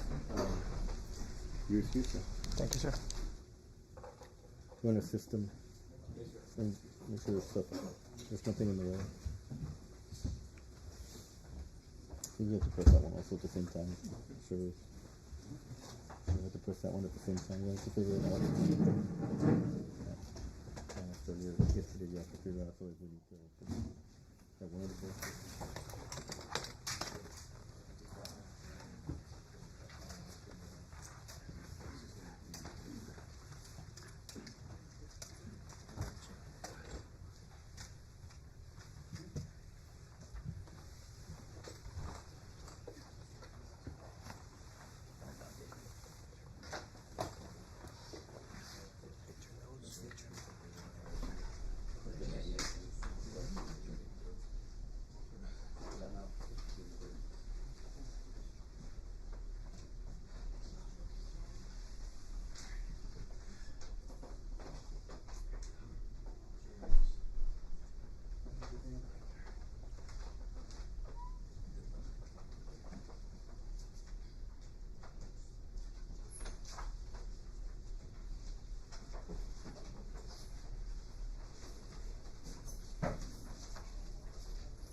These were the ones that I put up. Okay.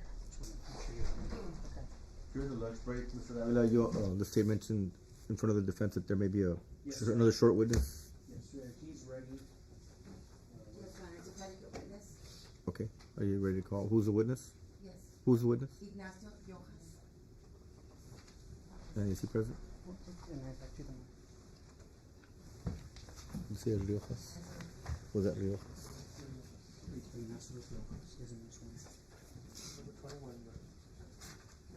Has not been sworn, right? Good afternoon, sir. Yes, sir. Do you solemnly swear the testimony you're going to give during this trial will be the truth, the whole truth, and nothing but the truth, so help you God? Yes, sir.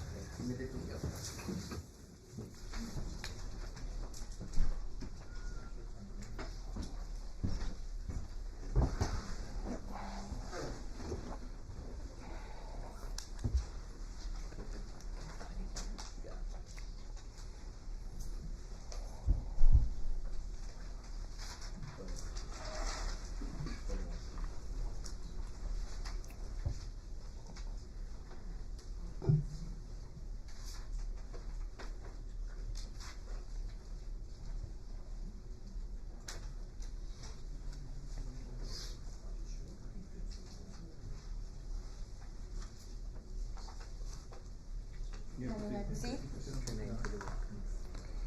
Good afternoon, Mr. Riojas. My name is Maricela Jackman, for the record. Good Would afternoon. you please state your full name? My name is Ignacio Riojas Jr. And Mr. Riojas, how are you employed?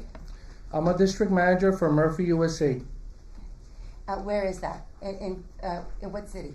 Laredo, Texas, and part of the lower Rio Grande Valley. Okay, and how many Murphy's stores do you manage?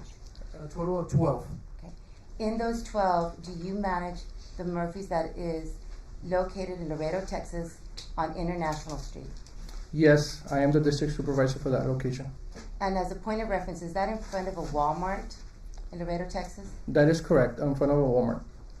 What is do you have an identifier for that store? Yes, it's store number 8718.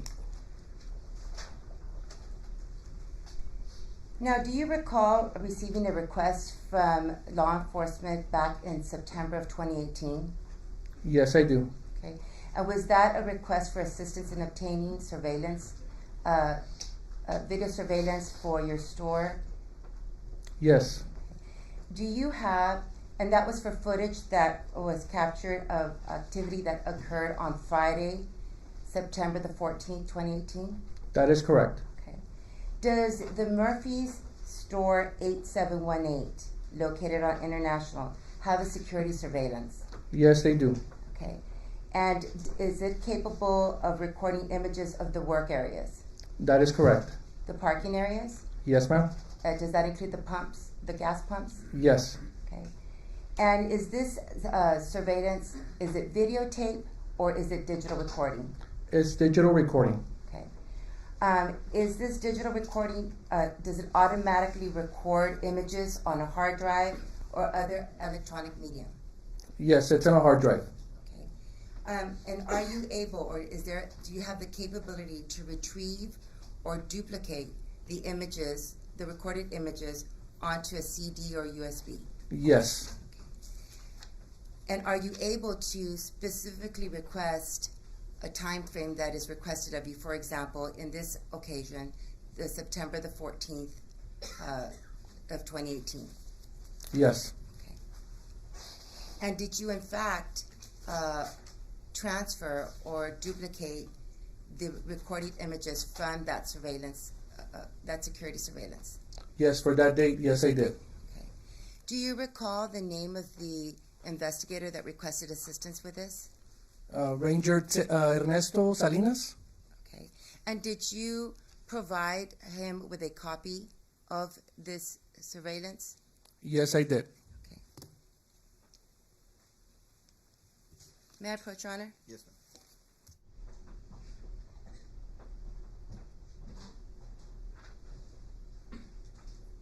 Mr. Rojas, I'm giving you what is marked as States Exhibit 150. Do you recognize that? Yes, I do. And what is it? It's a USB. And have you observed the images on that USB? Yes, I have. And how is it that you know that this is the USB that you observed? It has our store number, once I was able to see it, I could see my store, everything from the store, from the inside to the outside. So now, when did you observe the images that are stored in this exact USB? I viewed it when Mr. Ernesto Salinas asked me to download the information on the USB. He asked for a particular time frame, and I did, and I just ensured that everything that he requested, it was actually downloaded on the USB. Okay. Now, for clarification purposes, is this the exact USB that you provided to E.J. Salinas? Yes. Okay. And did you provide any identifiers on this USB so that we would make sure that it is the actual USB that you observed? Yes, my initials. Okay. Is it a true and correct and accurate representation of the images from your surveillance camera? Yes, ma'am. I now tender States Exhibit 150 for inspection and offer into evidence.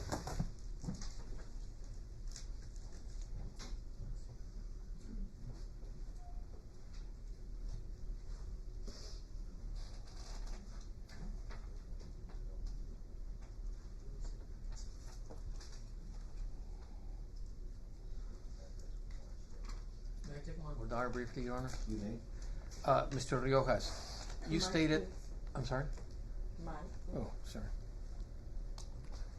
Mr. Riojas, you stated that you were requested by Ranger Salinas back in September of 18 to, I guess, download this from your digital hard drive onto this USB?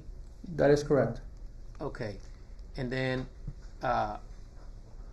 back in September of 2018, you viewed this USB to make sure that it accurately reflected what it intends to reflect. You know what I'm saying? Yes, I do, sir. Yes. Okay. Have you viewed it since? Yes, I have. Okay. And when did you last view it? I viewed it this morning. Okay. So that's why the 11/30/22 is here? That is correct. And you viewed it in its entirety? Correct, sir. And it still accurately depicts that? Yes, sir. No objection, Your Honor, to 150. So State's Exhibit 150 was offered, will be admitted into evidence at this time.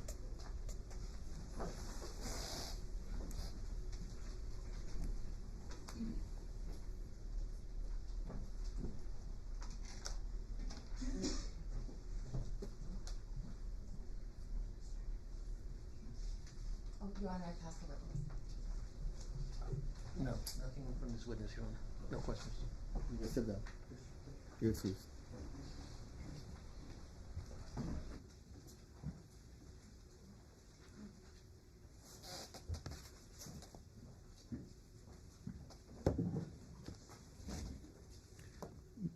Let me ask the attorneys briefly a question. Can you approach just the length of the, or I can answer from here. What's the length of the next? Your Honor, we're gonna go back and continue with Captain Calderon. And of course, Calderon is through, we're back on the confession. I understand, but how long? There's a new CD, right? We're going to disc 2. And how long is that, more or less? Disc 2. How long is disc 2? It's going to probably be about an hour and 20 minutes as well. But Yeah. I'm just going to give the jury an afternoon break then. Before that, that's what I was asking. That's why I was asking. It's almost 4 o'clock, so we'll take about a 10 to 15-minute break, and again we'll try to work till about 5:30, 5:45 again. So I'll just remind you not to discuss the facts of the case. Thank you. All right, for the jury.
406 District Court is back in session.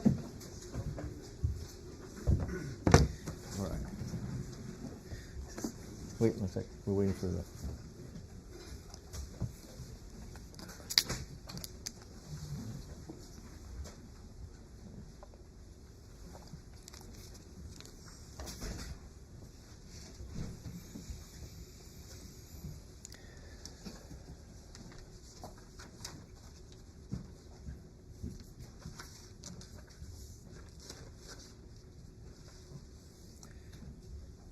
Somebody else stepping up, or is it prosecution side? They're both out. Well, I think he's getting. Oh, okay.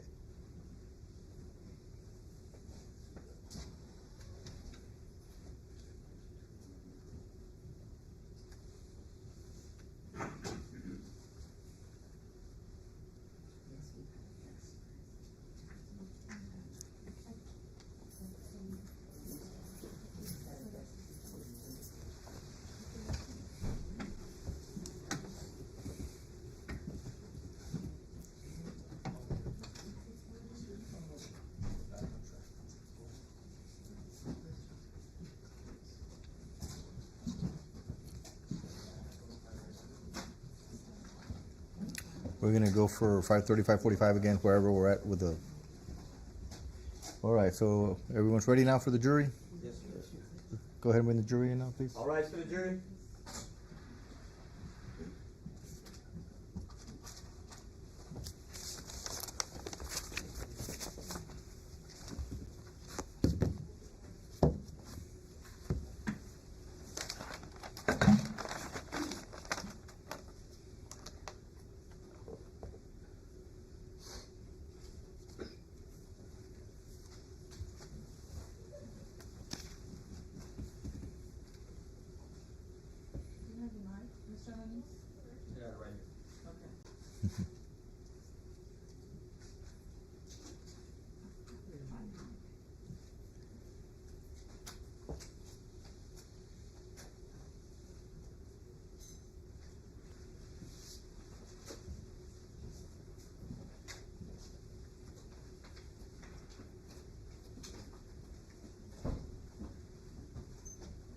That's the transfer.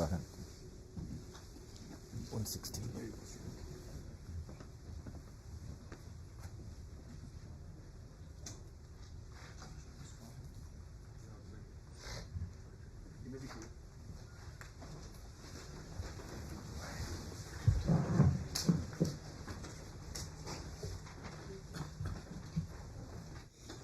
You may proceed, sir.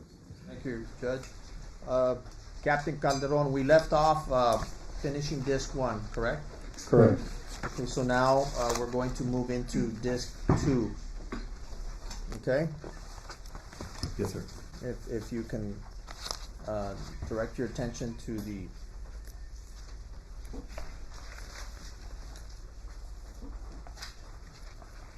the transcript of disc 2.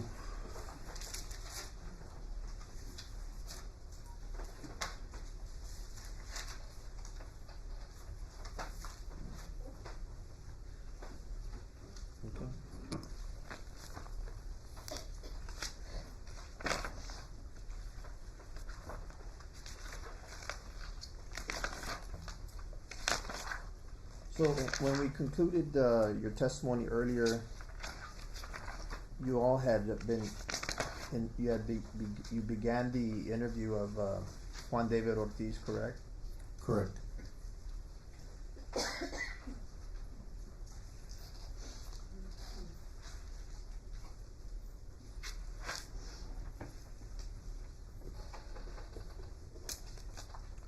You were asking him about Erica, correct?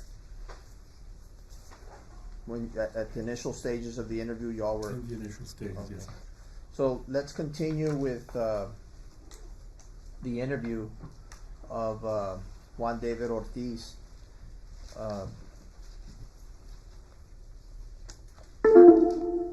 And what you were asking him, if you could walk us through. If you can walk us through what topics or information were you talking to Mr. Ortiz about? On disc 1? On disc 2. We're now on disc 2. On disc 2. On disc 2, we asked if he knew the victims' names. We talked about some of the actions of earlier that day, and he still claimed not to know the people or what happened earlier that day. Well, you had already fully interviewed Erica, correct? Correct. She had already provided you all the details as to where he picked her up. Yes. Where they went to buy drugs. Yes. Where they went to buy beer. Correct. Where they went to his house. Yes. What they did at his house. Yes. What happened at the stripes near his house. That's correct. Yes. The allegation of him pulling out the gun. Yes. You confronted him with all of that. Yes. What were his responses to that information that you shared with him or confronted him with? He claimed that he didn't know what we were talking about. That he didn't know Erica. So you say he said, I don't know what you're talking about. How many times did he say that? At least on disc 2, more or less. I don't recall, but it was several times. Okay.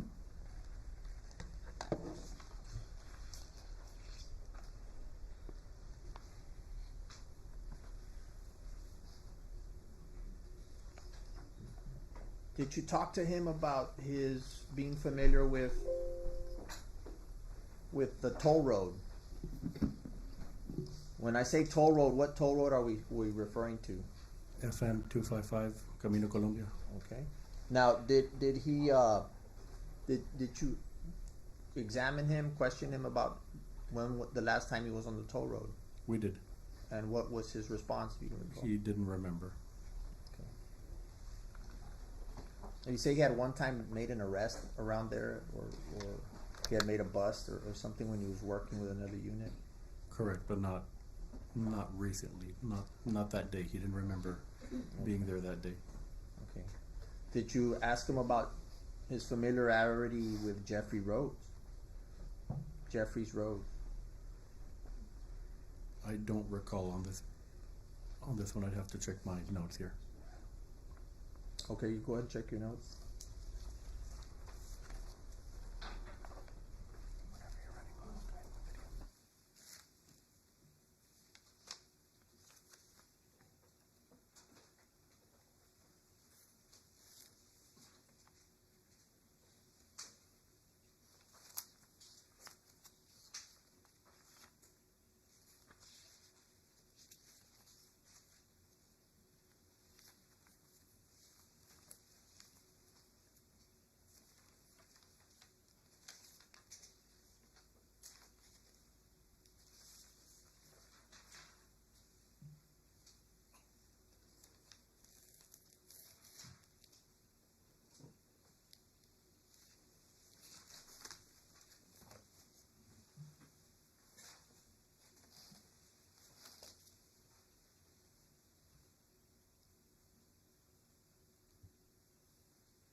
Did you bring up the topic about his service weapon?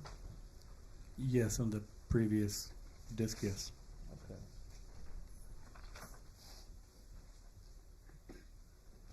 What else do you talk to him about on disc 2? We talk about Melissa and Claudine. Okay, and what does he tell you about Melissa or Claudine? Initially, that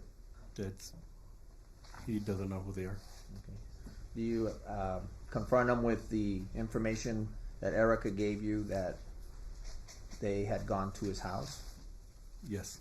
And what does he say about that? He denied it initially. Do you confront him with that he bought drugs for Erica? That they went for a cruise in his truck? We talk about that eventually, yes. And he denied it also initially. He denied it also. In fact, I think you alluded to it earlier. The only Erica he knows what is from when. He said that the only Erica he knew was from a Gladys Porter High School or Gladys Porter School from his hometown. Which was where? By Brownsville, or I believe. Brownsville, Texas. Yes, sir. So up until this, in disc 2, he continues to deny any knowledge of Erica. Correct. He denies knowing or any knowledge of Melissa. Correct. He denies any knowledge of Claudine. Correct. And I found here.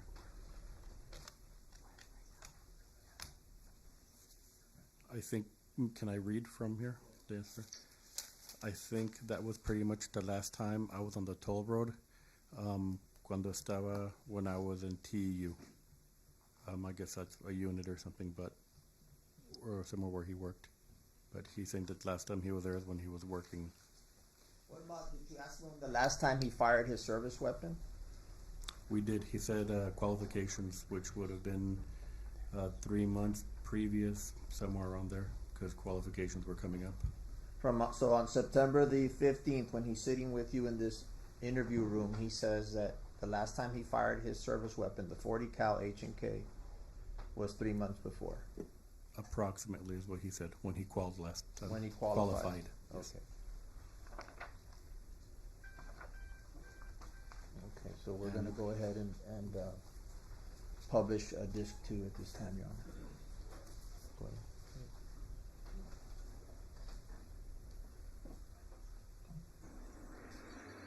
Ranger and sir.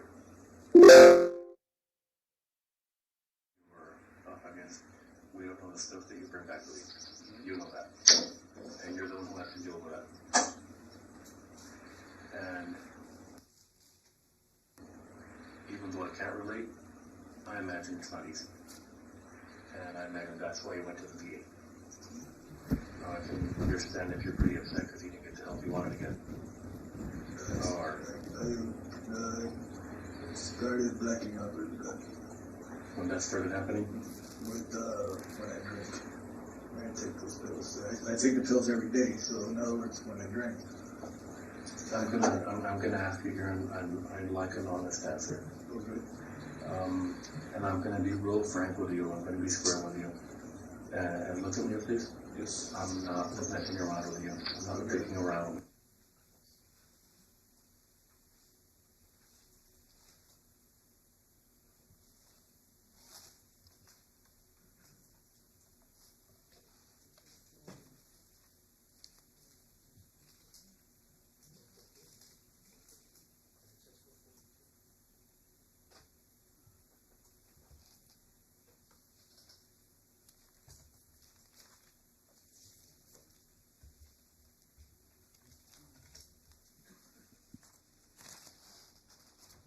The exhibits were 104 through 115. We played 104, I believe, before lunch break, right?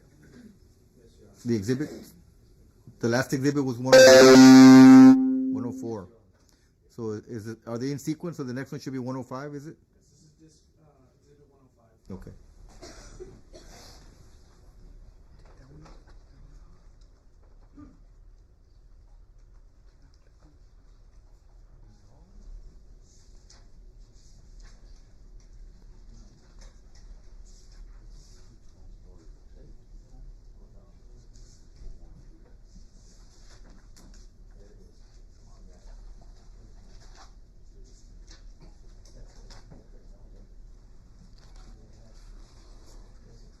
Here in Arkansas, I have no idea I can tell you details. That's not a problem. And I bought 3 tall boys there. Okay. So as far as buying beer in Arkansas, I have no idea that's all about. I can tell you details of the beer that was bought earlier. You didn't get down. Okay. Yeah, you sent someone to get the beer for you. Okay. Wow. The person actually dropped one of the beers when they left the store on the way out. Dropped it, picked it up. Damn. Yeah. Wow. Mm-hmm. Okay. We know that you don't like people smoking in your truck. Is that true? I don't like people smoking in my truck. So I mean, What I'm trying to tell you is, I want to know what happened today about that. You keep telling me we should know something, and we already know. You know why you're here. You know why you're here. We'll get to that. Before we get to that, what happened with that young lady earlier? I have no idea what young lady you're talking about. You know, you don't remember Erica? I have no idea what you're talking about. You have no idea who Erica is. The only Erica I know is Erica Castro, and she's from high school. What high school? Gladys Porter High School. The only Erica I know. That's from Brownsville? So you're from Brownsville? Yeah. Oh, wow. That was my first news station in Brownsville. Yeah, I was there for 8 years. Oh, man. Wow. This Erica's not from Brownsville. From Laredo. Oh.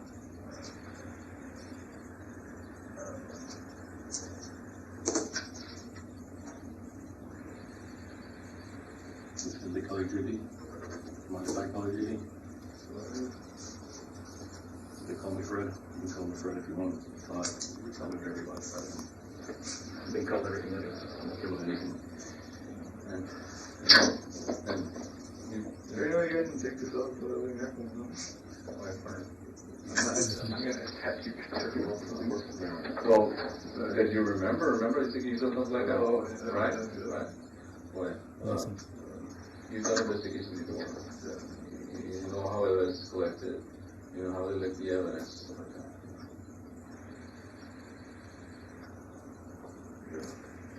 So when you say that you all know already.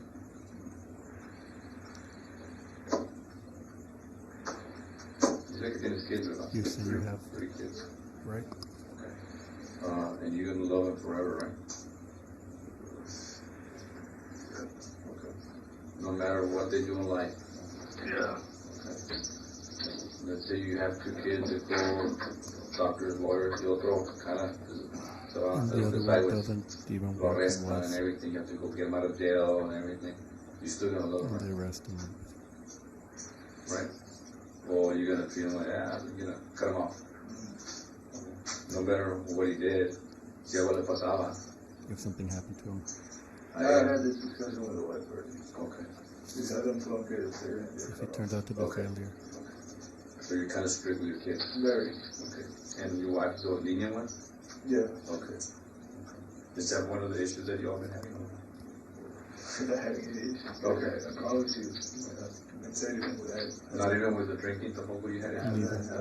So she was cool with you drinking and everything? She was not cool with me drinking and driving, blacking out. Okay. And she would tell me that I was risking too much at work if I don't think to leave a If you get stopped for So that was the only argument with drinking. She said, "Dude, you're fucking drinking, you're driving, you black out."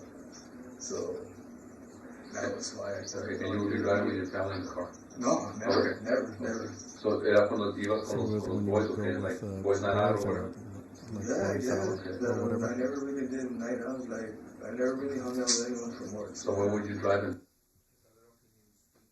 Louder so that the translations can come out. Yes. Okay, please. Later, cuando iba para el rancho, y en el rancho me ponía pedísimo. By yourself? And at the ranch I would get really drunk. My wife hated me. And you would go there by yourself? Pretty much. Okay. Porque it's out in the middle of nowhere. It's about a mile north of Wellhausen Road. Because it's. Pues quien quiera andar ahí con el And then who wants to be there with you. So no, I never drank with my kids in the car. Okay. Never. Okay. So one of your kids sale mal. Turns out to be rotten.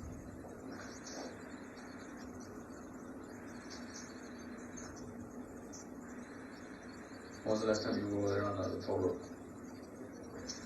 Toll road? It's been a while. I've been on the toll road since probably when I was in the target enforcement unit. I got fucking dog out. I was on the toll road.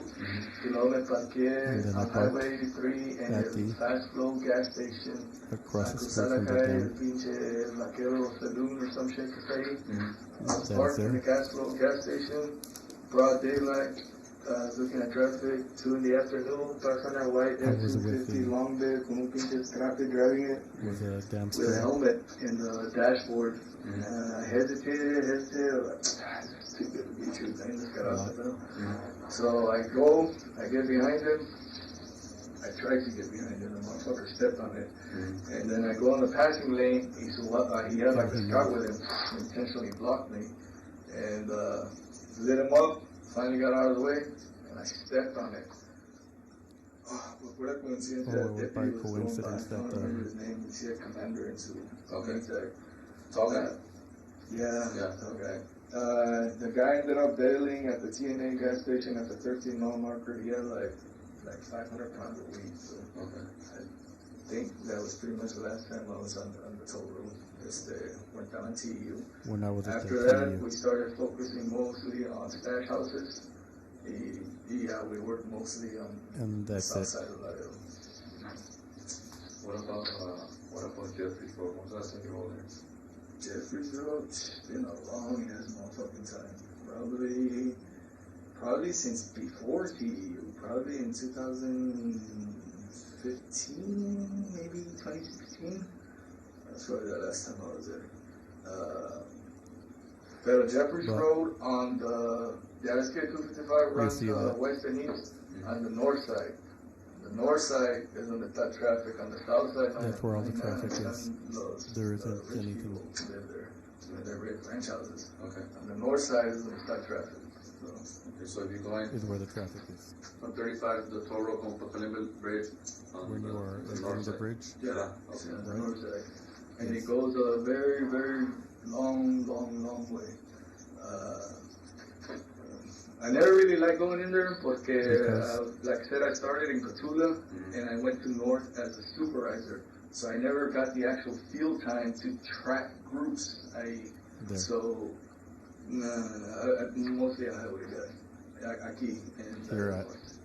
En Cotula tienes los ranchos con nadie. I do know the ranches very well. So they're already pretty much lost. Yeah, pretty much. Okay. Yeah, as a supervisor, you don't get much field time, unfortunately. How many guys did you supervise? I had like a crew of 14.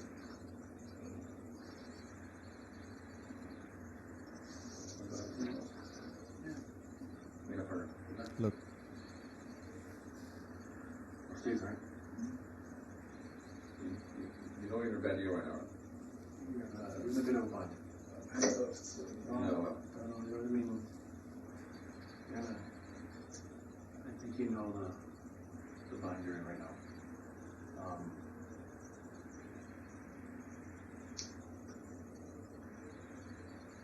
And I think what happened earlier today with that person, that's not all that happened.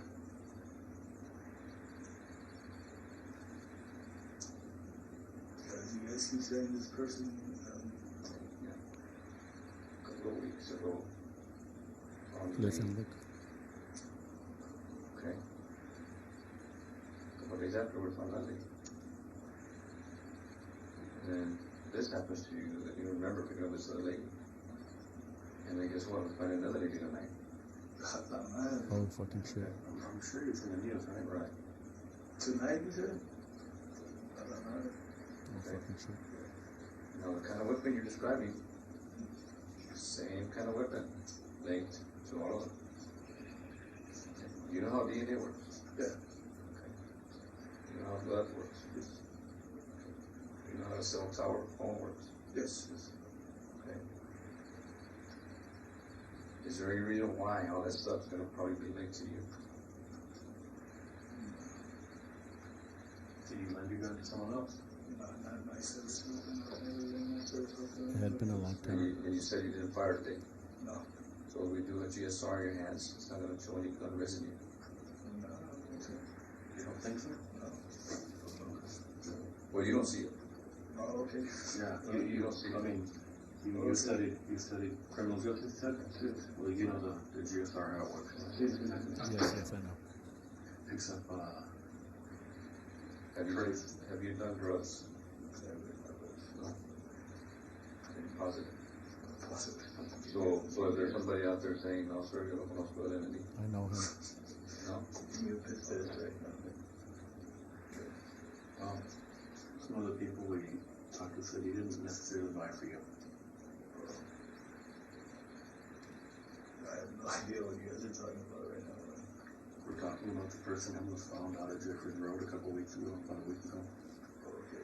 No, talking about that. I saw it on the news. Saw it on the news. Yeah. And the other one. We're talking about the one after that. The news didn't really release much on that one. And the one tonight. That, I don't know jack shit about right now. You guys are freaking me out with that one. And on top of that, there's the one that got away.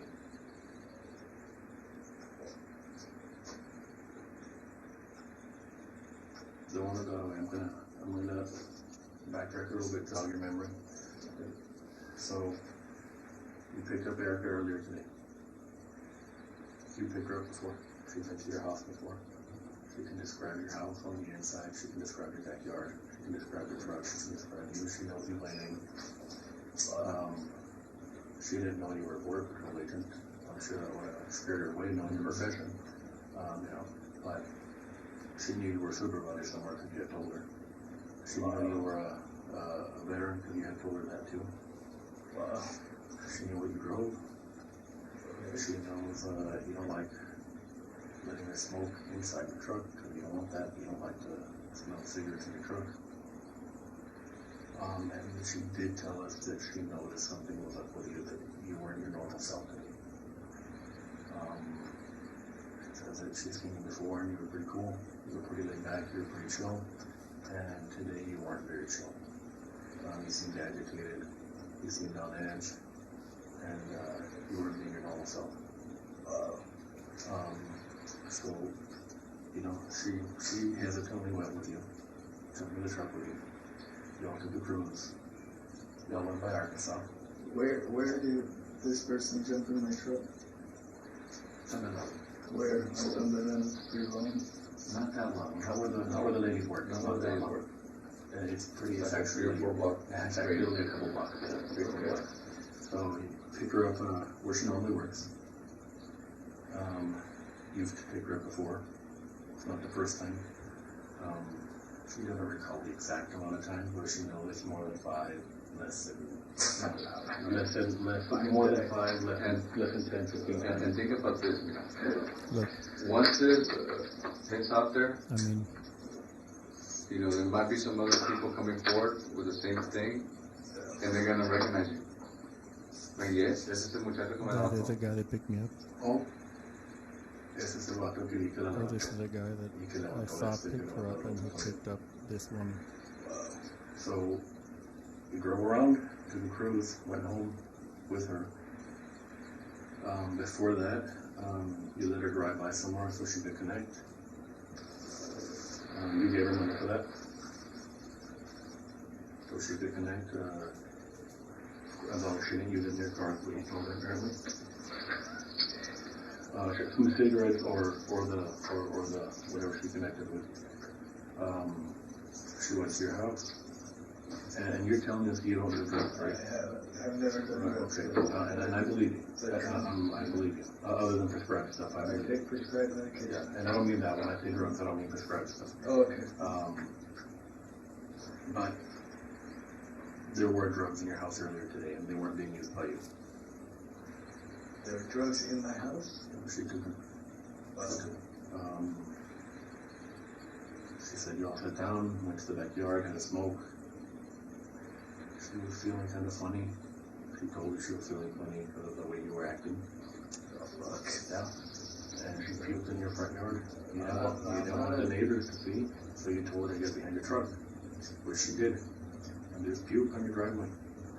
Oh, so you guys have been to my truck, to my house? Not in your house. Not in your house. Not inside. Not inside. Well, you got my keys, so just open the door. We'll get there. We'll get there. You had the keys with you when you were in the back of the truck? The guy has them. Okay. We'll get there. Don't worry. There's no point in kicking doors open or throwing pot shots or anything in the house. Oh, we throw pop shots in your house. You told me, man. I don't know PP, but we don't do right, stuff like that. Yeah.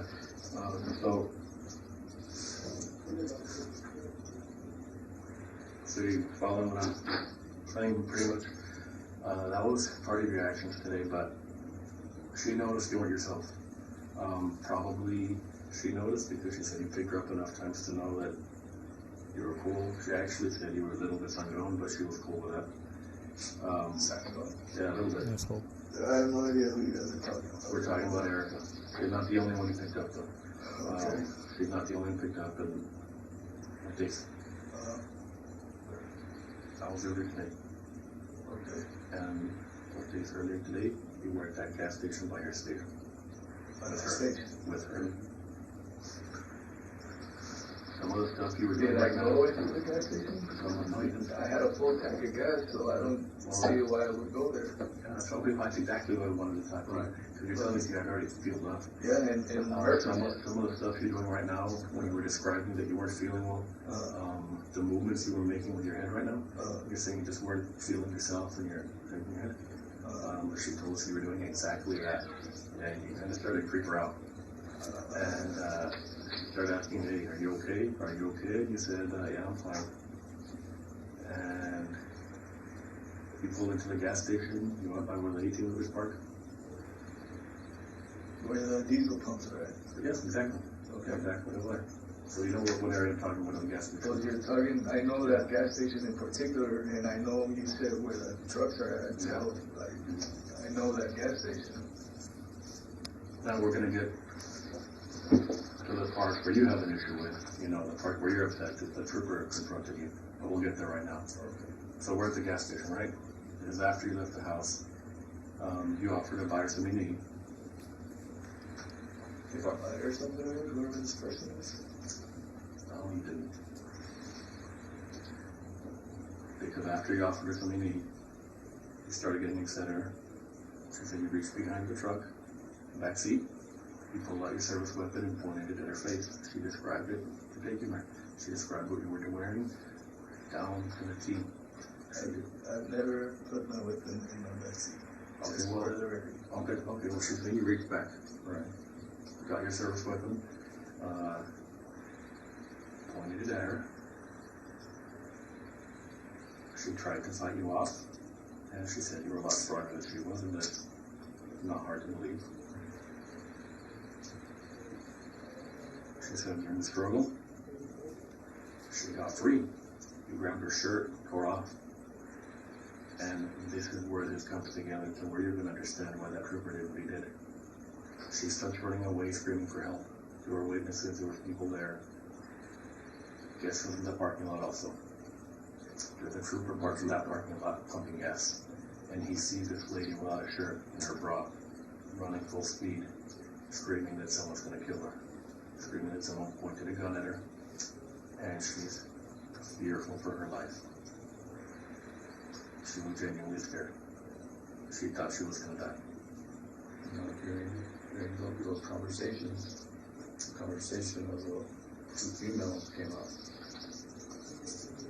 What two females? Two females that we found. Oh. Okay. And I think that's where you get kind of edgy. Conversation with who? Erica.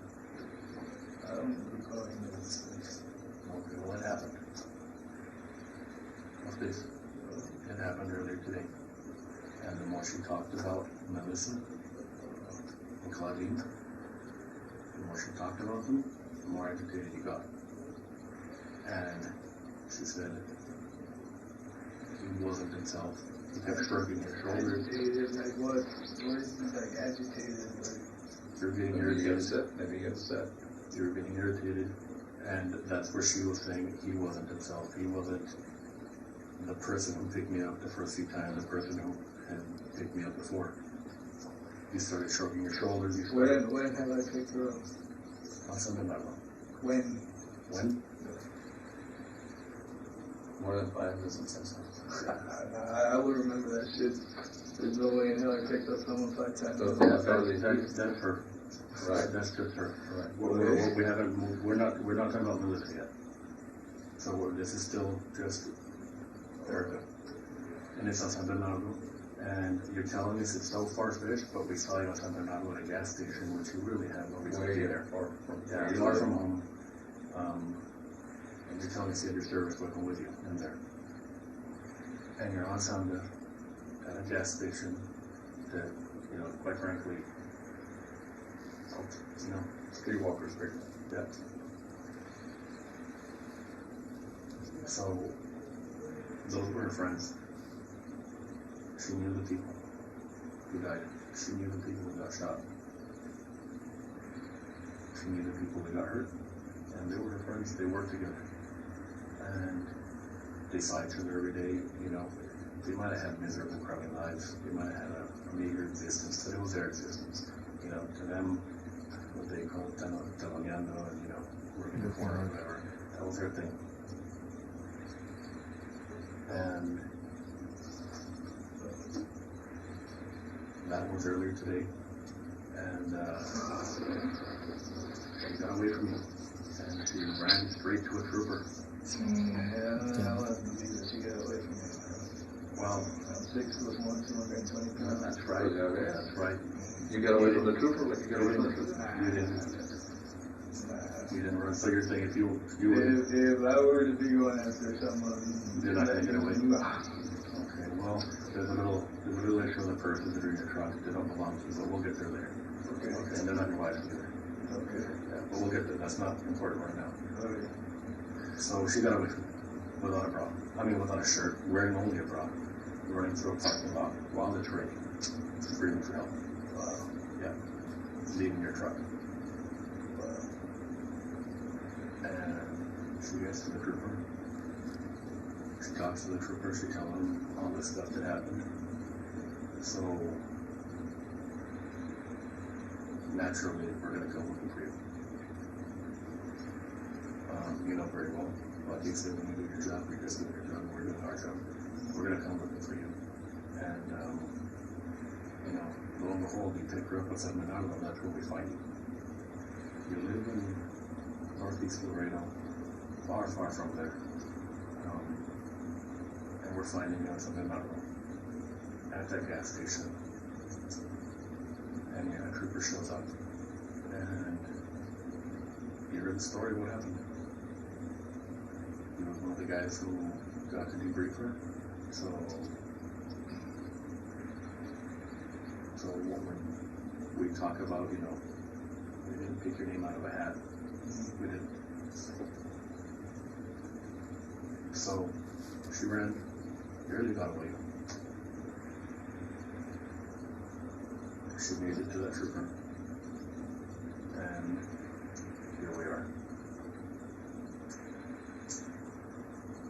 Now a trooper finds you, wants to talk to you about that. Naturally, he has a weapon, he has to protect himself, and we were told you were armed, and you're confirming that, right? Not when I went to the restaurant. No, we don't know that. You had a weapon. I mean, how are we going to know that you had a weapon in the car? Just like she described. We're not. We don't know. We don't know you. Like you say, you know me. We don't know you. I don't know you. The trooper didn't know you. And you ran. So after the description we get of what you did, you take off running, and you're telling us we know where you work. We didn't. I didn't. I didn't know where you worked. We were looking for you because what happened. I didn't know where you worked. I didn't know you were. And it's not too hard to believe because after you left there, we thought you'd go home, but you didn't go home. You went back to San Bernardo. I think you were going to try and pick someone else up, but we don't know that. We'll get to it later. But to connect why the trooper did what he did, he had no way of knowing if you were armed or not. And you did have a weapon in the car. And it is a .40 caliber Smith & Wesson service HK work patrolution. It's yours, and it was in the truck, or in the truck. You're telling us. So, Erica was running through a parking lot away from your truck in her bra, screaming, "Please help me! Please help me! He's gonna kill me!" And it got there because she started bringing up Melissa and Claudine, and those are her, you know, for lack of a better word, they're her coworkers. They didn't have to get along. They didn't physically work together. They didn't tag team or anything. They were fighting the unit together, but they're still co-workers. And they saw each other every day. And they see who gets in the car and who, they see who gets picked up by who. And, you know, I didn't know your last name was Ortiz. You're telling me that. They know you as David. I didn't know you're JD. I don't. So when we were telling you we don't know, I'm not messing with you. We're not trying to be funny. We're not trying to be, you know, we're not trying to be coy with you. We were asking seriously, what's your full name? What's this? We don't want to give you a hard time. But so we do have I have no idea. I have no idea on that. And we're going to get there. Right. Because here's my thing. And these, like, here's what I gotta beef with it. So, if someone knew we were looking for you, and they didn't tell us, we have an issue with that. Right. Because we're looking for you, and someone's trying to call you to ask you what's up, I got a major issue with that, you should too. Right. And not only that, if you were in my position, I'm sure you want to know why. But we'll talk to that agent and ask them why, and we'll figure that out. We'll talk to them and ask them what their deal is.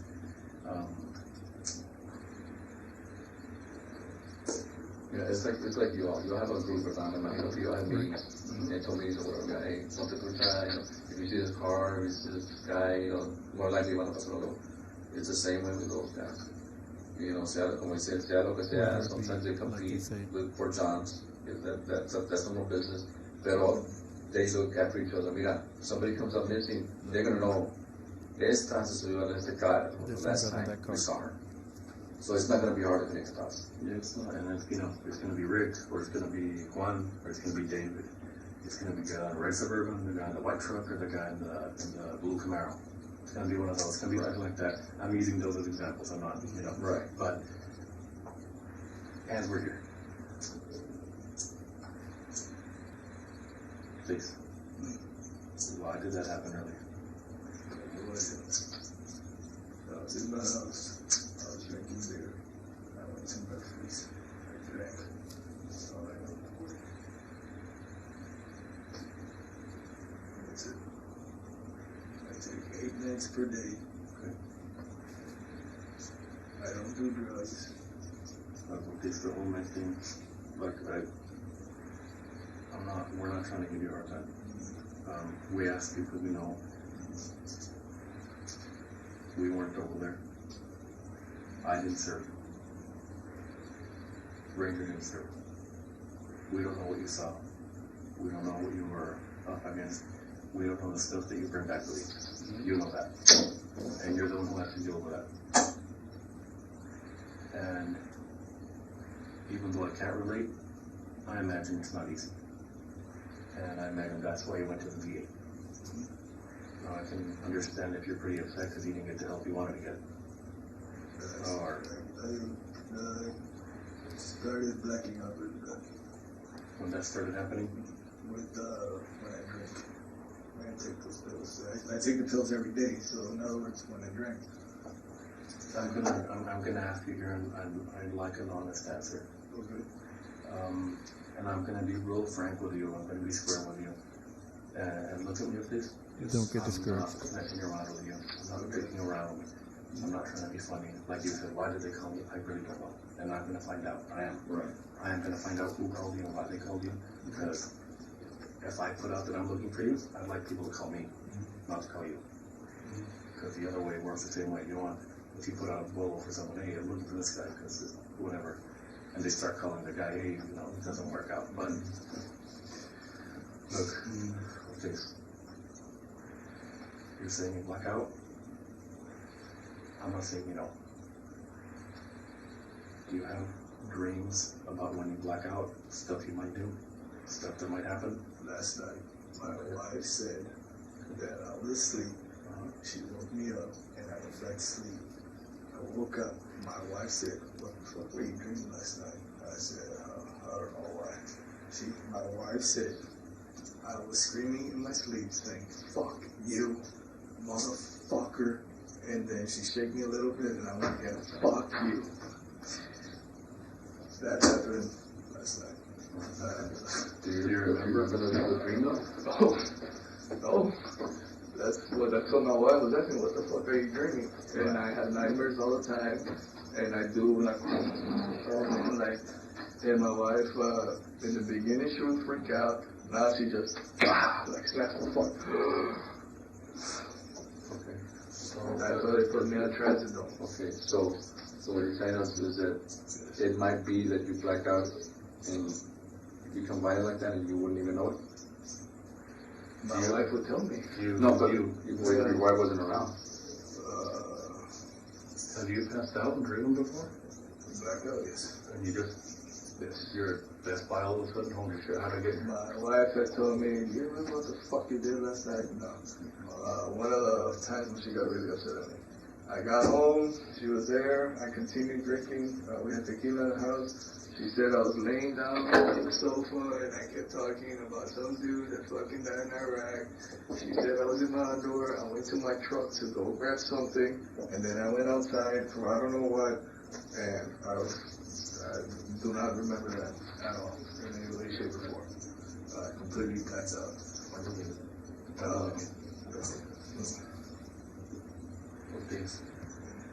You're a good guy, dude.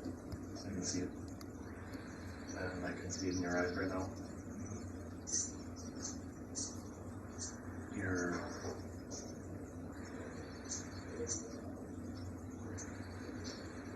I'm not gonna sit here and tell you that you did what you did on purpose.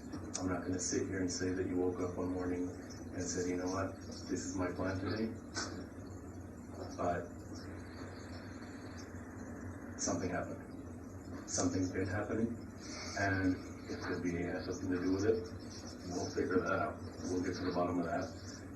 But something's been happening, and it's not been agreeable with you. And other people are suffering for it. Other people have suffered for it.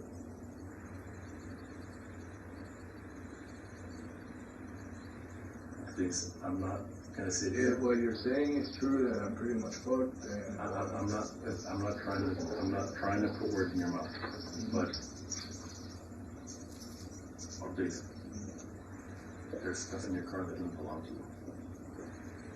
My first aid kits. No, women's purses there. There's women's purses in your truck, please. There's blood on your boots. There's blood on your boots. I'm fucking hot. I got blood on my boots. Last time I shot a hog was the last time I seen it. I'm not talking about hogs. Okay, but sir, that would be the only reason there'd be blood on my boots. Well, there is blood on your boots. And there's not going to be animal. Yep.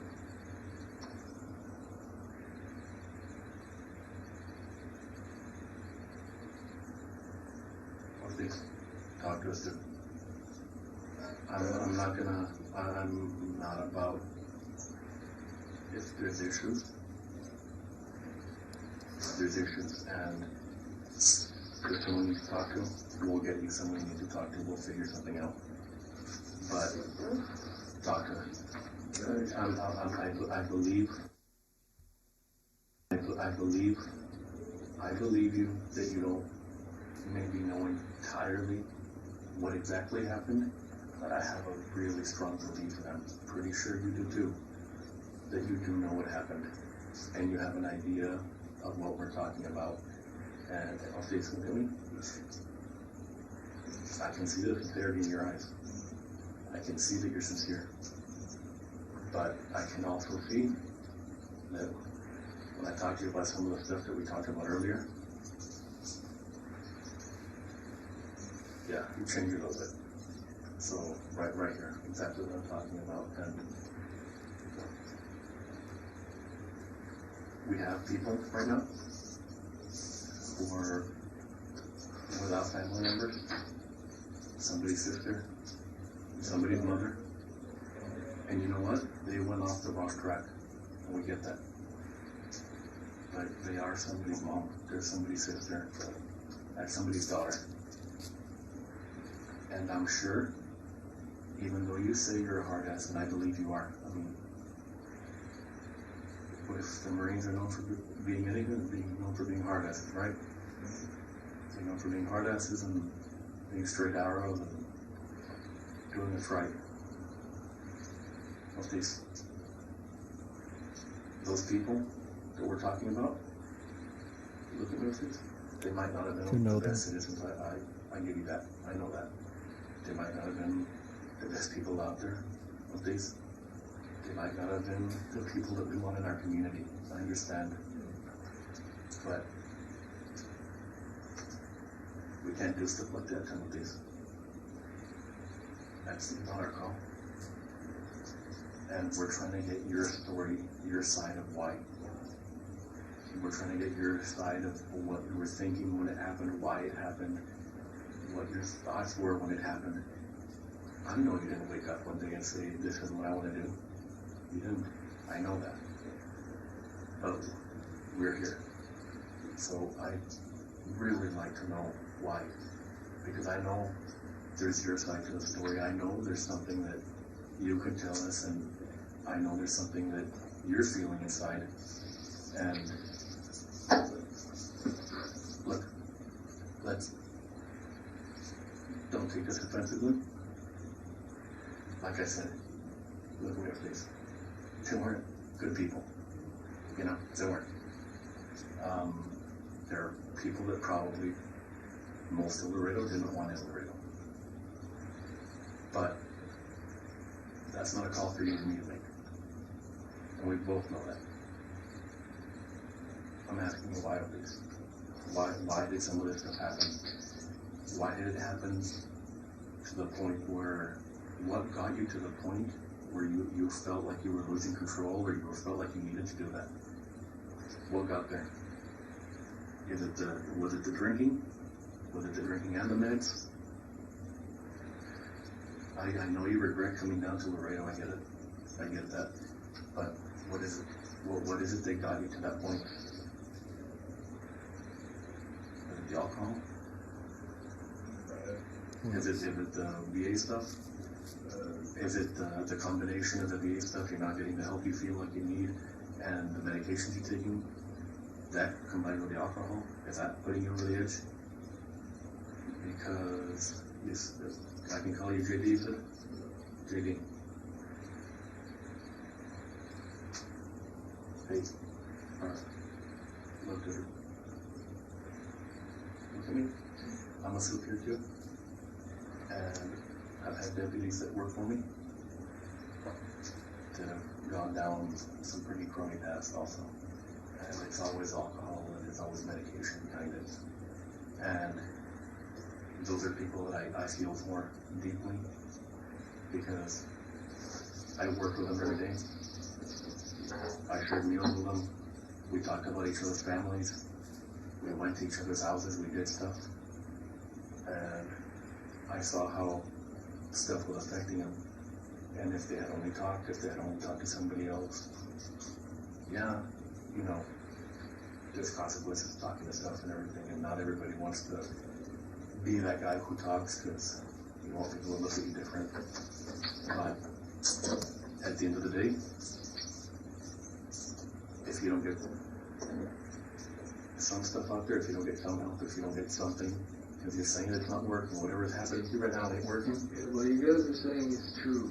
I'm not lying to you. There is no help for me. Why not? How do you know? Why not? Are you 6 feet under? If you're breathing, Might as well be. No. Yeah, No. If what you guys are telling me is true. Help? What help? There is no help. Why not? As long as you're breathing, there's always hope. Okay, look at me. Look, let's be frank here. Did you go to a hospital and shoot it up? No. I know you didn't. Did you go to a daycare and shoot it up? No. I know you didn't. Did you go to a school there by your house and shoot it up? No. I know you didn't do that. So, if you tell me stuff like that, yeah, there's no help for you. Yeah, that's you're pretty far gone. That's not what happened, and both of us know that. That's not what happened. These were crack addicted people. These were prostitutes. Look at me, those things. They're not they're not going to be missed by too many people. They're not members of society that are productive. You know, I guarantee you, neither one of them was the next Einstein. I can guarantee you that. But it happened. Please help me understand what you're thinking. Why? It doesn't jive. Look what these look at today. You want me to explain something that I don't know jack shit about? Okay. You want me to give you? You were at the gas station on San Bernardo earlier today, right? When the cops. Yeah. But let's put everything else aside. Everything else we talked about. You were at San Bernardo today at the gas station. Why were you there? Taking a piss. Why at the gas station on San Bernardo if you live? I don't know, man. Laredo. Why did I go to the one in Arkansas? I don't know, sir. Why did I go to the one you stayed by Laredo North Station? I don't fucking know. I went to Murphy's. I filled up my tank. I don't know, sir. So you're telling me it's completely possible that you did all this stuff and you have zero recollection? If you're telling me this shit, I'm telling you, then I'm pretty much fucked. And I'm telling you where you were. I'm telling you where you were. I'm not lying to you. I'm not. And I can't stress this enough from earlier. When you were laughing that you knew they were calling you or why they were calling you. No, you didn't. You didn't. Your coworkers. No, I had no idea they were calling you. I'm looking for you because America, and we're here because of America, but we're also here because of Melissa. You knew who Melissa was. It wasn't a one-time thing with Melissa. You knew who Claudine was. It wasn't a one-time thing with Claudine. Do you have? I want to know honestly. Do you have something against drug users? Do you have something against prostitutes? You don't remember using prostitutes? You don't remember using prostitutes? Yeah. no, sir. You don't? No. I was a doctor in the military, so the last thing I would do is fuck a prostitute and risk getting an STD. I'm not messing with you. There was one in your car today. You know where there's another one right now? There's two more in the morgue and there's one more on their way. What's your cell phone number? 956 455 455 3228 33.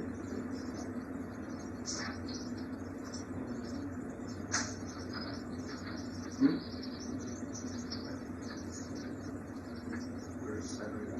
On Saturday, on Thursday. Thursday. Did you work Thursday? Thursday. Have you been going to work recently? Yeah. So did you work Thursday? Yes, okay, Thursday. It's Thursday. It's Thursday. So where are we today? We're Saturday morning, but when we talked to you first, it was Friday night. So the day before we first talked to you. Right. The day before. I was scheduled to work at Benton in conjunction with a 4-day weekend. So I called Michael Jones and I said, hey man, I'm going to be a douchebag today. I'm going to bang in conjunction with a 4-day. And I told him, hey man, I'm off duty. Do whatever the fuck you want. So then I called another student. I said, hey, I'm not going to show up to work today. Okay. So you're off Thursday? Thursday is sick leave. Okay. Was your wife at the house? Yeah, she's always there. All day? She's a housewife. Okay, did you tell her you were working and you went somewhere else? No, she was there. I was there. So she can tell us that you were there at the house all day, never left? Never left. Thursday, hold on, let me... cause she must say Thursday. what did we do on Thursday? Thursday. Oh, maybe it was Wednesday. We bought pizza at, I went to go pick it up, Pizza Hut. What else did we do? What else did we do?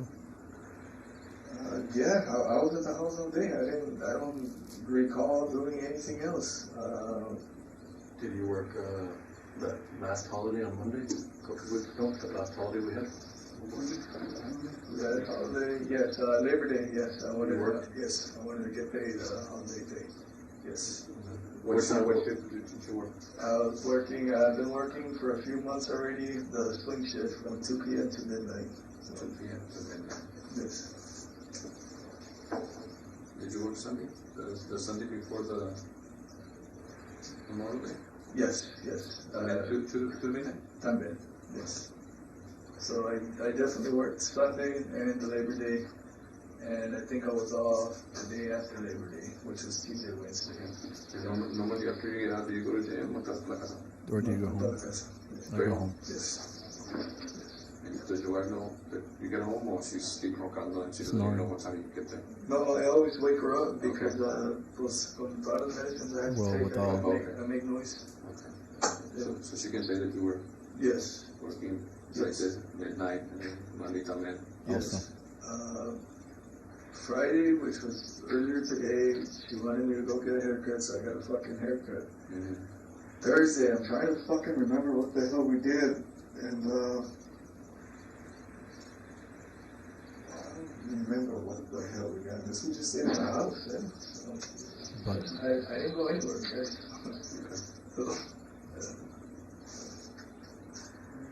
You did. Thursday? Thursday, I did, guys. I know. Yeah. You didn't go to work. Thursday you were off. Okay. So I don't think I go to the house all day. You didn't stay home all day. I'm not saying you weren't home, but you didn't stay home all day. But your wife was there all day. Yes. She's a housewife. She can vouch. The only time she leaves home is in the morning to go drop off the kids. She leaves home again at 11 to drop off the pre-K, and then she leaves home at 3. Yes, sir. That is a true story. That you do remember? That my wife does that, yeah. And then you were off Thursday? Yes. And then you were at the house all day, no saliste en la plaza? Correct. So we have video or something somewhere else, that wasn't me? That should not be me. But if you remember? But if it's in your truck? In my truck? Yeah. Because you don't let your truck anywhere? Nobody uses my damn truck ever. Ever. Not even your wife? No, she hates it. It's too big. Okay. I really got pissed and hates it. Oh, okay. No. That's what we can get into. You want something to eat? No. You sure? Get a photo? You want some water?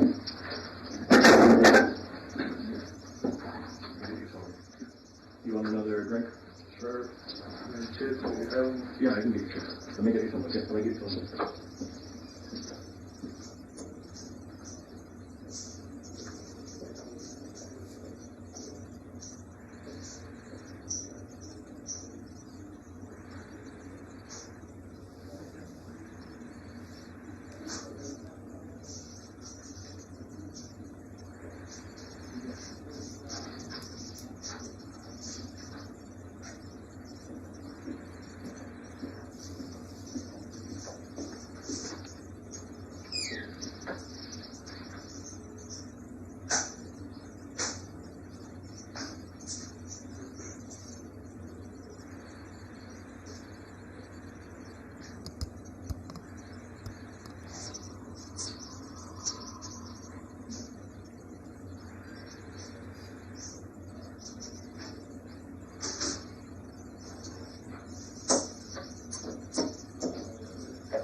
Yeah, I'll take her out.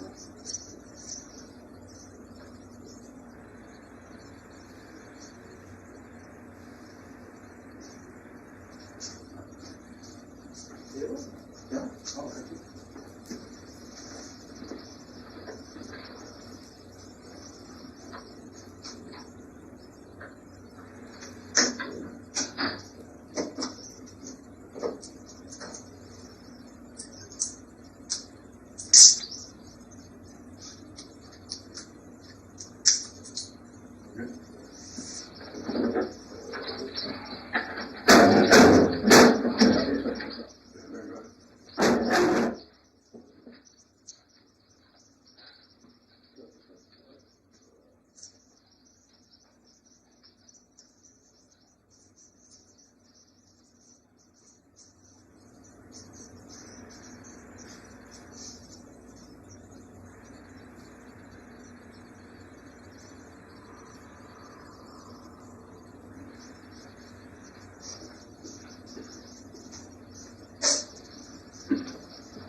Ghost Gym on San Isidro? Yeah.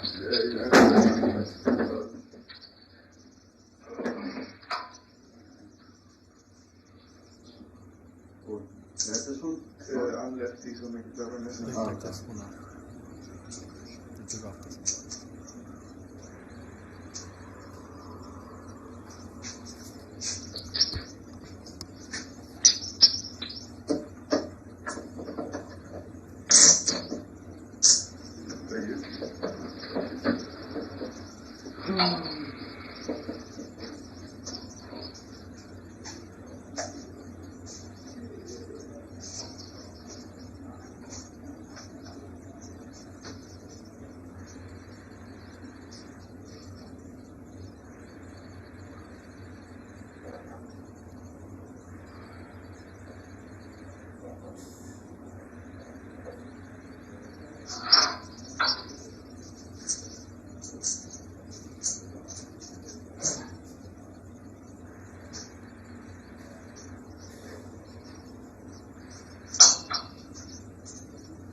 Let me get you some chips. Thank you, sir.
We'll work out in the morning, so 5 a.m. bro.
Okay.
You guys allow people to smoke or no, bro?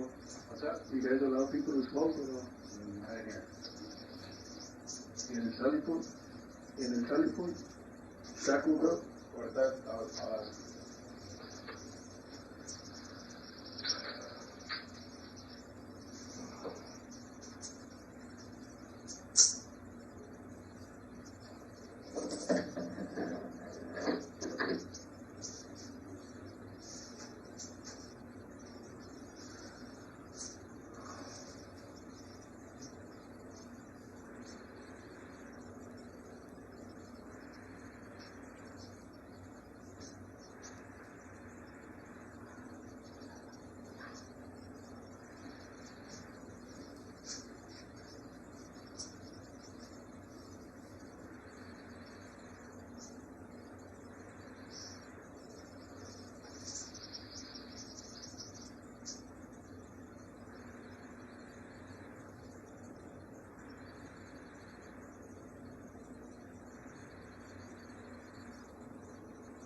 The end of disc 2, Captain? That's correct. This is already sometime after 5 in the morning. Approximately. Okay. 5:38. Approximately, yes. Okay. Just two subjects before we move to disc 3 and probably break for the day, but it came up during the interview. The topic came up about the blood on the boot, that one of you or Ranger Salinas mentioned some blood on his boot. Is that right? Yes, it was mentioned. Okay. Was there any, did you derive any evidence from that, or did that lead to anything? I don't recall. I'd have to check the lab reports on that. I believe Ranger Salinas and the CSI guy sent that out. But in up until this time, it's been 4 years. But if that blood would have been matched to something or somebody, would you have known about it? Yes. Is it possible that didn't result in anything? It's possible. Okay. As far as you know, though, there was no result from that supposed blood on that boot. Correct. I don't recall. Okay. Or you don't have any evidence to present that to the jury, correct? Correct. Okay. What about, I also heard the discussion about GSR. Explain to the jury, what is GSR? Gunshot residue. Okay. And what is, explain to the jury, what is gunshot residue used for? A test. GSR test. The kit consists of some swabs, and we would swab somebody's hand and put it in the container package it comes in, and we would send that off to the lab for testing to see if it's testing positive for gunpowder for a firearm that's been discharged. I know. Specifically. Okay. And it was evident in the interview that you all asked them about GSR, or the topic came up about GSR, right? But correct. Did you elect to perform the GSR before the interview? No, we didn't do it GSR before the interview. And why not? Or during the interview? Did you stop to do it during the interview? No. Okay, and why not? I felt it would have distracted from the ability to interview him. It would have taken away from the interview. I feel like there would have been more value to interviewing him and seeing what he had to say than interrupting that with a process of doing all that and perhaps not being able to talk to him after that, making him change his mind about talking. So that was, so what you're saying, that was a strategic decision on your part, as far as not interrupting the interview to do the GSR. It wasn't an oversight, no. I didn't forget to do GSR. Okay. It was intentional by you? Yes, by the discussion we had, the team. Okay. Because obviously we saw in the video he went to the restroom, right? Yes, correct. He ate some chips. Yes. He licked his fingers. Yes. All of that can compromise GSR results, correct? Absolutely. Okay. So, so then. And he was at the restroom before he ran. He may have washed his hands there, may or may have not. I don't know. Okay. That could have compromised it as well. Okay. Your Honor, that's all the questions I have until Disc 3, if the court wants to break at this time. Do you have any cross on those limited questions right now? No, Not now? Still on direct. He's still on direct. I haven't passed them over. I understand. But, okay. We're doing the video thing. I'm just asking if there's any limited questions. That's why I said it that way. That's right. Then at this time, ladies and gentlemen, jury, we're going to recess for the day. I'll ask you to be here by 8:30 again tomorrow morning. And I'll instruct you again not to discuss the facts of the case or not to watch any news accounts or read any newspaper articles regarding this case. You're excused for the day. Thank you. All right for the jury.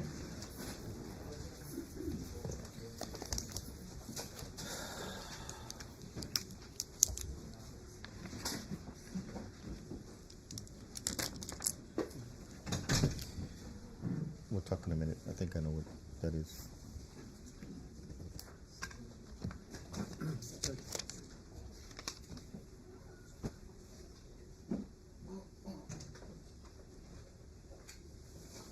Right. I'll ask you to be here by 8:30 in the morning. Thank you. Court stands in recess. Your excuse.